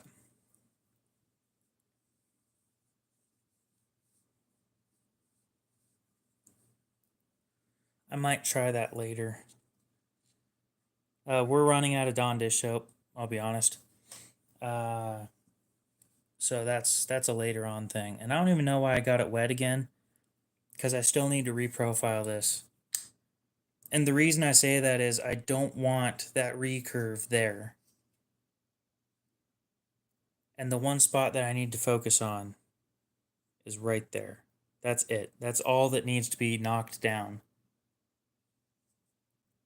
But this shit's hard. They heat treated the shit out of this thing. It's way high. I think it's higher than it's supposed to be by like 2 or 3 points. It's noticeably problematic.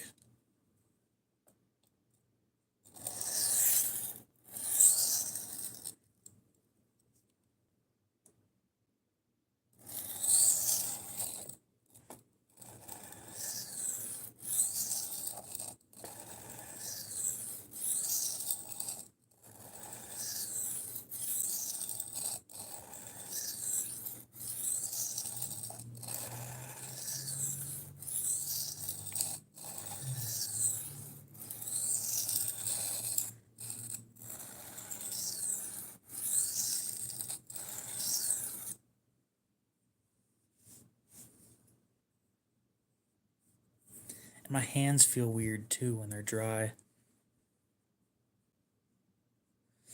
The plan was, I'll be honest, the plan was with my Maximate Para 3, I was going to add a sharpening choil. And the reason I didn't was because it's in Maximate, and you can't remove any of the toughness or any of the strength that that blade has at all.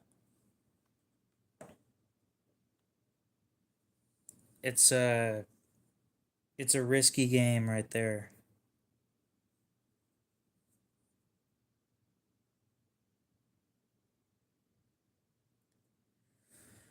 So those lines that I left right here, that did start breaking down the spot that needed to be broken down.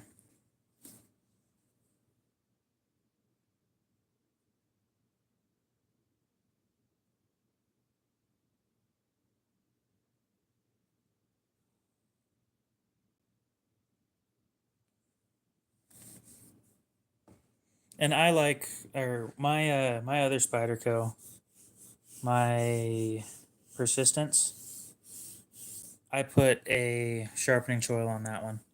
That was not enough.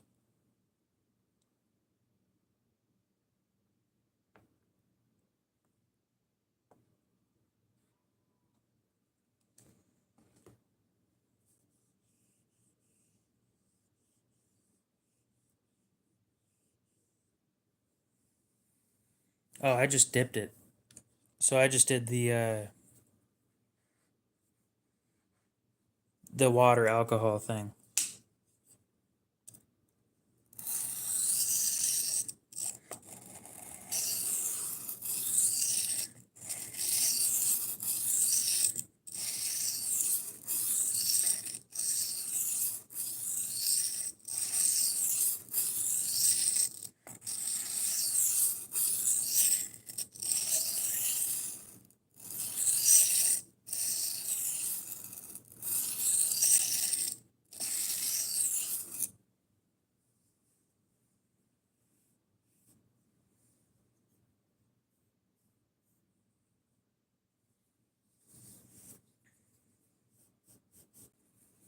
I'm not getting a burr anymore, which I think I'm fucking up again.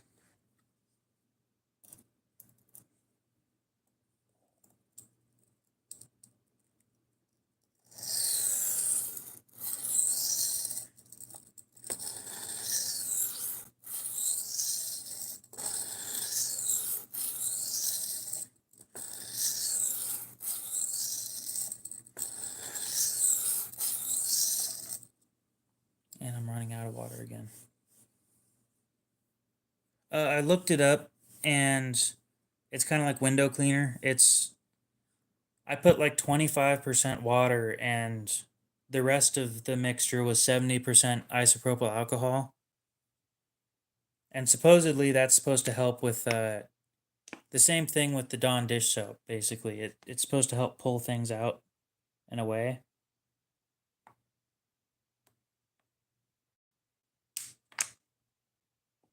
But it also evaporates faster than just water. So you got to do it more often.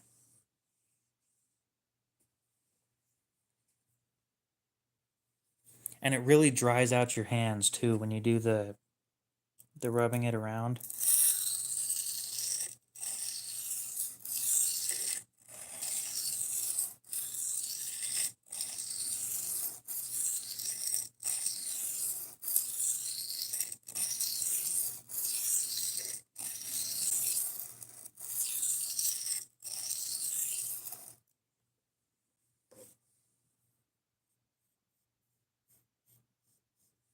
We're closing in on getting that burr though, on the spot that I need it to be at.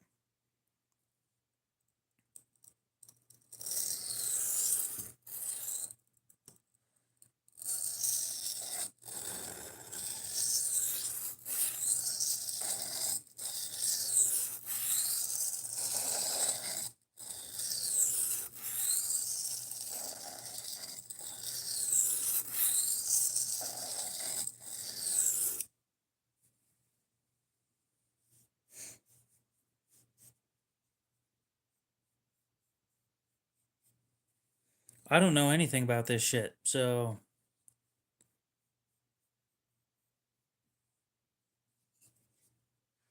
I'm just doing whatever this shit tells me to do. And honestly, it's basically just water that evaporates faster. It's not.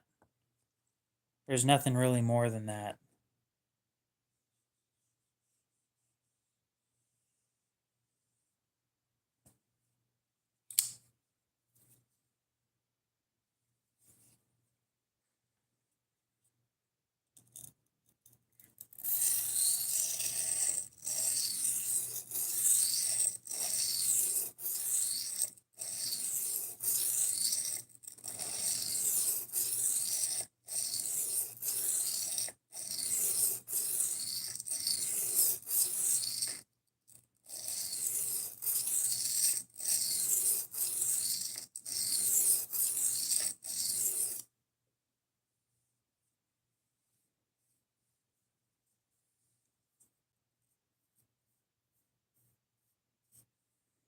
The rest of this shit's sharp. It's just that one spot. Honestly, to save this thing, I might do that, yeah. To save this thing some of the trouble, I'm going to reprofile on the 140. But it just slides so much. And yeah, the way I described it was basically it sits there and it slides off the diamonds.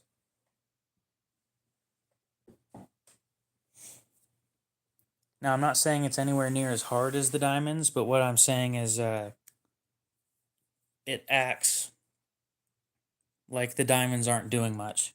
So I do want to try the wet diamond stone because Aiden told me I should try that out with these.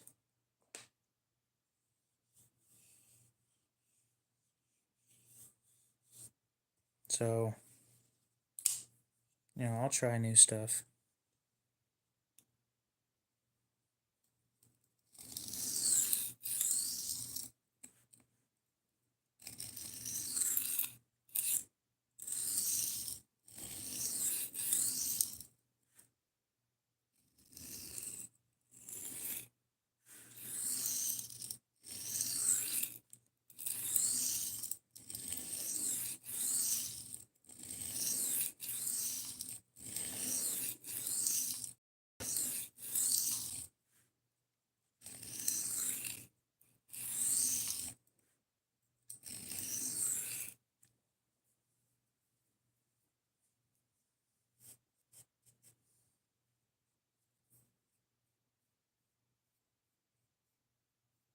We're starting to get a burr in that spot down there.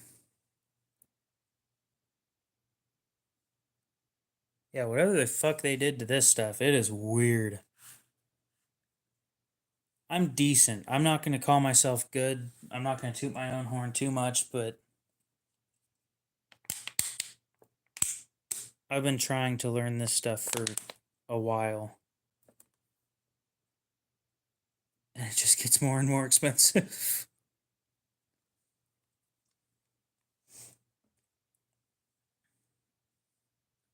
Let's see, what'd you say? One thing you've seen is that a good amount of pressure. I'm doing less pressure on the 400 than I am on this. I'm putting enough pressure to move this. And it's still not cutting right. It doesn't feel right. I don't know how I'm supposed to explain it other than it doesn't feel like it's cutting properly.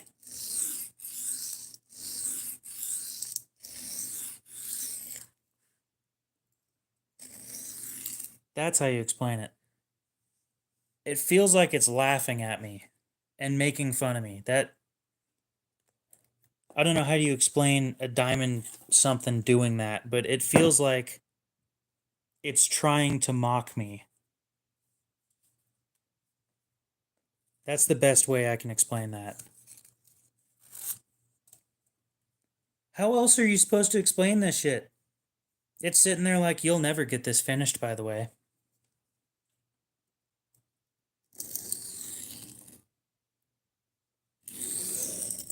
I should have started with water with these things.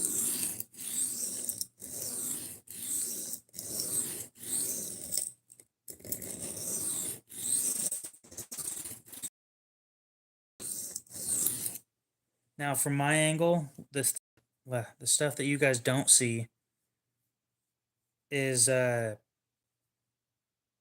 when it's S45. Yeah, it's the normal shit.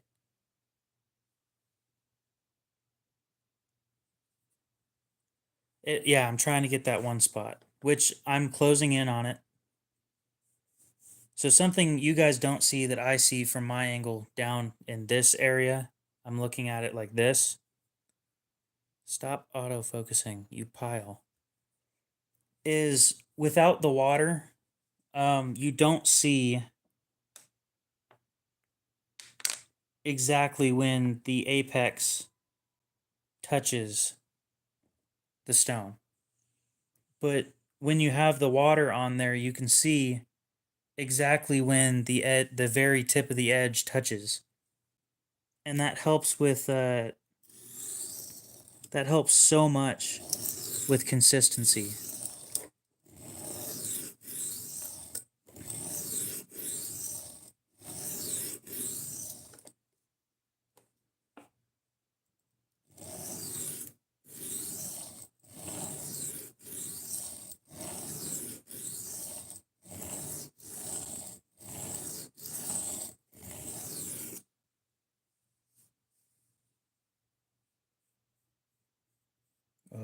almost there.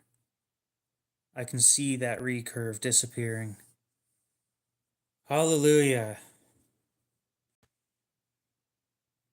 We've been streaming for 3.5 hours. Holy shit. No, the fact that I'm still awake blows my mind.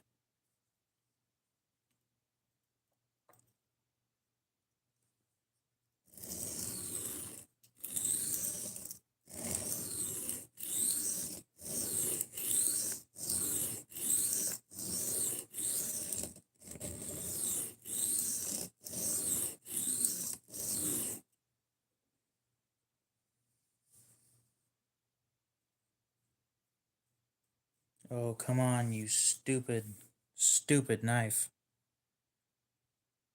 I'm barely removing anything.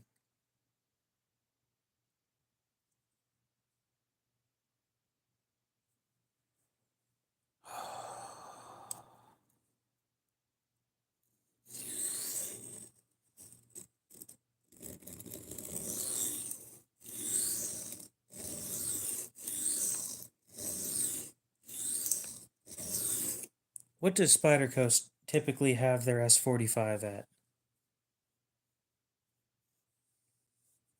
I've never dealt with a steel like this. And where the... There it is. Under my strop. 62.5? This is not 62.5.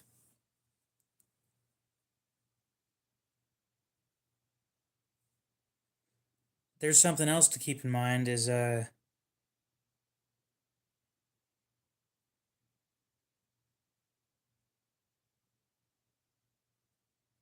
S45VN DLC.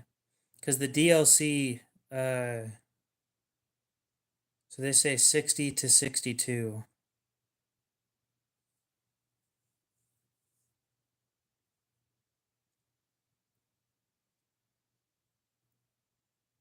This is so much more.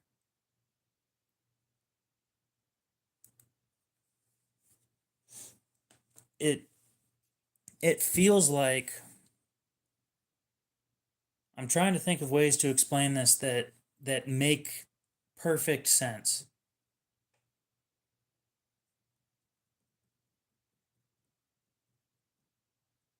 Okay, for those of you who have seen knives that are heat treated, right?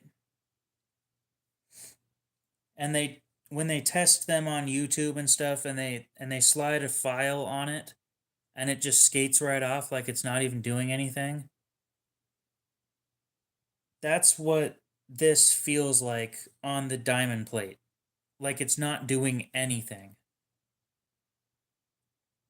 And something you may have noticed, it didn't leave much residue behind.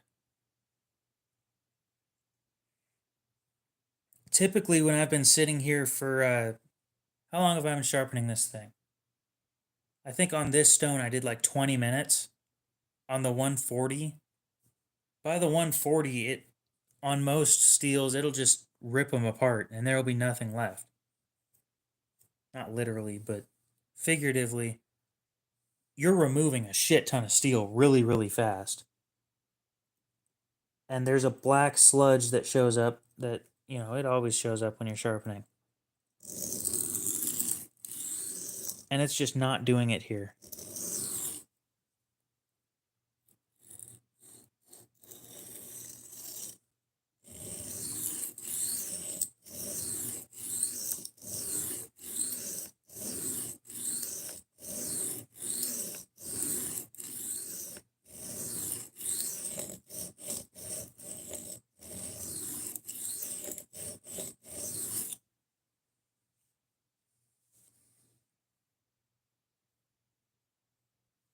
You stupid son of a bitch.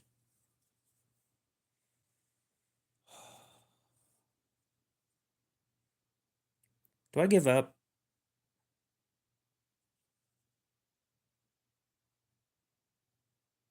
I'm starting to wonder, and the thing I'm wondering that's coming to mind is this S45EN, or did they stamp it wrong? I don't think this is S45VN.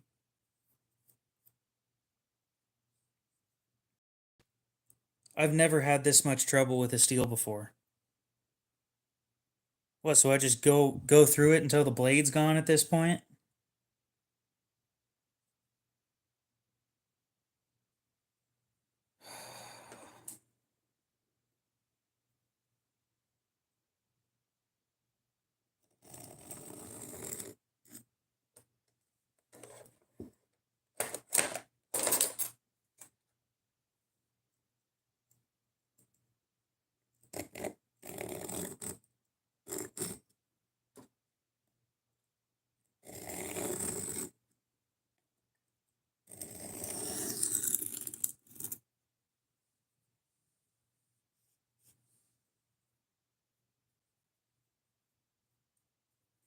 But yeah, this whole time it's felt like the diamond stone's sliding off of it.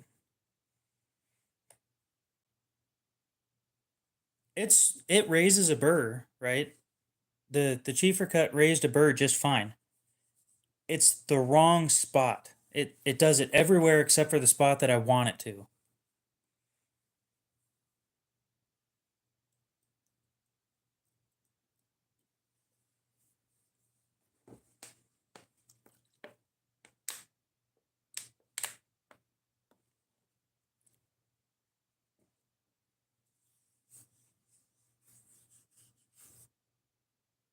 There's not much steel residue on there.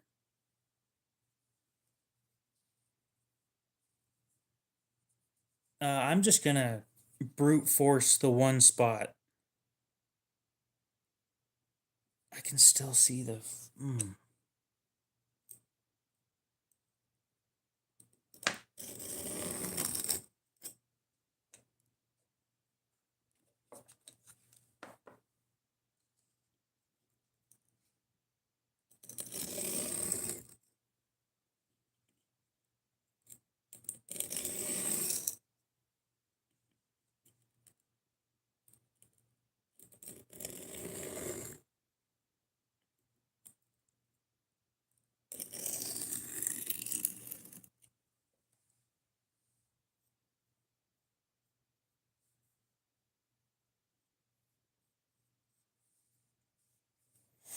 So when I say give up, I meant give up on that one spot and stop trying to sharpen it out.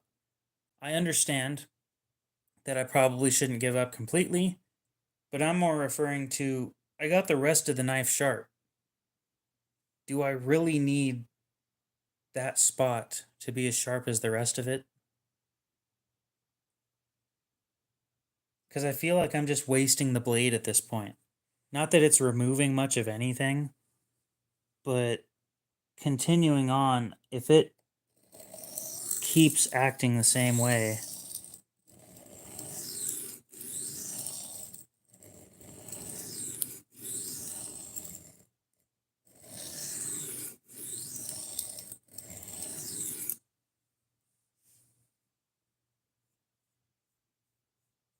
it's just that same one spot.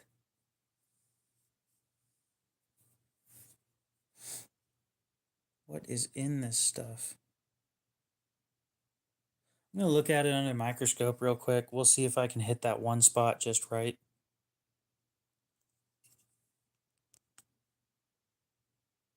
It's not evening out on either stone. It's not doing anything. Now, please tell me I can focus. Okay.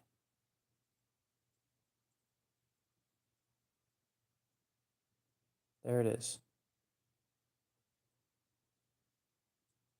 Now the rest of the blade, I haven't properly wiped it off yet, but well, it's got a burr on that side. So let's look at the other side.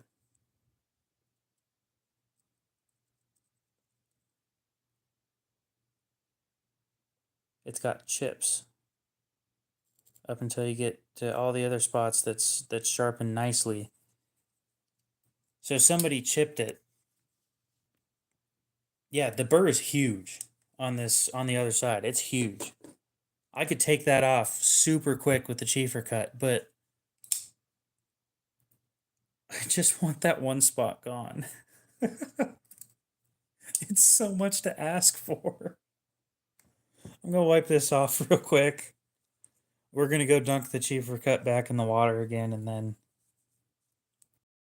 then we'll go at it and finish. I'm not gonna ruin a blade and chase this thing for an hour. It's not worth it. Now we'll see tomorrow if that has rust on it. Woohoo. Okay. And this is all the stuff from the chiefer cut, by the way. There's black residue all over this. Yet there was almost this down here is from that. This all up here is from the chiefer cut. It cut so much deeper than the 140 did, and it wasn't even close. So at this point, I've come to terms with the fact that I'm not getting rid of this knife. I bought it to sell it, and at this point I can't.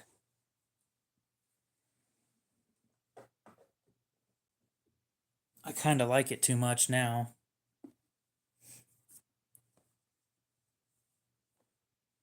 Yeah, the knife that gives you the most trouble is the one that you like the most. Doesn't that sound like kind of an abusive relationship? That just doesn't sound good. It treats me like shit, but I love it. Let's get the blue.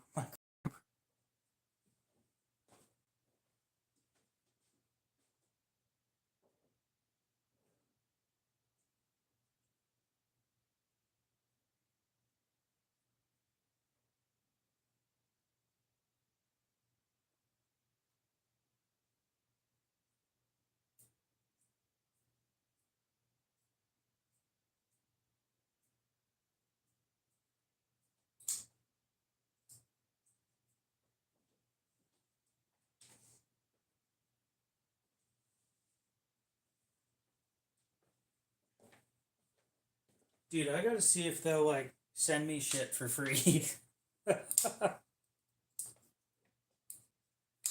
If Chiefer Cut will say, you spent how long chasing one thing, or, coming from an amateur knife sharpener, I would like to think that my opinion matters, but it probably doesn't. But maybe it does, and maybe they'll like me. You fell asleep, doesn't surprise me. You lost your number one spot, by the way.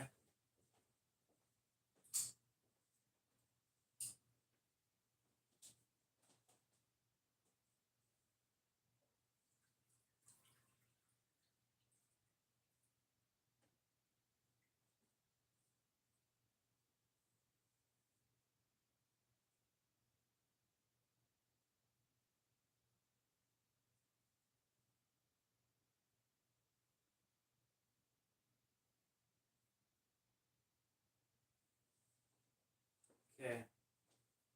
So we got it soaked again.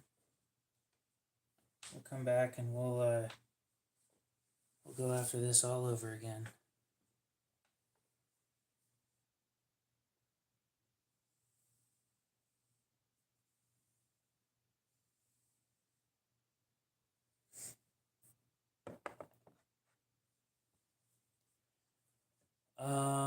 Is there anything else over there that I need before I sit down?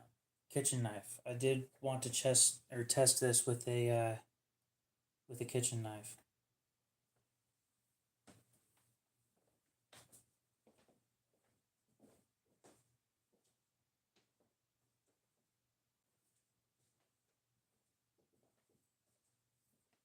And I have just the one in mind. Okay. Oh, sit back down. You can't contribute right now, but you have a helpful tip that you learned. I need to use the side edge of the 400 to hit the end of the cutting edge. You mean the corner?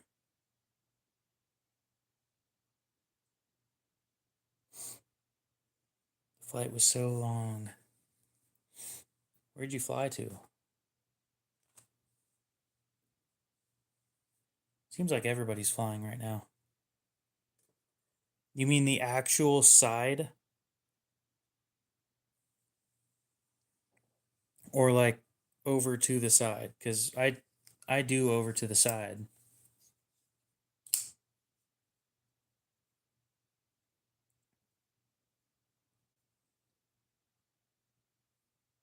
There isn't enough clearance anywhere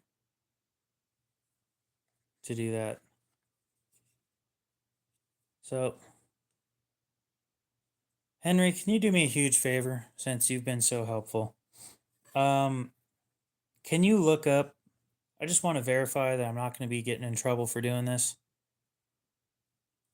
Is alcohol going to hurt a vitrified stone?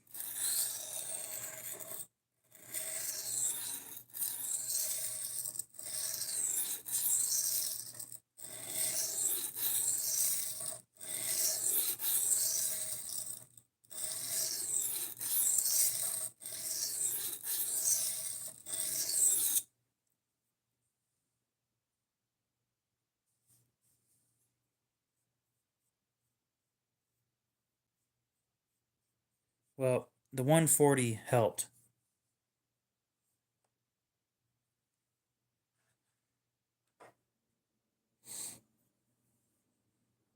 Well, it's always potentially. Everything has a chance of hurting stuff, but I want to verify before I continue.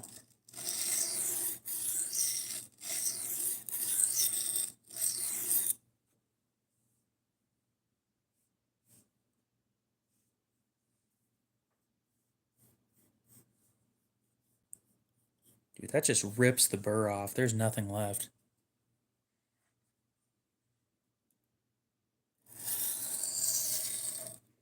And I'll admit, thinking about it, I don't understand why they would send a 0.25 micron strop when the stone that they're sending is 400 grit. That doesn't add up at all.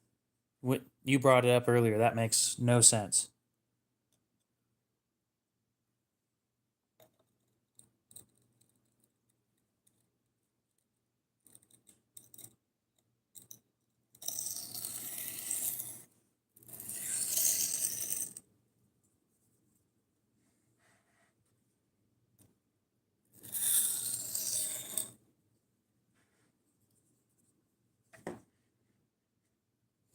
No, it's good value. I mean, I didn't buy it, so it's great value for me, but it's weird moving from my regular nickel bonded diamond plates or whatever they are to this. Really?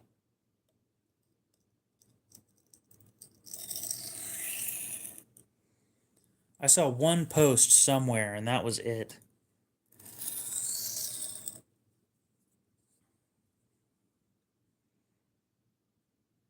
Yeah, $100, honestly.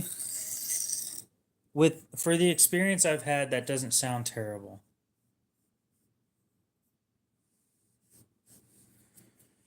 Well, since it doesn't sound like it's going to hurt it, we might as well just continue because there's nobody saying no, and it's getting dry.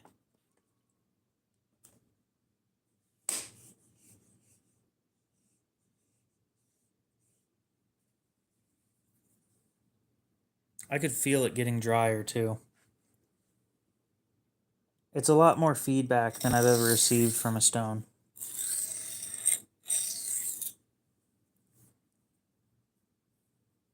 The diamond stones don't give you anything. It's just ripping material off.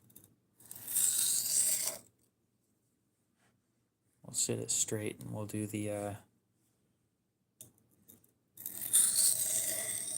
burr removal passes.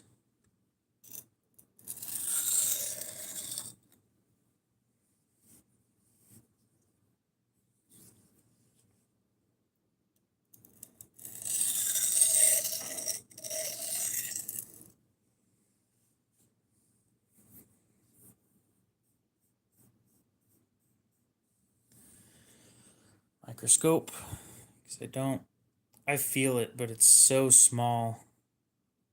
I think my regular strop without the diamond paste would take it off.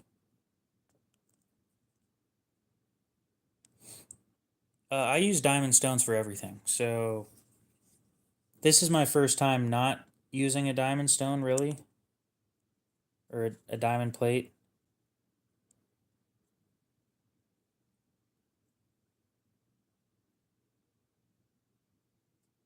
It looks great.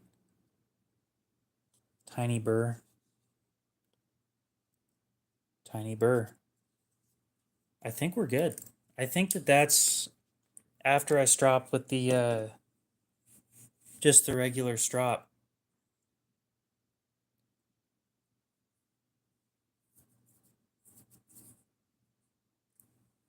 That's what I was worried about, was it hurting the binding agent. I wasn't super worried about it, but alcohol, I think it's a solvent, so it wouldn't surprise me if it had a chance of hurting stuff.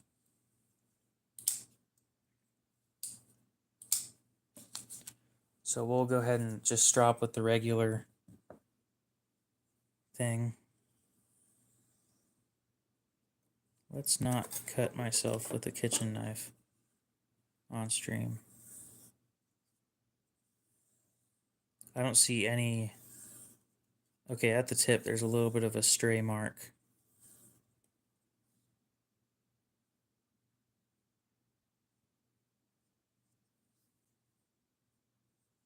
Not bad, though.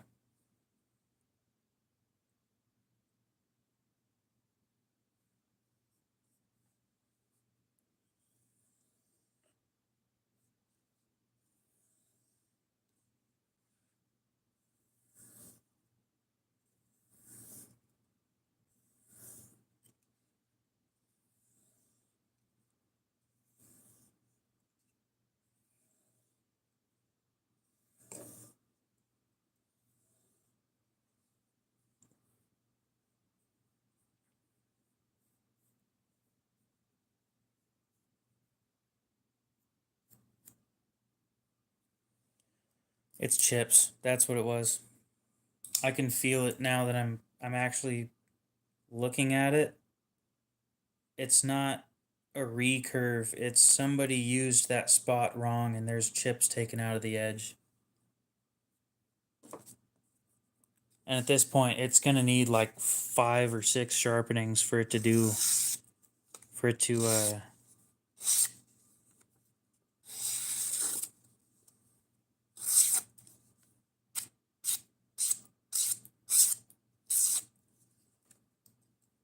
yeah.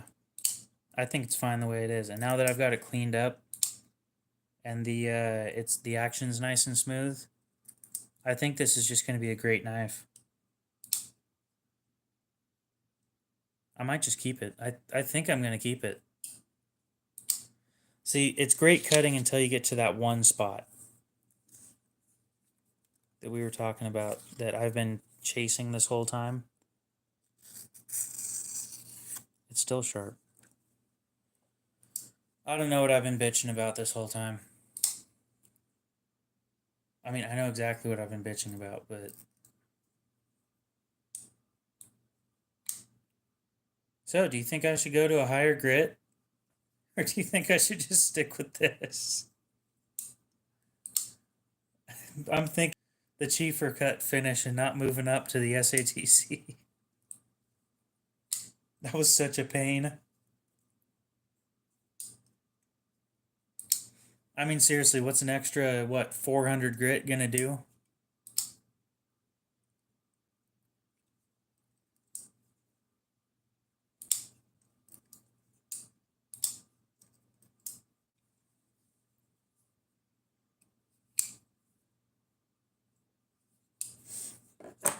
That's a great knife.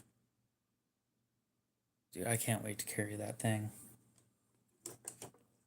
Now this, I was planning on doing I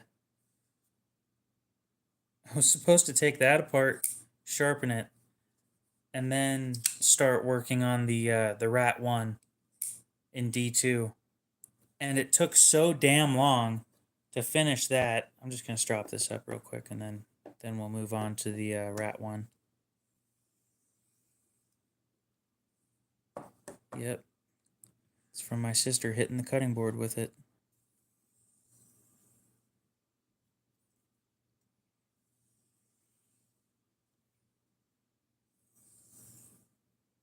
Okay.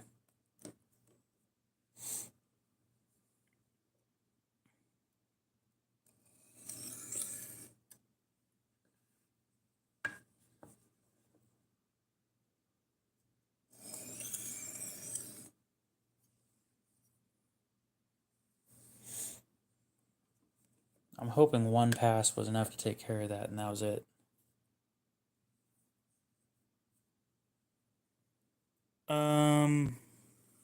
They say it helps with food sticking. I don't think it does shit. I think it's a conspiracy theory, a really stupid one, but it makes sense. Once you sharpen to that point, you need a new knife. Okay? And most people, when they take their knife to have it sharpened, somebody does it with a belt, and they don't do it with a stone. So you run out of blade really fast. And in like 2 or 3 years, you'll need a new knife.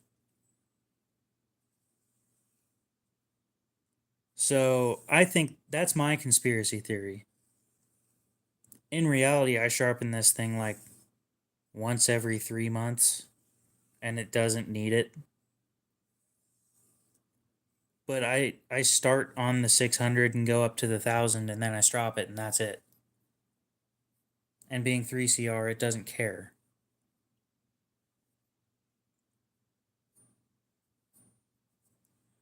Paper test. I think it's a marketing gimmick, yeah.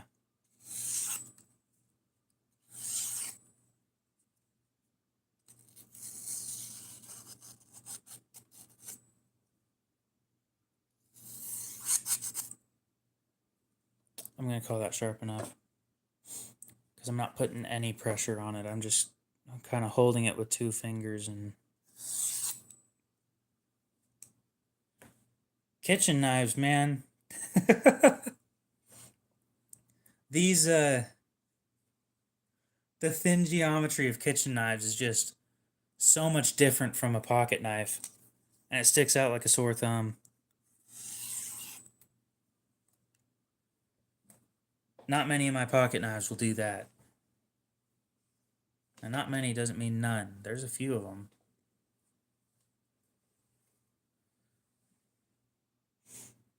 So I'm going to try and... I'm going to flip the Chieffer cut upside down, stick it on the counter with a microfiber under it to let it dry. I don't think we're going to mess with it again tonight. And then we'll clean it off. I'll clean it off and then do all that. And then we'll move over to the rat one.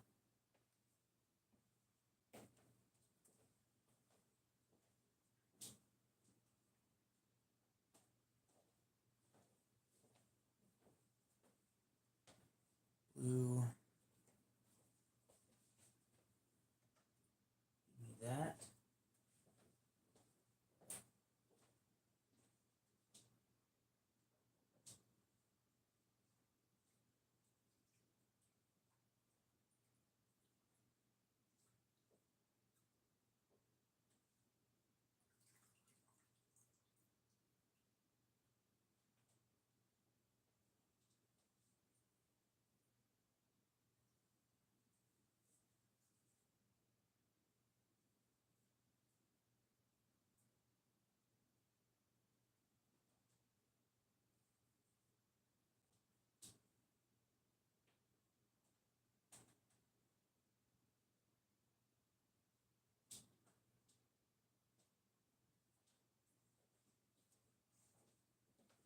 Okay.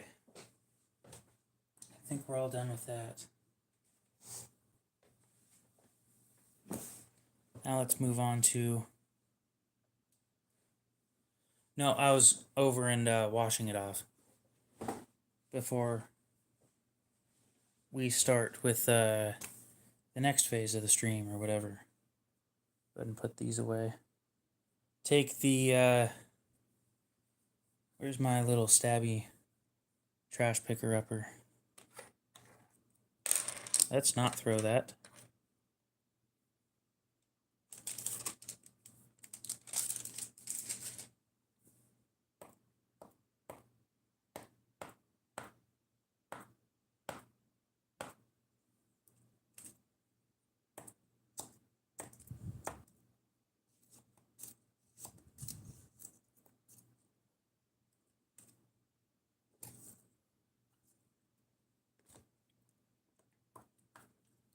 Now, believe it or not, it may seem like it takes longer to pick them up like this, but the amount of times that I try to pick things up and I miss, this is quicker. Or, you know, your hand slips or some bullshit. There. So let's go ahead and put this in a box. Let the box dry off too.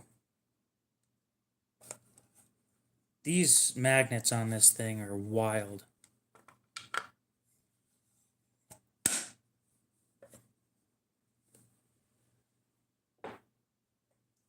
You gotta be careful in closing that thing. It closes with some authority. Respect my authority. Okay. Now, for the rat one. This one's in pretty good condition, honestly. I don't think it needs cleaned, but I'm going to say that, and then we're going to find, like, sewage in here, so just my luck.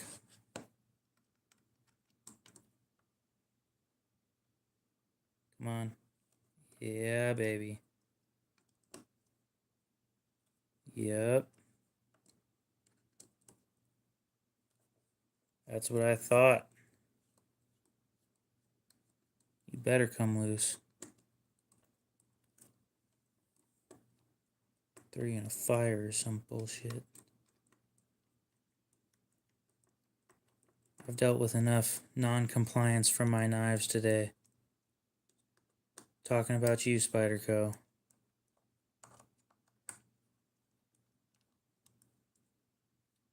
I swear that S45 is like 66 HRC. It's something ridiculous. It is not normal. And if they're just like that, Spyderco, who hurt you? Because god damn.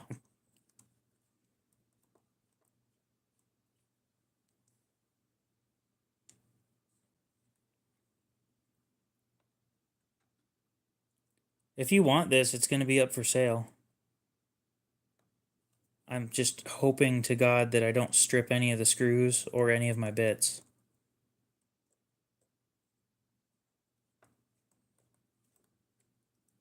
There were a lot of cool knives yesterday, yeah. I'm making that stream public if it isn't already. It's 5.5 hours long. And I think I got to talk to six, 7, or 8 different knife makers.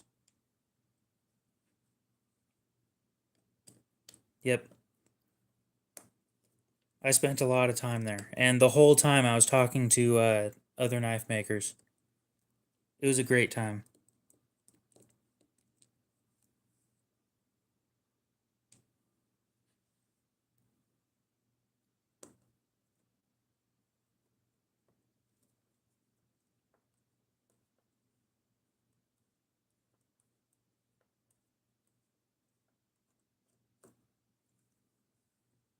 Okay.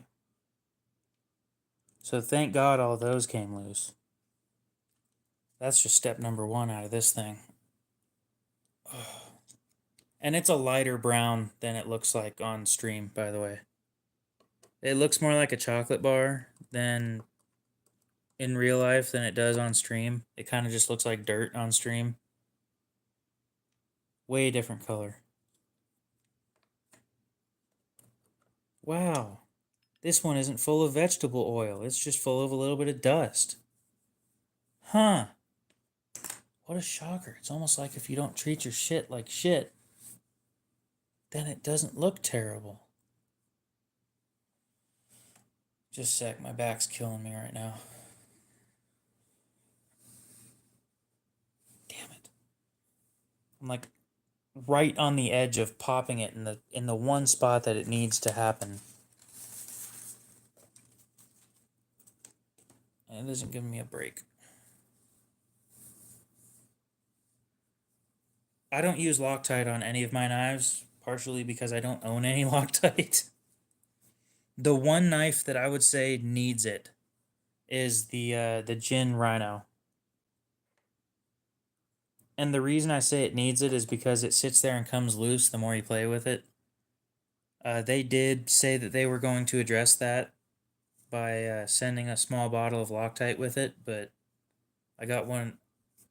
I think I got the first black one that came into the US.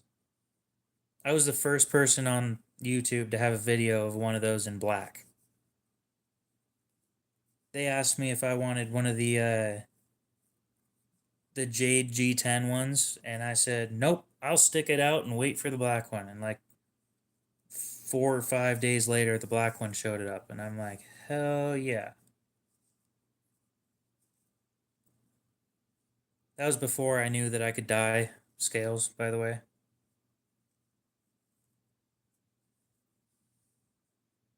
Okay, so that most of the dust is wiped off of that. I just realized if I turn sideways a little bit, I can lean back in the chair and my back doesn't hurt as bad. Okay. So what you guys will see me doing when I'm loosening these things up is the gripping the screwdriver, and when I grip it, I twist slightly. And every time that I twist, I put slightly more pressure than the last one. And when I do that, it loosens it up slower and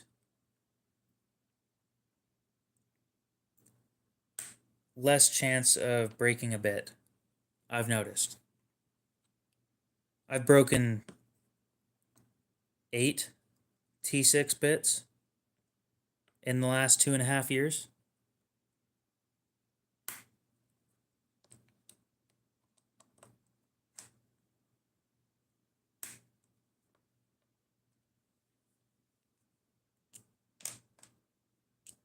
And people say when you take a Rat 1 apart, it'll never go back together the same way. Like, it's kind of the point. The Rat 1 you handed me the blade wasn't centered. The whole point of taking it apart was to fix that. Or when it's full of vegetable oil. That was so stupid. Somebody filled their Rat 1 with vegetable oil. And the only excuse I can come up with for that was they thought, oh, it's oil, so it's a lubricant. It's not, by the way.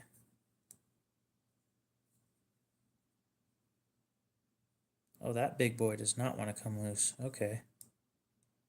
I might be forced to leave the, well, I was thinking for pivot lube, but that's a really shitty excuse to use that. So what ended up happening is it polymerized, basically. But the one I'm talking about was AUS 8, so it was stainless. For everyday use, anyway. Anyway, what I was getting at was it polymerized, and it turned from being what I assume was probably a pretty smooth knife to not a smooth knife.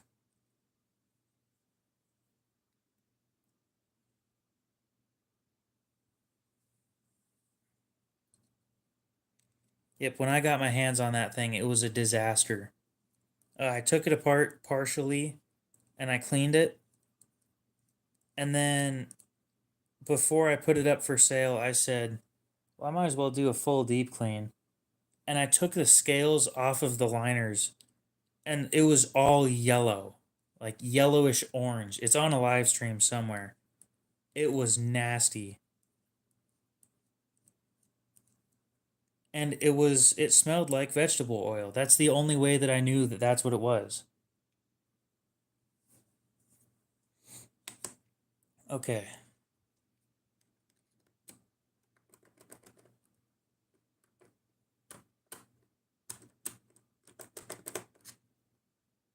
So that's not coming out. Will the scale come off at least? Yes. A little bit of oil in there, but that's pretty regular. It smells like crayons. Don't ask me how I know what crayon smells like. I can have my favorite snack and you can shut up about it. No, but the oil in here smells like crayons for some reason.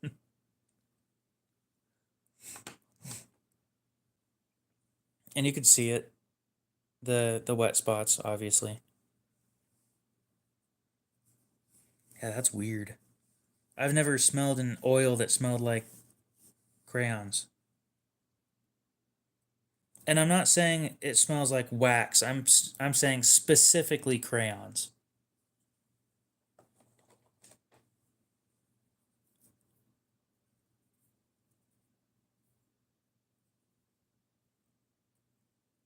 It's entertainingly so as well.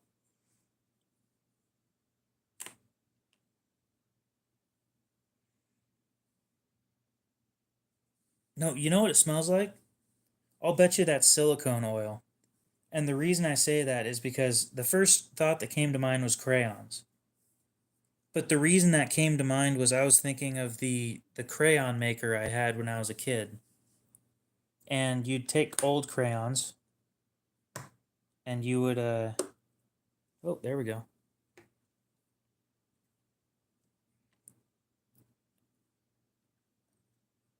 Oh, there's one. That one goes up here. That hurt.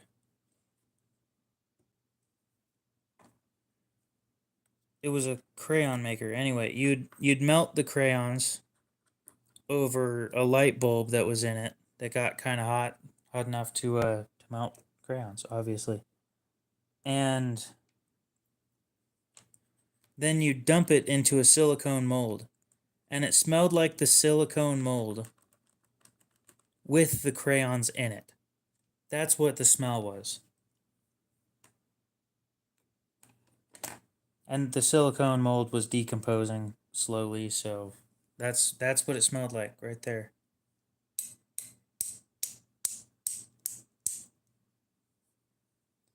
You stupid son of a bitch. Let me have the barrel spacers, damn it. Can I not just say gimme have and then you drop them?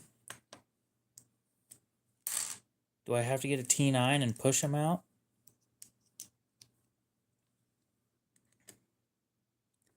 Do I have to get a T10 and push them out?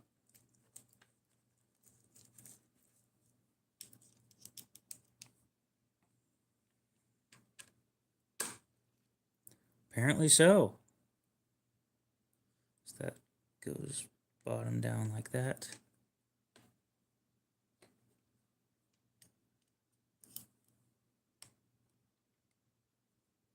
That hurts. Hammer time. I hate getting a hammer involved, but you know, sometimes I'm tired of this shit. So let's grab my hammer and be done.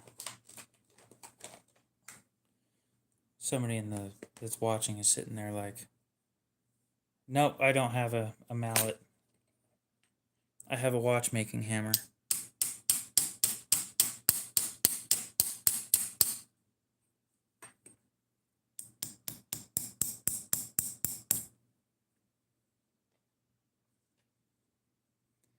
I'm sitting there like, somebody in chat is thinking about I'm using like a claw hammer. and beating the shit out of my knives.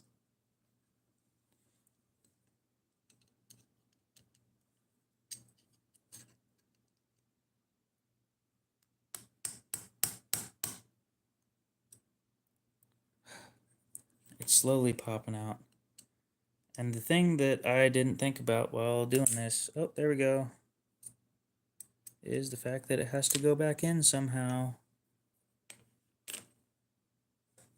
Oh, my back. Yeah, I use the white side specifically for watches.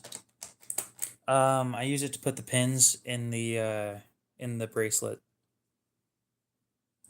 Carco, what's up? How's it going? I did not find you an abused Osborne from that one guy. However, I know that a pawn shop nearby has one.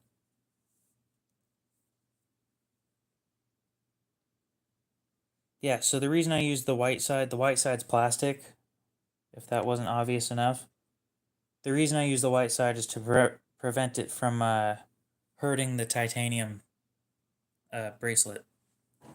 Titanium's softer than steel, so yeah.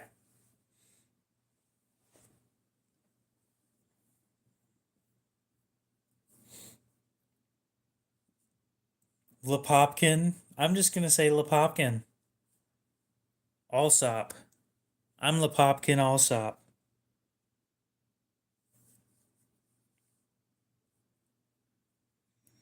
I almost forgot that about Rat Ones.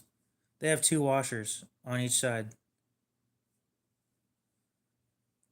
Yeah, I'll go to my local pawn shop tomorrow if they're open.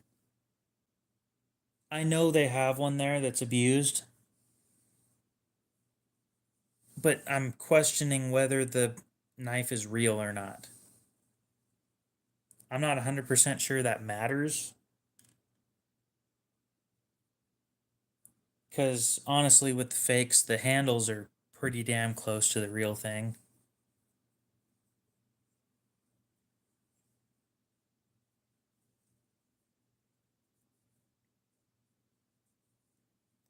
But yeah, I'll send you a picture when I get pictures of it.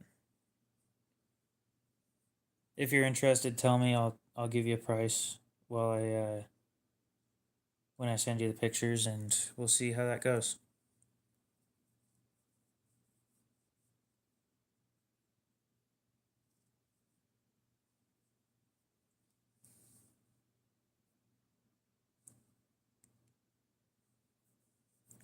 I wouldn't be too super worried about it.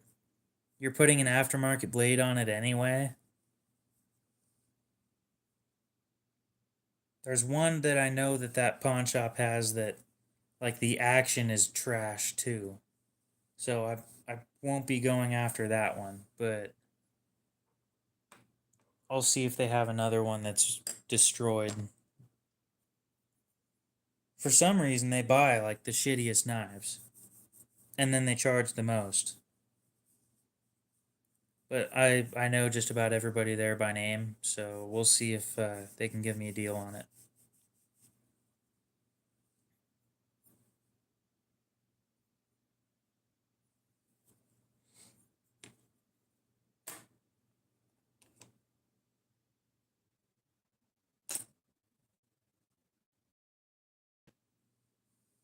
Pretty much just need liners.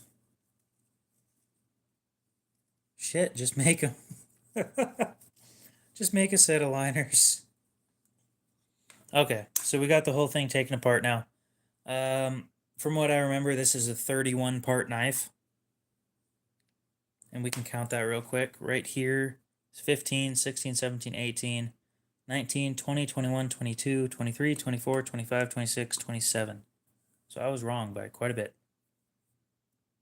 4, 5, 9, 10, 11, 12, 13, 14, 15, 16. No, I was right. 5, 10, 15, 16, 17, 18, 19, 20, 21, 22, 23, 24, 25, 26, 27, 28, 29, 30, 31. Okay, there we go. No, I wasn't counting the detent ball. I just fucked up somewhere. No clue how that happened. But yeah, we'll go ahead and put this thing back together and then we'll sharpen it if it needs it. Paper test.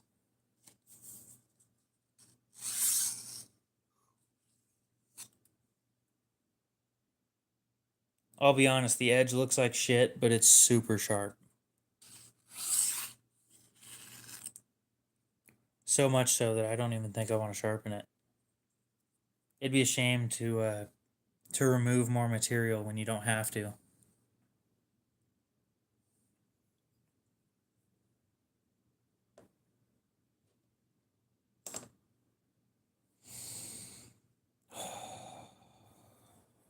What do you guys think is a fair price for this? It's a Rat 1 and D2. Brown scales, not that everybody likes that, but that doesn't really matter. It's a used knife. What do you guys think is fair? At least we got 2 people in here that can respond to that. So real quick, we'll start putting this side back together.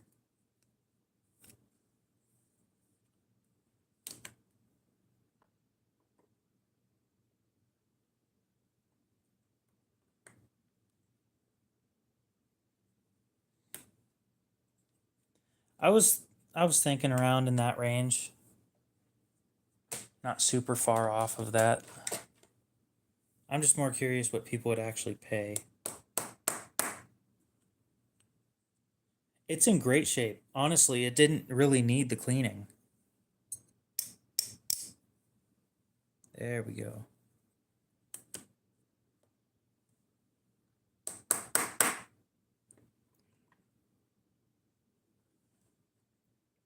I don't know how much they are new. Honestly, I've never bought one new. Both the Rat ones that I have, I bought used. And I sharpened them and they've been great. Because I haven't carried them.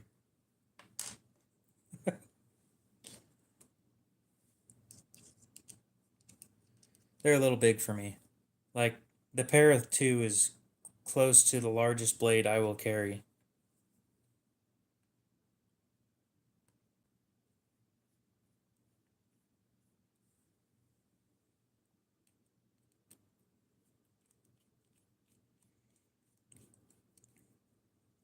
Yeah, after this morning or throughout the day, that live stream, my back started killing me like halfway through, and I'm just sitting there suffering through the whole thing. At that point, you'll hear me complain about it a few times in the stream. But I'm sitting here leaning forward like that, kind of. Maybe not like that, but 45 on Blade HQ on sale. Okay.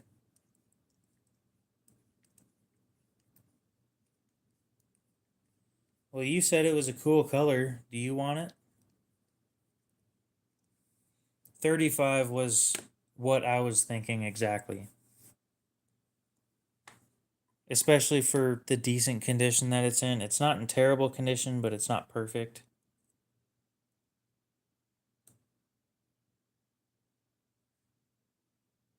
The brown one's more expensive.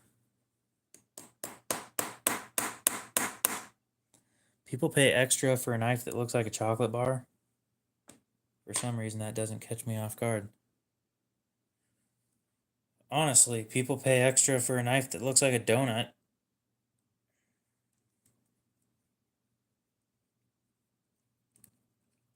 This thing's 73 bucks in D2.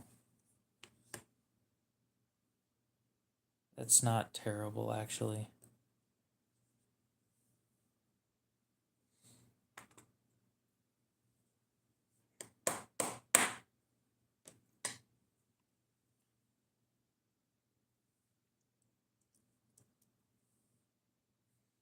KO, how do you get the screws to stay onto your on your screwdriver? Because I hold them in place with a fingernail.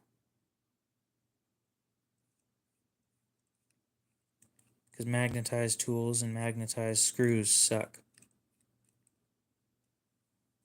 When your blade's sticking to everything, you're not having a good day.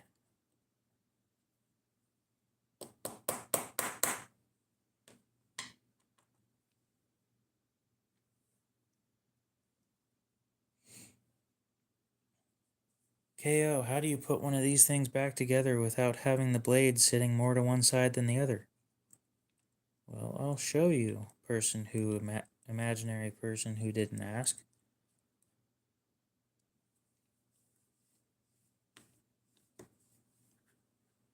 I will never understand how they price these things.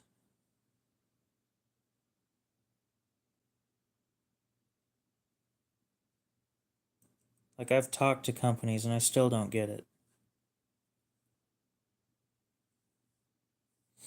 It is a good question to answer, but nobody asks. I'll tell you guys, it's great. It's really easy. When you're putting this shit back together, don't tighten everything all the way. Specifically the pivot. There is a trick to it, yeah. Specifically, you're going to take the pivot, you're going to tighten it all the way. Back it out about a full turn. Leave it at that. Put the rest of the knife back together like normal. And for these, you're going to want to have them a little loose. Like a half turn.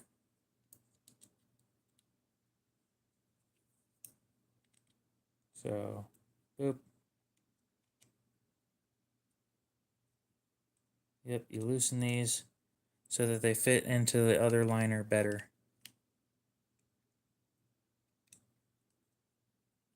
And it all works out. Yeah, so specifically with the Rat Model 1, the reason it works is because the pivot is a completely separate piece from two screws that are holding it in. So you can do this without over tightening. A lot of other knives you can't do that. So we place that. Regular mineral oil right there, and on the detent ball. Put the blade right there. And take it back off because I'm a fucking moron. Anybody who caught that? Anybody? Please tell me what I did wrong before I tell you. Drop right there. Drop right there.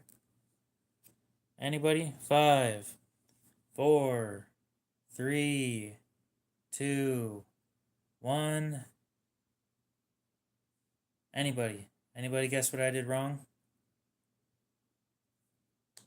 Come on, I want somebody to know this. Somebody has to know this. There's 2 sets of washers. The nylon and the phosphor bronze.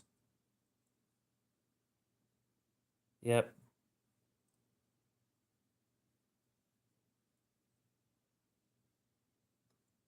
I screwed up and I put the blade on before putting the second set of washers on. You guys might find this entertaining.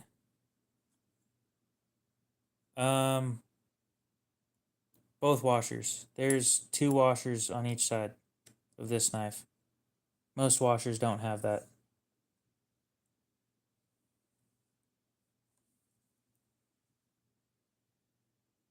Drop right there and a drop right there. Then the nylon. Then again, a drop right there and a drop right there, and then phosphor bronze. Now, front liner. That just snapped right into place without any sounds. That's perfect.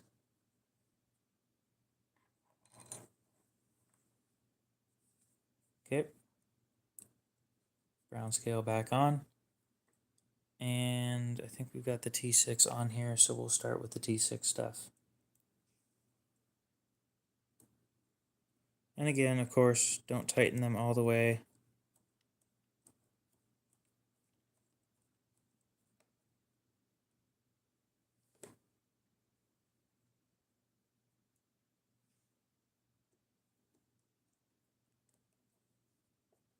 So, Carco, you want to see my new knife?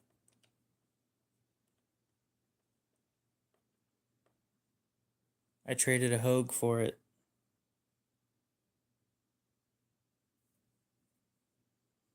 I can't afford to be giving away stuff all the time, unfortunately.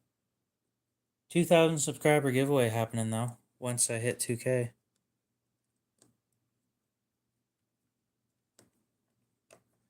My new knife today is the one that's on screen. This one. And I got a pair of two, but nobody cares. This is way better than a pair of two. No, the pair of two is so much better. I'll show you guys the pair of two here in a sec. Get in there.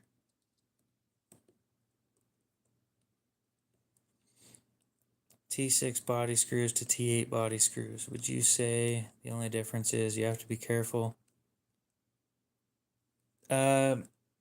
You have to be careful, as well as it's just more annoying to have to switch tools. The worst experience I've ever had trying to take a knife apart that didn't come apart was a SOG Terminus XR, because the pivot screw is a T6 as well. Overall, that whole knife is just a disaster, but it's great. You just can't do any maintenance on it.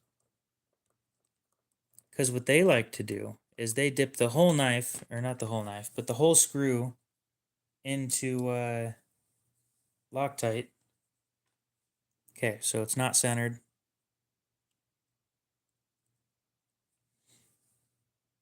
Tighten both sides. Loosen this. Push it over. Tighten that. We got to tighten the body screws as well. It takes some finagling to make it all work.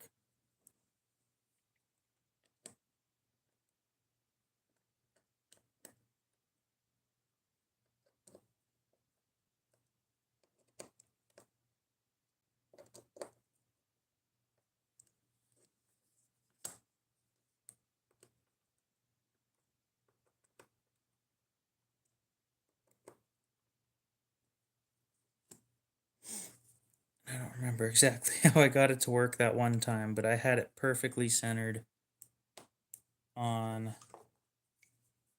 Yeah. This thing's perfect.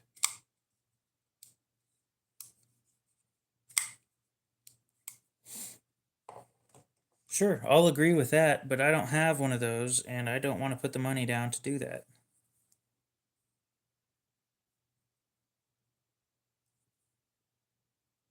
Yet. You know, it would help, very much so, if I actually tightened these things all the way down.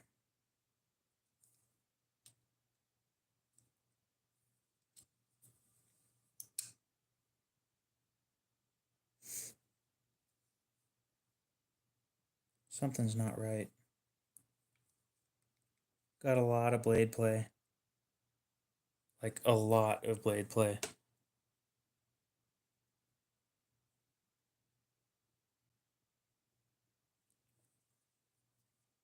It does not need more vegetable oil. Knives don't need vegetable oil.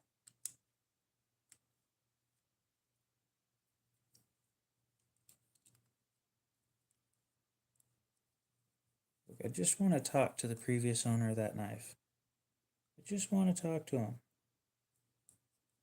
Just a solid conversation on why he's a fucking moron. Oh, my back. I gotta take it apart again.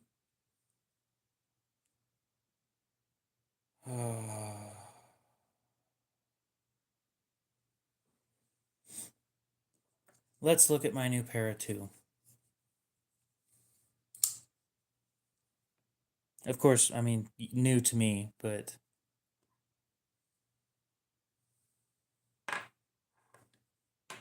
yeah. This stuff, this steel, is hard as shit. I sat there for like a half hour on my 140 grit Atoma, and it didn't do much of anything. It kind of just skated off like it wasn't really there.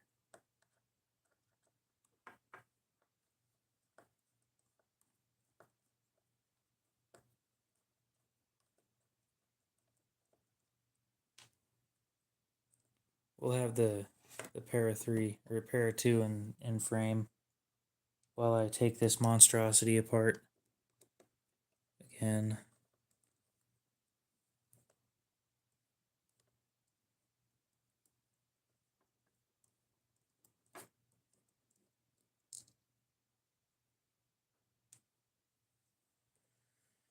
Come on, pop, please.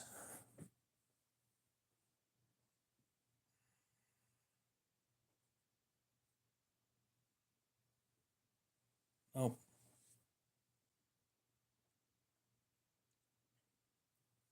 No.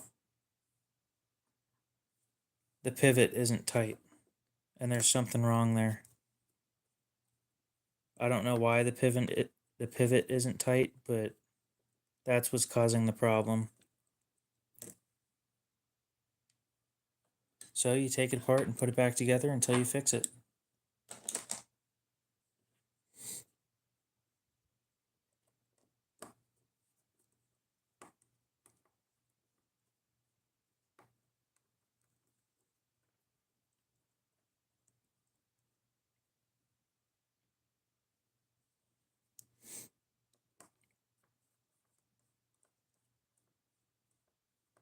No, the more I pushed down on the stone, the more it did stuff, but the steel on that Para 2 is hard. It's far above what they claim their 60 to 62 HRC. It's so much higher than that. I've messed around with the 60 to 62 HRC stuff. This is not it.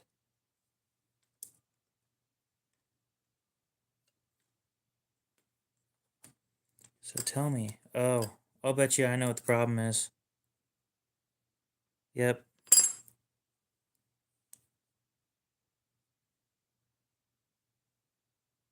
Okay.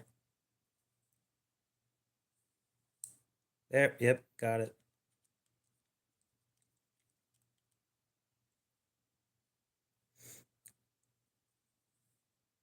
That's my fault.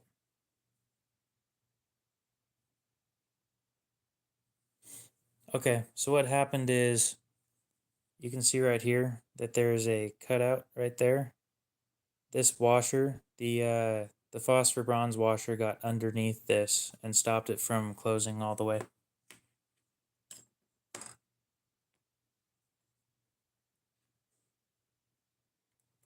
What are you guys talking about? Oh, you guys are probably talking about rich people shit. Huh. Stuff that I can't afford.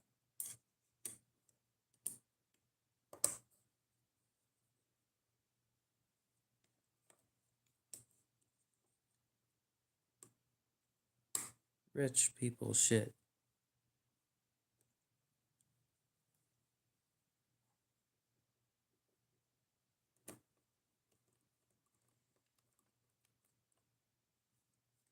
You know what's really sad? That I didn't patent because I didn't have the money. The top liner lock.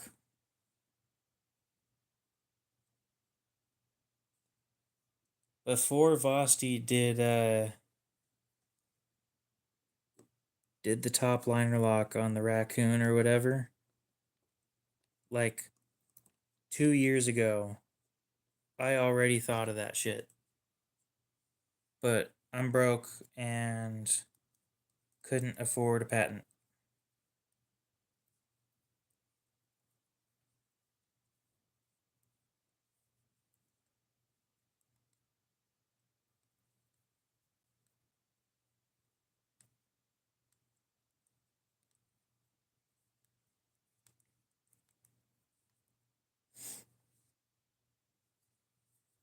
It's fun being broke.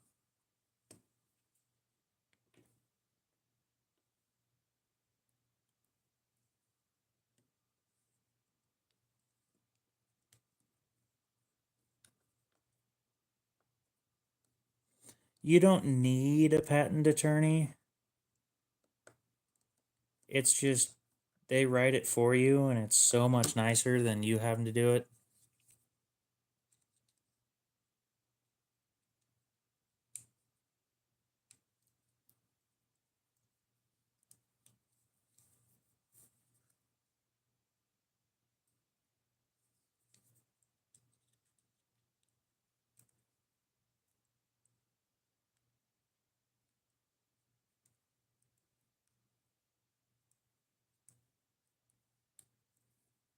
Well, would you look at that? We've got a problem on our hands.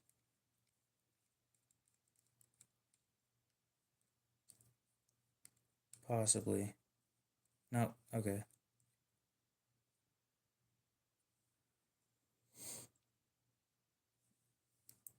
Recco, what's good? How's it going?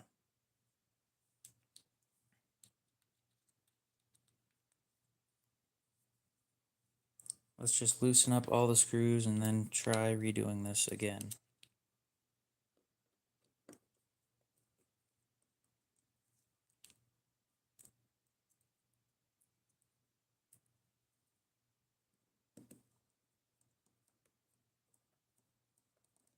I know about blessed knives. Y'all got way more money than I do. My next big purchase is it's funny to say, only a Chris Reeve.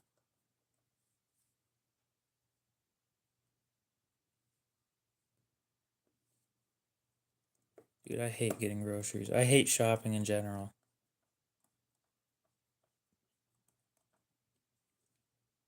The best part about shopping is leaving. No. The best part about shopping is driving home. The next best is leaving.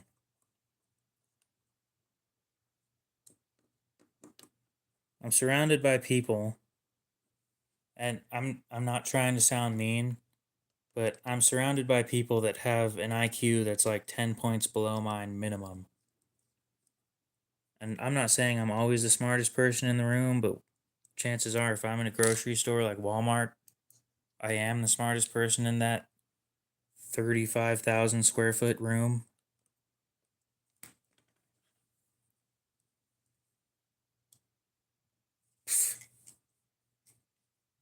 Didn't even try. It's centered.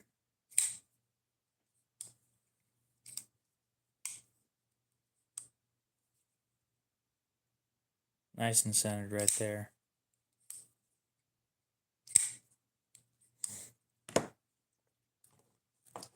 No, the best part about shopping is I don't have a wife. I don't have somebody second guessing everything. I walk in, I grab the one thing that I needed, and then I leave.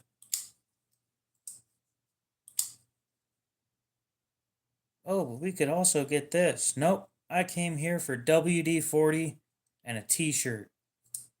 So I grabbed the WD-40 and a t-shirt and I left. That's it.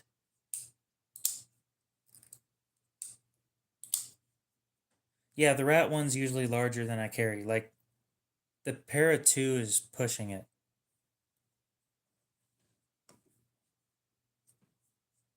Well, if you're the dumbest one there and you're the smartest one there, then that's saying something.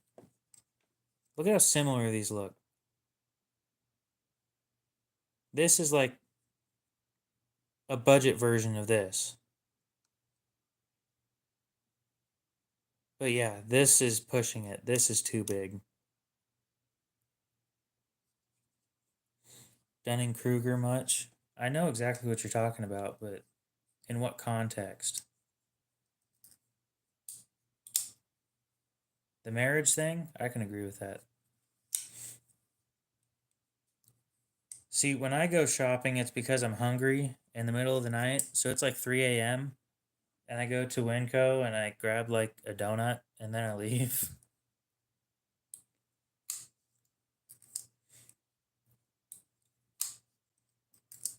I'm getting a collection of Spydercos at this point, dude. I did not expect to have as many Spydercos as I do now. I forgot to put the pocket clip back on. But I'll pull all the Spydercos out here in a sec.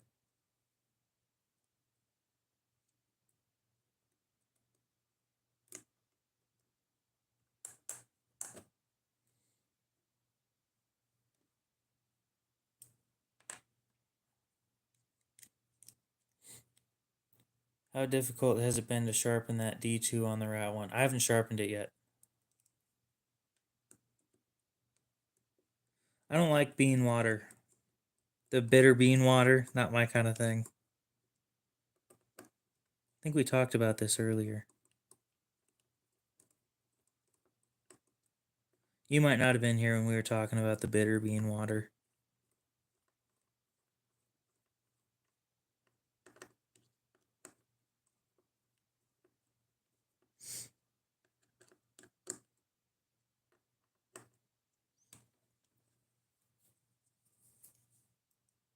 No, D2 is typically pretty usual. It's not hard, it's not easy, it's kind of just like, meh.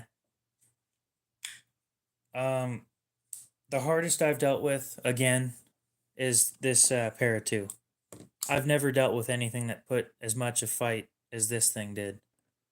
The easiest steel that I've sharpened is right on the same coin, a Spyderco Sage 5 in S30V.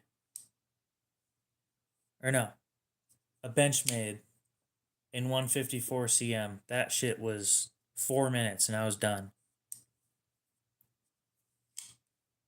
Yeah, I'm talking about with diamond stuff. I only really run diamond.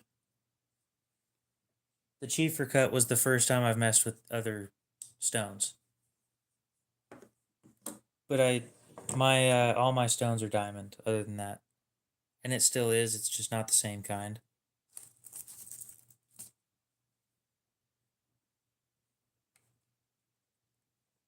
Are you having trouble with D2 or something? Is that why you ask?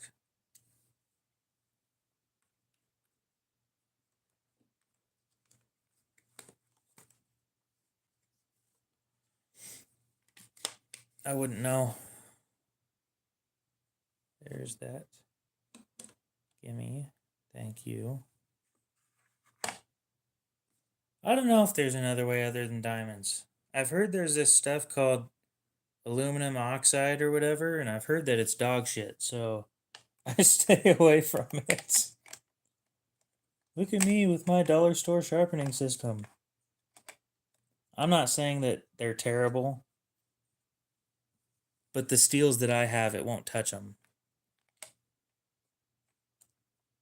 I'd find it funny trying to sharpen this thing on aluminum oxide because it wouldn't do anything. The diamonds barely touched it. And the only reason I got a solid edge on it was because of the Chiefer cut.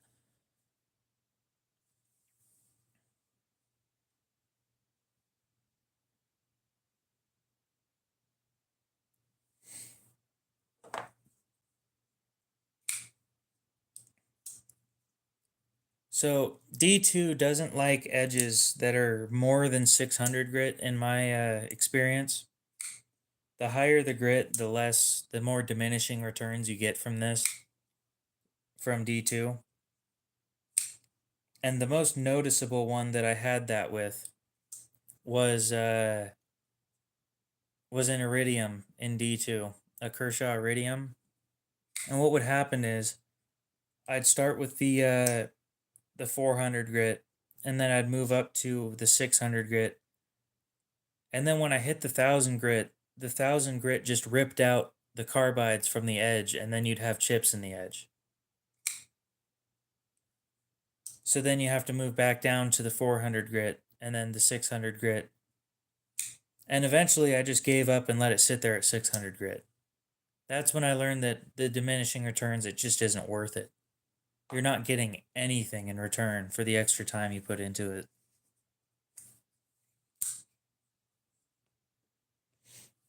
It's just a pure waste of time.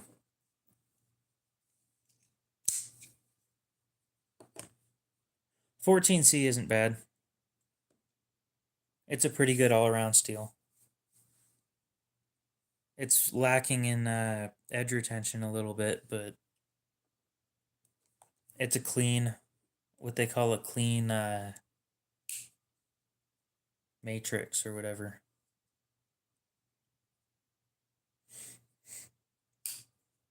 I'd pick D2 over 14C because I live in a low humidity area.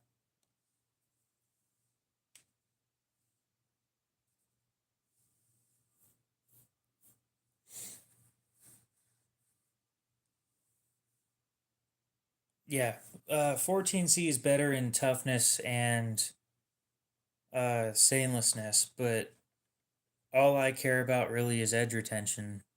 And at this point, toughness. Edge retention and toughness is what I'm after. I've started learning that I'm fine with taking care of stuff like this, where, I didn't test this yet, and I kind of wanted to. Can I scratch this? Oh, I already tested it. Okay.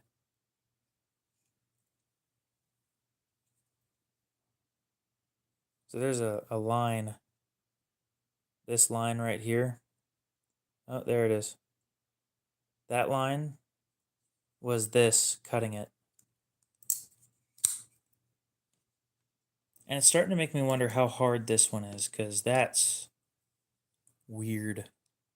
That's some weird stuff. But this is one of my favorite knives right here. I bought it after, so it had all these scratches and everything on it from the previous owner with a completely trashed edge. And I got it for 20 bucks. And I was like, well, it's my first user Spyderco. So let's use it. And I abuse the shit out of it. It is my pry bar on the channel. Whenever I need a pry bar, I don't grab my pry bar. I grab that thing. I've never messed with M4. Exactly. I only have diamond plates.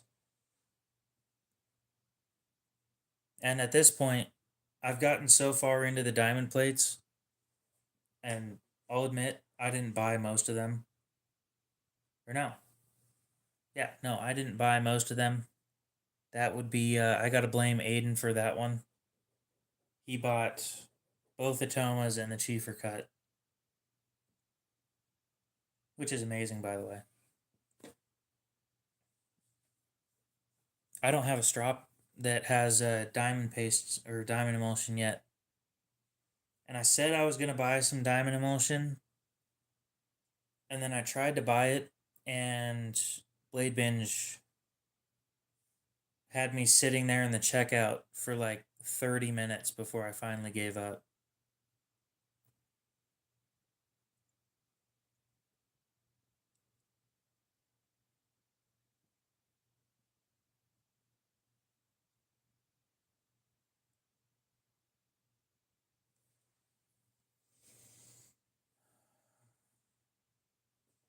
I just want my back to pop. I've been sitting here suffering for like 2 hours. And there's nothing that I'm going to do that's going to change it either. That's the worst part. Anyway, it's nice having people to talk to, though. At least I get some actual conversation instead of sitting here waiting for somebody to say something for an hour, which happens a lot. Is there anything else on the table that needs sharpened? What else did I get that was new? I know I got a parrot. I bought myself a QSP parrot. And I took it apart, and one of the bearing cages failed. Which is probably why it was sold to the pawn shop for as cheap as it was. So what did I do? I didn't fix the bearing. I removed it. And then I replaced it with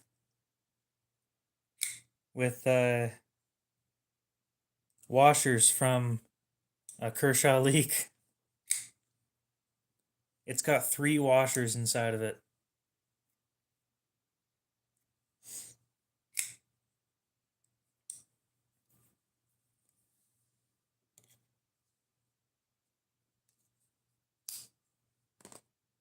I think I'm going to try swapping it out for, no, 3 washers on one side. The other side is on bearings. It's so weird. It's the most janky setup I've got so far, but it works.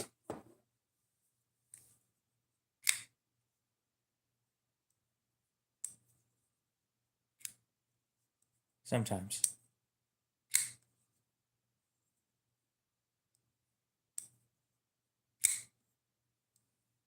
I think I know what you're talking about.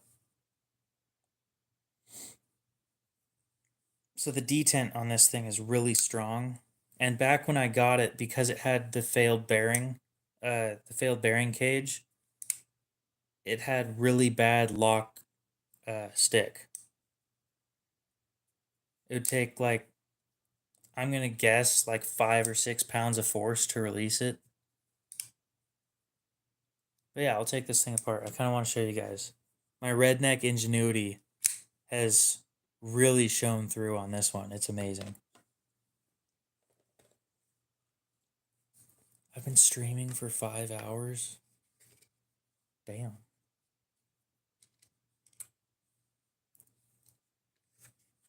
And like 2 of that was sharpening. And being that we've got 27 likes, I think the stream did pretty damn well. It did better than the knife show, which is kind of sad, but you know, I was kind of hoping to get more of those guys a little more exposure than I did. Some of them are sitting there asking like, I think the most embarrassing thing that I was asked at the knife show was, so how many people are watching? And every time somebody asked that, I think it was 2. So I had to come up with the excuse that it kind of is the truth. We've probably had like 10 or 20 people drop in the amount of time that I've been talking to you. So this side's the bearing, and we'll zoom in on that. So this side's the bearing right there. Pull the stop pin. And the other side is washers from a Kershaw leak. 3 of them.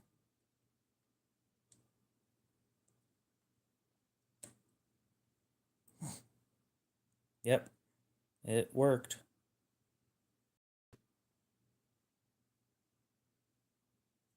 Got myself wondering if I could just stick like 1 full-size washer instead of 3 of the small ones. Like a single full-size and 1 of the small ones. Because if I can do that, then that saves me 1 washer. This is what's nice about having, it's not 3-in-1. It's mineral oil. Nope. I might get skiff bearings for it, I don't know. I'm broke, I don't have a whole lot of money. I just keep spare parts. Oh, spare Kershaw parts. Because they send them for free and it just happened to fit.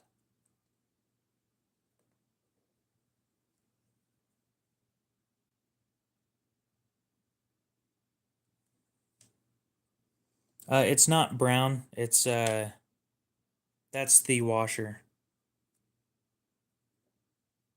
I could have sworn I put 3 washers in there, but yeah, that's a washer. That wasn't oil.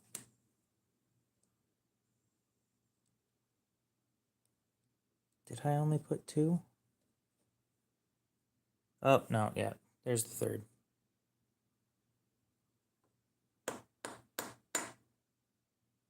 Get out of there. Actually, no, that fits pretty dang well. Now we gotta try putting it back together with a large washer. Well, I keep all spare parts that aren't broken. That's the big deal, is if they're broken, I'm not gonna keep it. But let's, like, here, a Kershaw washer that's just not as clean as one of the new ones. I'll swap out one of the clean ones and keep the old ones for spares.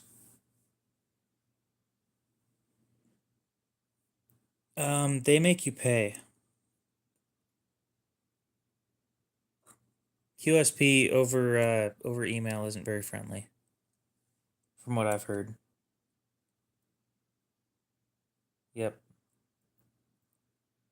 They make great quality stuff. It's just when something goes wrong, you're kind of fucked. Same thing with Kaiser. Kaiser makes you pay as well. I understand it. You know, when something goes wrong, you got to make money. But the knife show is great.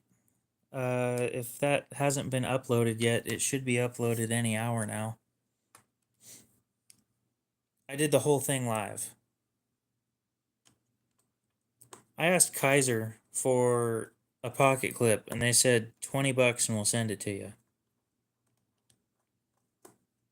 So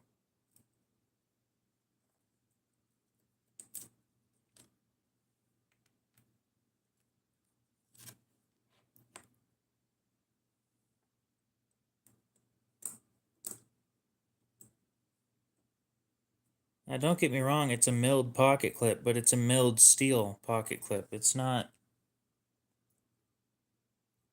super special. So how will this work out? Do you think this will work out, guys? I sharpened my first pair of 2 today. What Spyderco did you get? I'm always happy to hear people getting new shit. A pair of 2. There we go. Heck yeah. I just got my first pair of 2 today as well.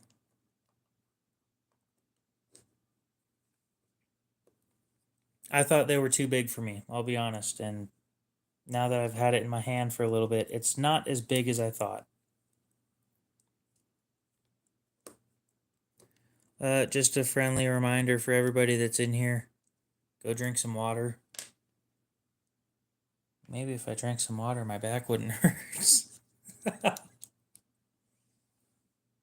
what my parents used to say. Oh, you got a headache? Go drink some water. No way, you broke your thumb? Go drink some water.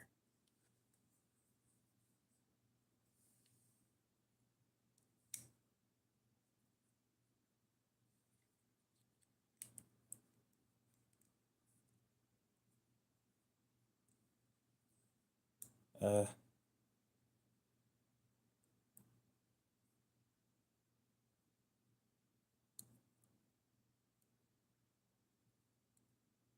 I don't think that this is working out the way that I had planned.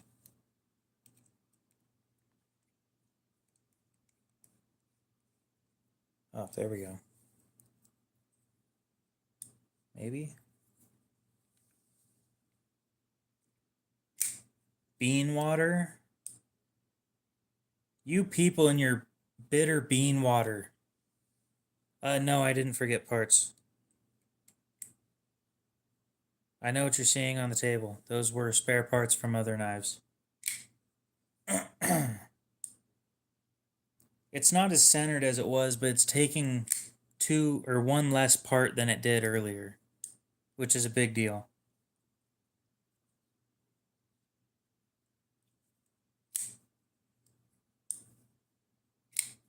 I have never used a Kershaw Oblivion, no. At this point, this thing's going to be a beater. What if, instead of having it on bearings at all, I just had it on Kershaw washers instead? The problem is it uses a full set of washers from a leak per side. And I'm sure Kershaw hates me by now because I ask for parts so damn often.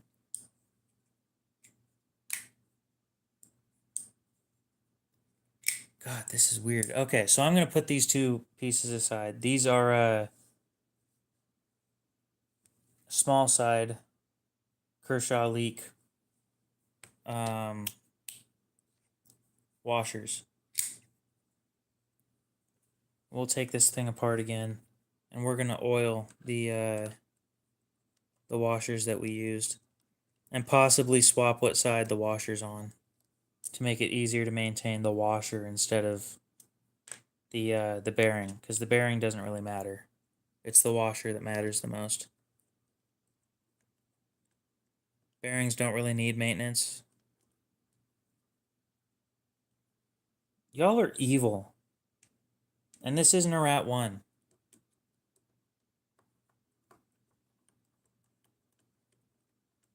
Gonzo, what's up? Haven't seen you in a bit. It's 3 a.m. I'm not as tired as I thought I'd be. Okay, so scale off. Bearing out. Washer.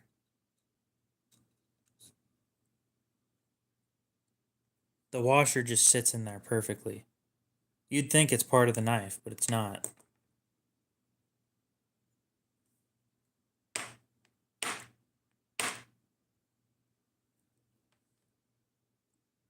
Well, that's not working out for me.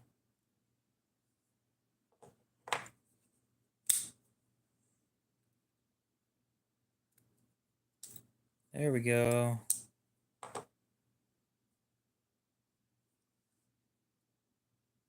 Well, now there's the question, will the large washer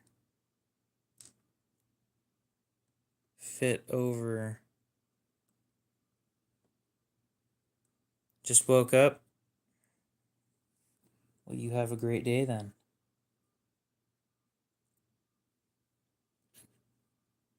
Okay, so the blade goes on. And I'm not even sure that we need the small washer in there, but it wouldn't hurt. Now, if I put this on there, how far in the way of the lock bar is it going to be? Or will it be in the way of the lock bar at all? You're just going to bed? Yeah, I'm about to go to bed. I don't like going to bed early, anytime before 2, and my reasoning behind that is I feel like I'm wasting time.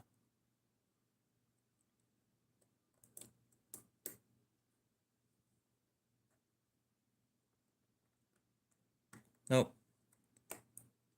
That gets in the way.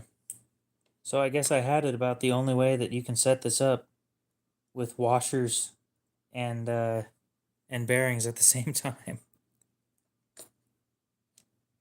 So for the small one, you need to have 3 of them for it to work. But if you use one big one and one small one, then it takes 2. Which is the whole reason why I swapped over to the big one, was because it took less.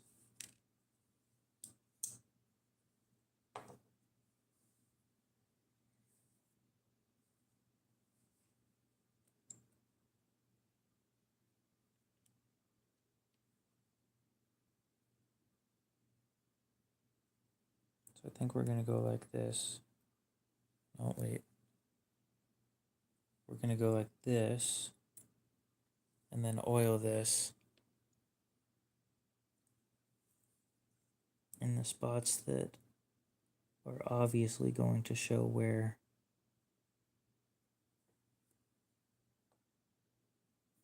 Because not only is it riding on the blade, but it's riding on another washer at the same time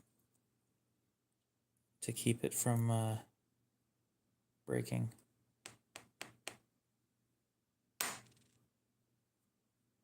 Put a little oil in there just in case. I don't expect it to do anything here other than hold the washer in place, but why not?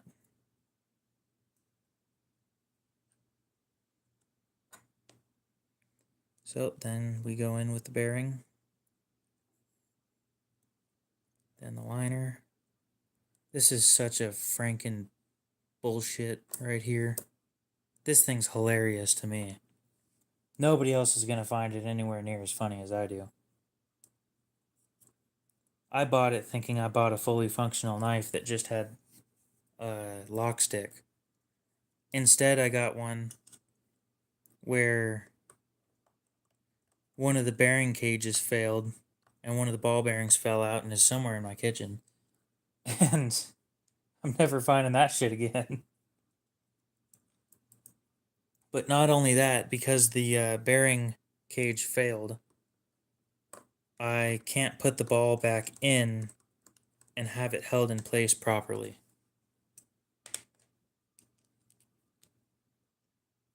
As long as it works, you're right. It will never be centered again, but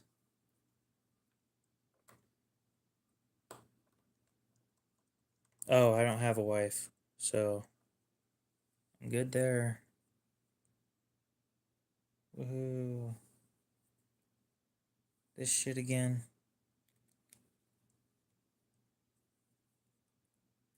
You have to press the scales together to make it go together.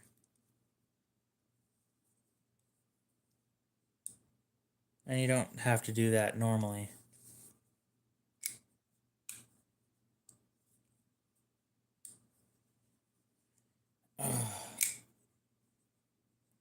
Trust me, if I had a wife, finding a ball bearing would be the least of my issues. Now let's go ahead and oil the detent. And see how smooth we can get this thing.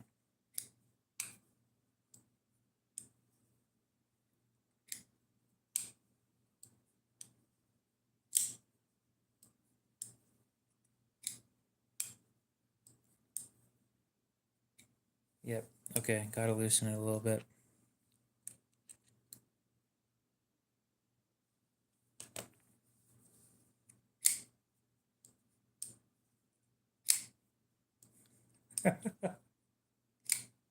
This is such a shit show.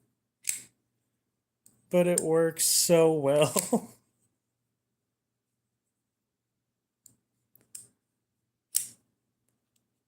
So because one side's larger than, or one side's sticking out further than the other, the whole blade's off center. And it will never be centered. But it opens smoothly. Actually, almost as smooth as the one that I gave away with just bearings. I'm telling you guys, redneck ingenuity, it just works.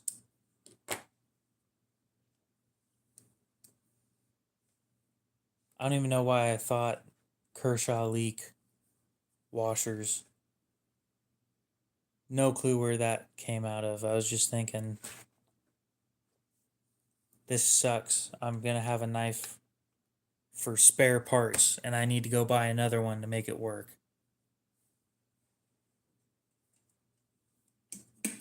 It turns out it worked just fine.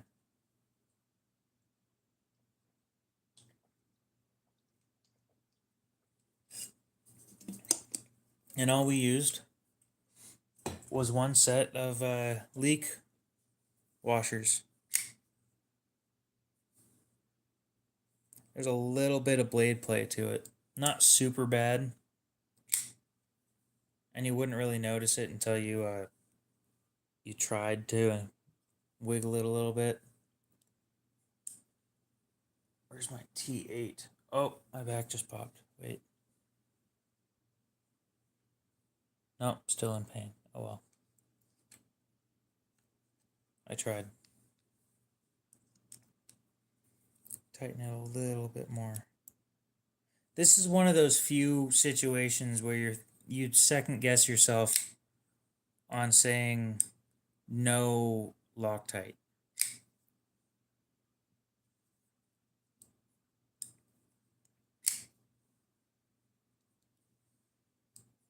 Because I don't know how well it's going to hold itself like this. It wasn't designed for what we're doing. Yeah, and that was too tight, so... just a few degrees at a time.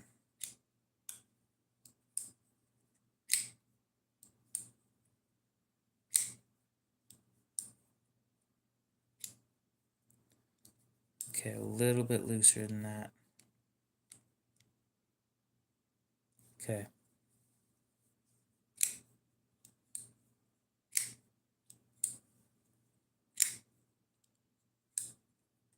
Awesome. So I haven't had it fail since it's been loosened that much. So there we go.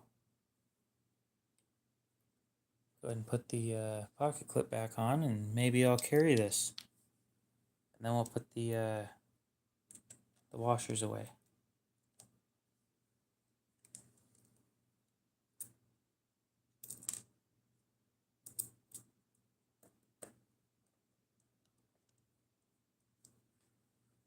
I'll reach out to QSP to see if they'll send me a set of bearings, but I'm not holding my breath.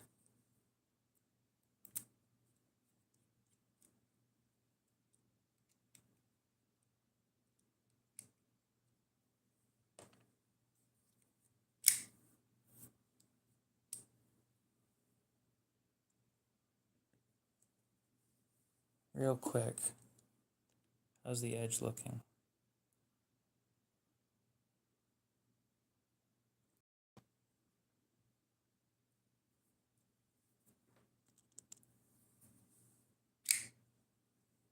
It's got a nice click to it too. Is that the edge? That's a clean edge.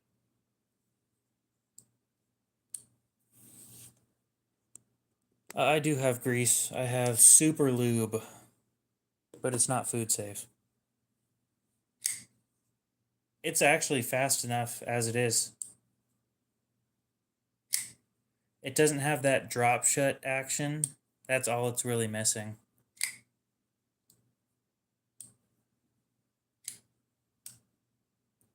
Dude, it's like whoever owned this thing didn't use it. Like, they used the tip of it because you can see some scratches up there. Right there. Yeah. Other than that, the thing's like brand new, and I got it for 15 bucks. Like, I bought a brand new one for my giveaway a while back, and it was 26.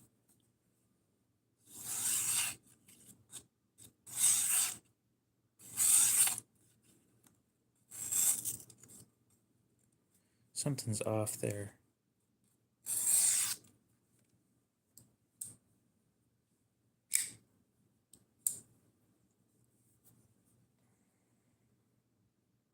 It is food grade. Shit. I didn't know that. Well, let's go to town. Sounds like I got something to eat now.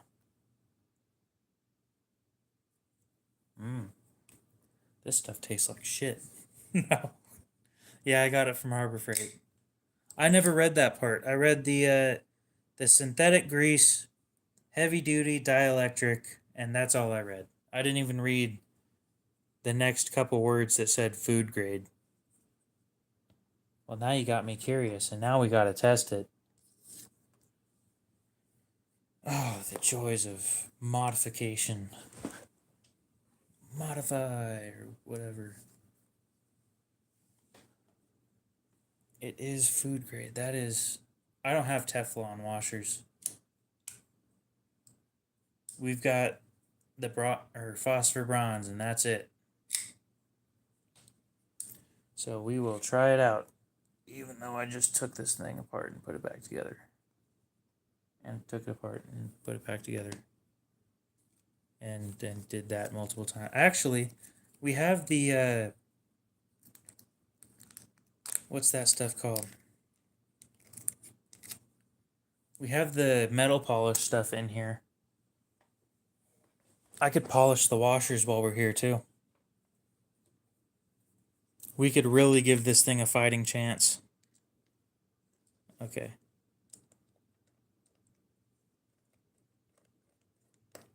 And while we're here, we might as well like polish all of them. It's kind of like flits, but it's for aluminum, not steel stuff. It's older than flits, I think.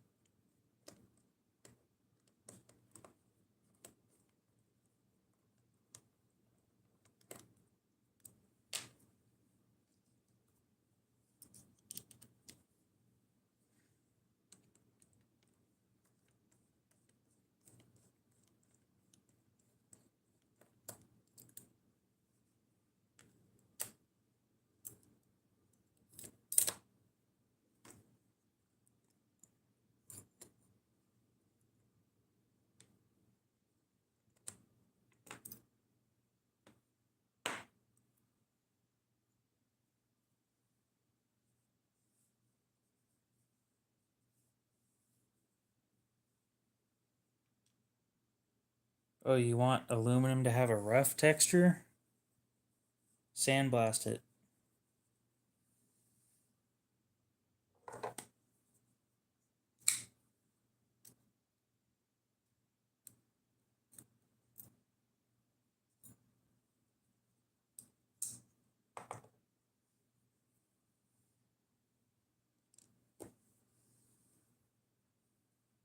You must be tired.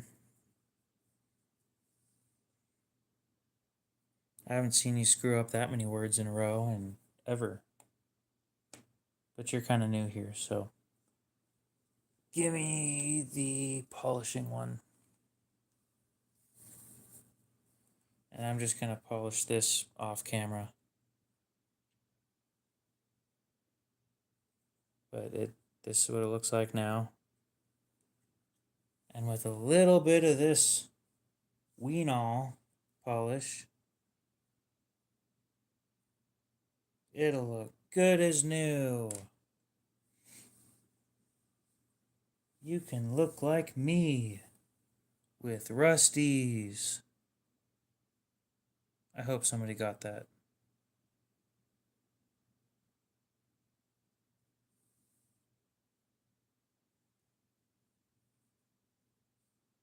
Yeah. So the compound is white.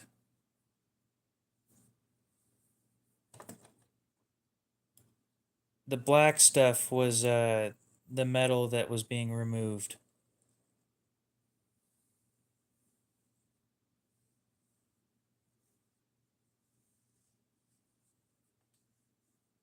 But yeah, it's white.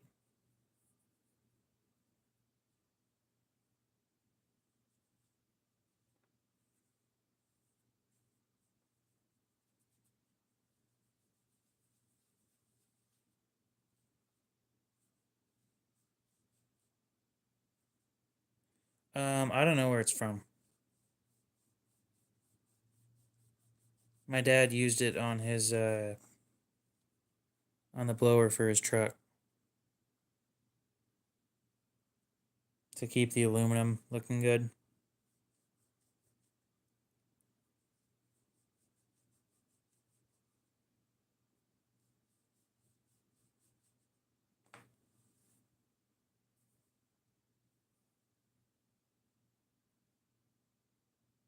It's a lot smoother than it was. If you want to get flits, though, flits, you can get some, you can get like a 2 pound paint bucket full of it for like $40.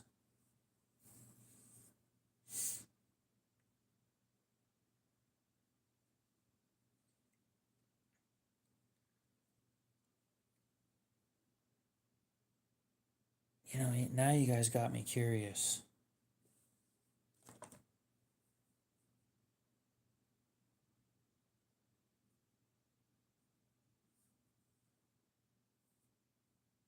Oh.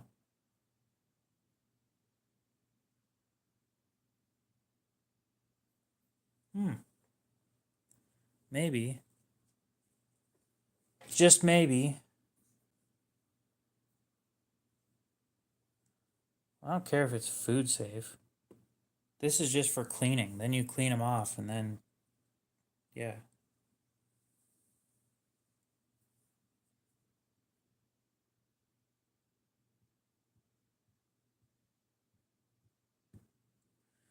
Now that we've got me curious and I'm testing shit, here we go.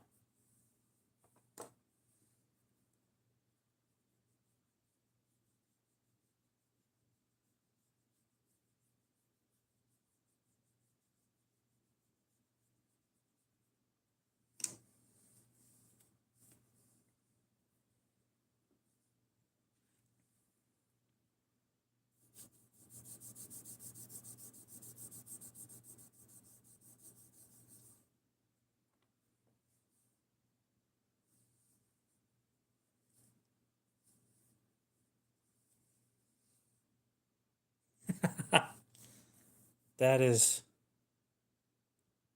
polished.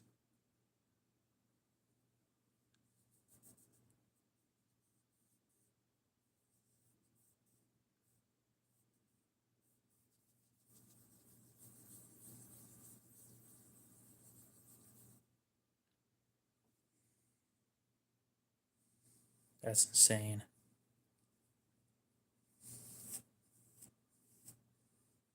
But yeah, all I'm doing with this stuff is polishing, and then once it's polished, you just clean it off. It's the same thing with stropping. Once you're done stropping, you should definitely wash your knife. You shouldn't just use it right after that. There's stuff in the diamond paste and stuff like that. You really don't want that on your teeth.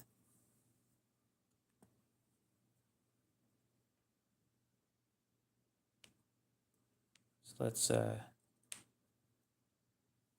clean that off real quick.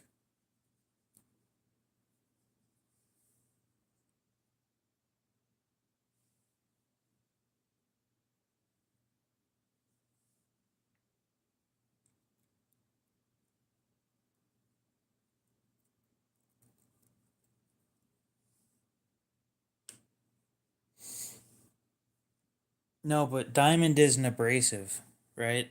And like diamond paste, diamond emulsion, if you're worried about things being food safe, then one of the things you should be worrying about is after you're stropping, using it on food without cleaning it first.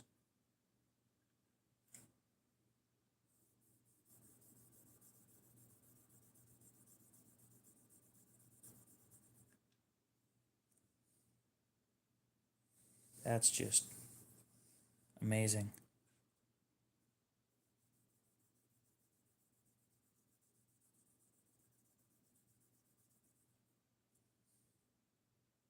Yep, polished. It needs more than isopropyl alcohol. It needs rinsed off. Isopropyl alcohol is great for oh god. It's great for oh, what do you call it? Give me a sec. Disinfecting. It's not great at just cleaning. It's really good at disinfecting though. That's why I use abrasives and stuff like Q-tips. Q-tips are abrasive. We'll do a little bit more of the oil.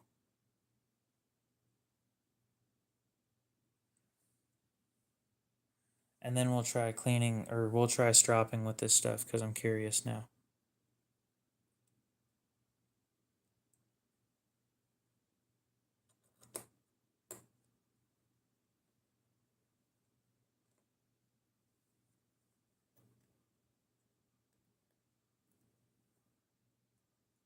But yeah, there's a reason I clean things the way that I do. You need abrasives to knock things off.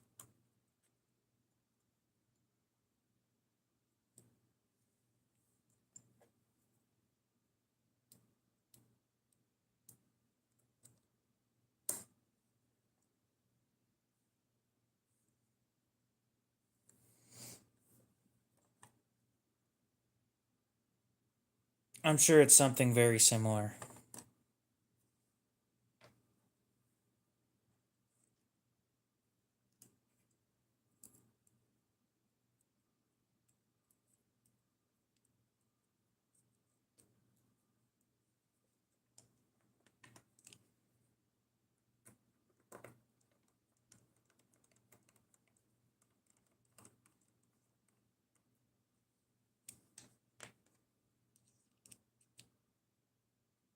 It should be smooth as butter now, yeah.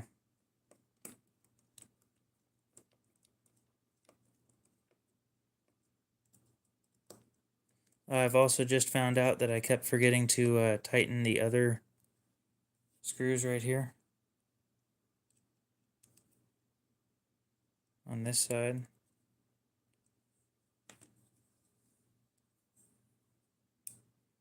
Okay, it needs loosened.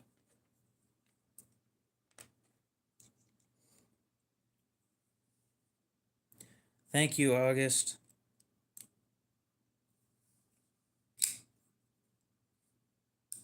It's honestly about the same.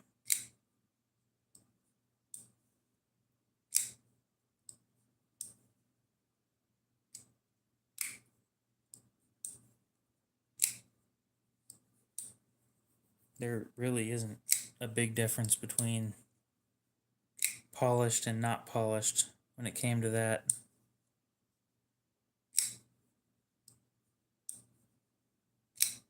Feel free to ask the question that you've got.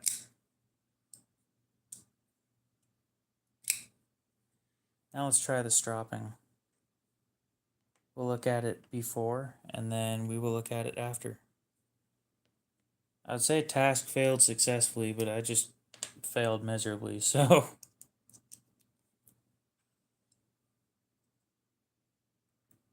Don't get me wrong, I'm sure that there's less friction, but it's hard to tell with the little amount of change that there was. Are you a good person? That's a great question. You want to know how to answer that? Go back through your life. Think about all the good things that you've done. Then go back through and think about all the bad things that you've done. You think about the worst good or the best good thing that you've done and the worst bad thing that you've done and compare the two. Or something. I don't know. I don't think about it too much.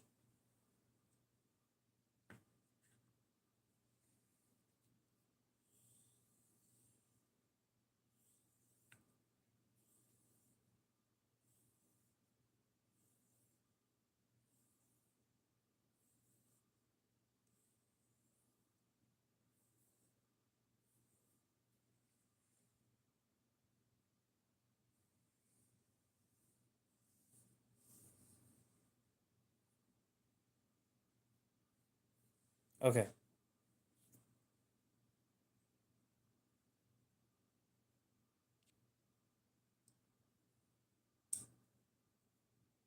It is, in fact, the 10th. Yes, you are right.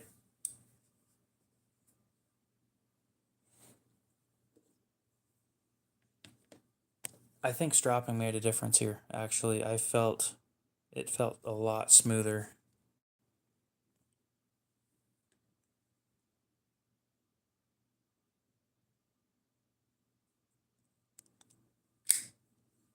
So uh this side had the strop with the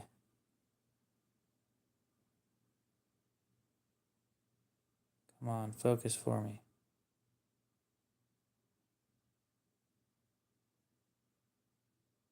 Okay. And then this side I just flipped the knife around, so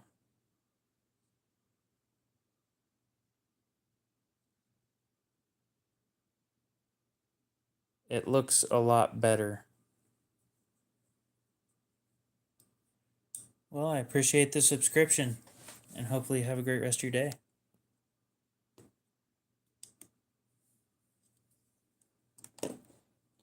Sure, I don't see why not.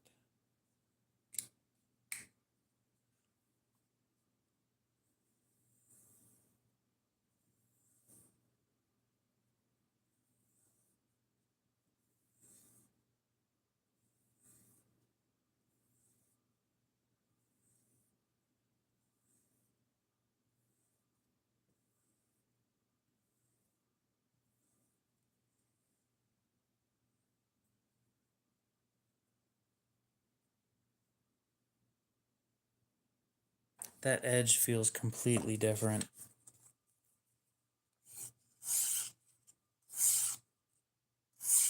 But the performance didn't change.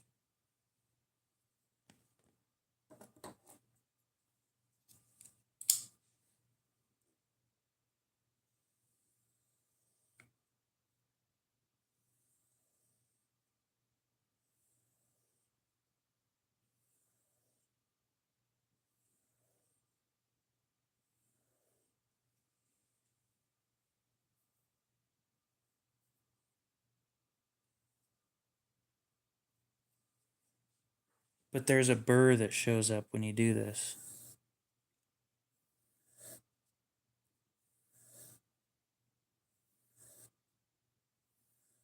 And I can just feel it going away with every pass.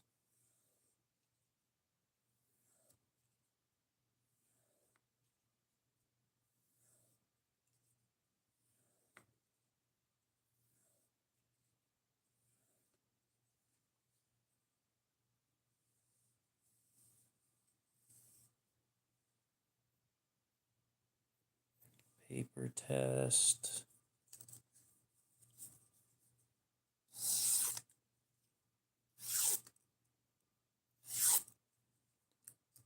And then the final shot.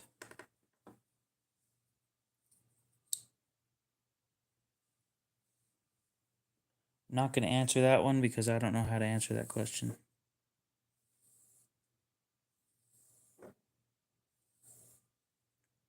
You know, there's a really good question. This polish is for stainless steel, aluminum, and stuff like that. I wonder if I could take the patina off of this case and make it almost brand new again.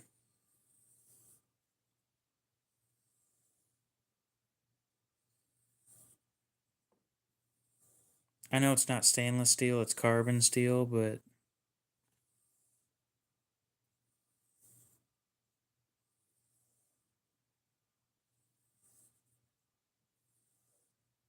I think it's a solid question.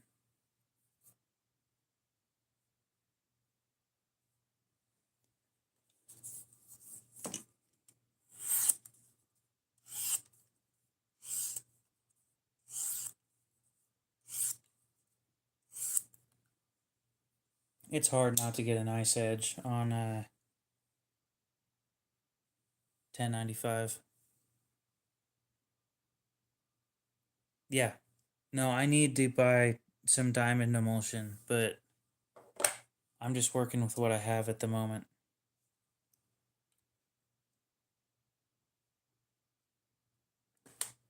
Anyway, I think that's probably going to be it for tonight's stream. I've been streaming for 5.5 hours again.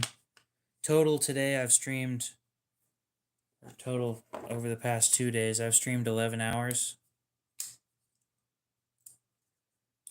We're going to be getting some 5 micron diamond paste from, or diamond emulsion from Lacey. That should actually do something to the, to my edges and see how well it all works out. Yep, hopefully you guys have a great rest of your day, night, morning, whatever.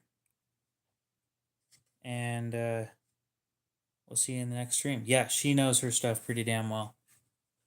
So that's why I'm going with her stuff over anybody else's. Plus, it's reasonably priced. She sells it for $23 on Blade Binge. And I think that that's pretty reasonable to me. So, yeah.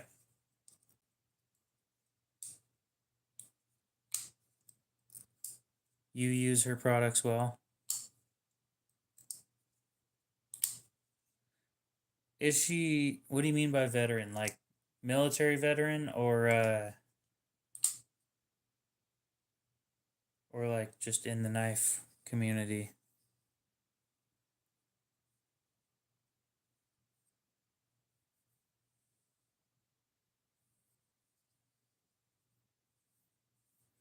Oh, I didn't know that.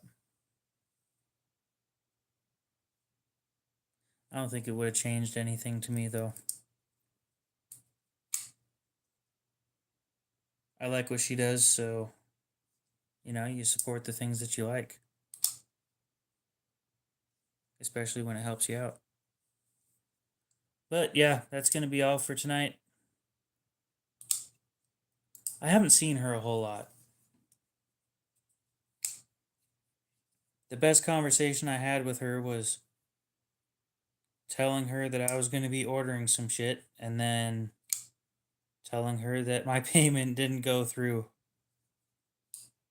Anyway, I got a couple knives to wash off before I use them for food or something. So we'll see you guys in the next stream again. Hopefully, have a great rest of your night, morning, whatever it is. And yeah, we'll see you in the next stream, which will probably be. It's Sunday, right? So probably next week. But yeah, we'll see you guys. Or later this week. You get what I meant. Good night, people.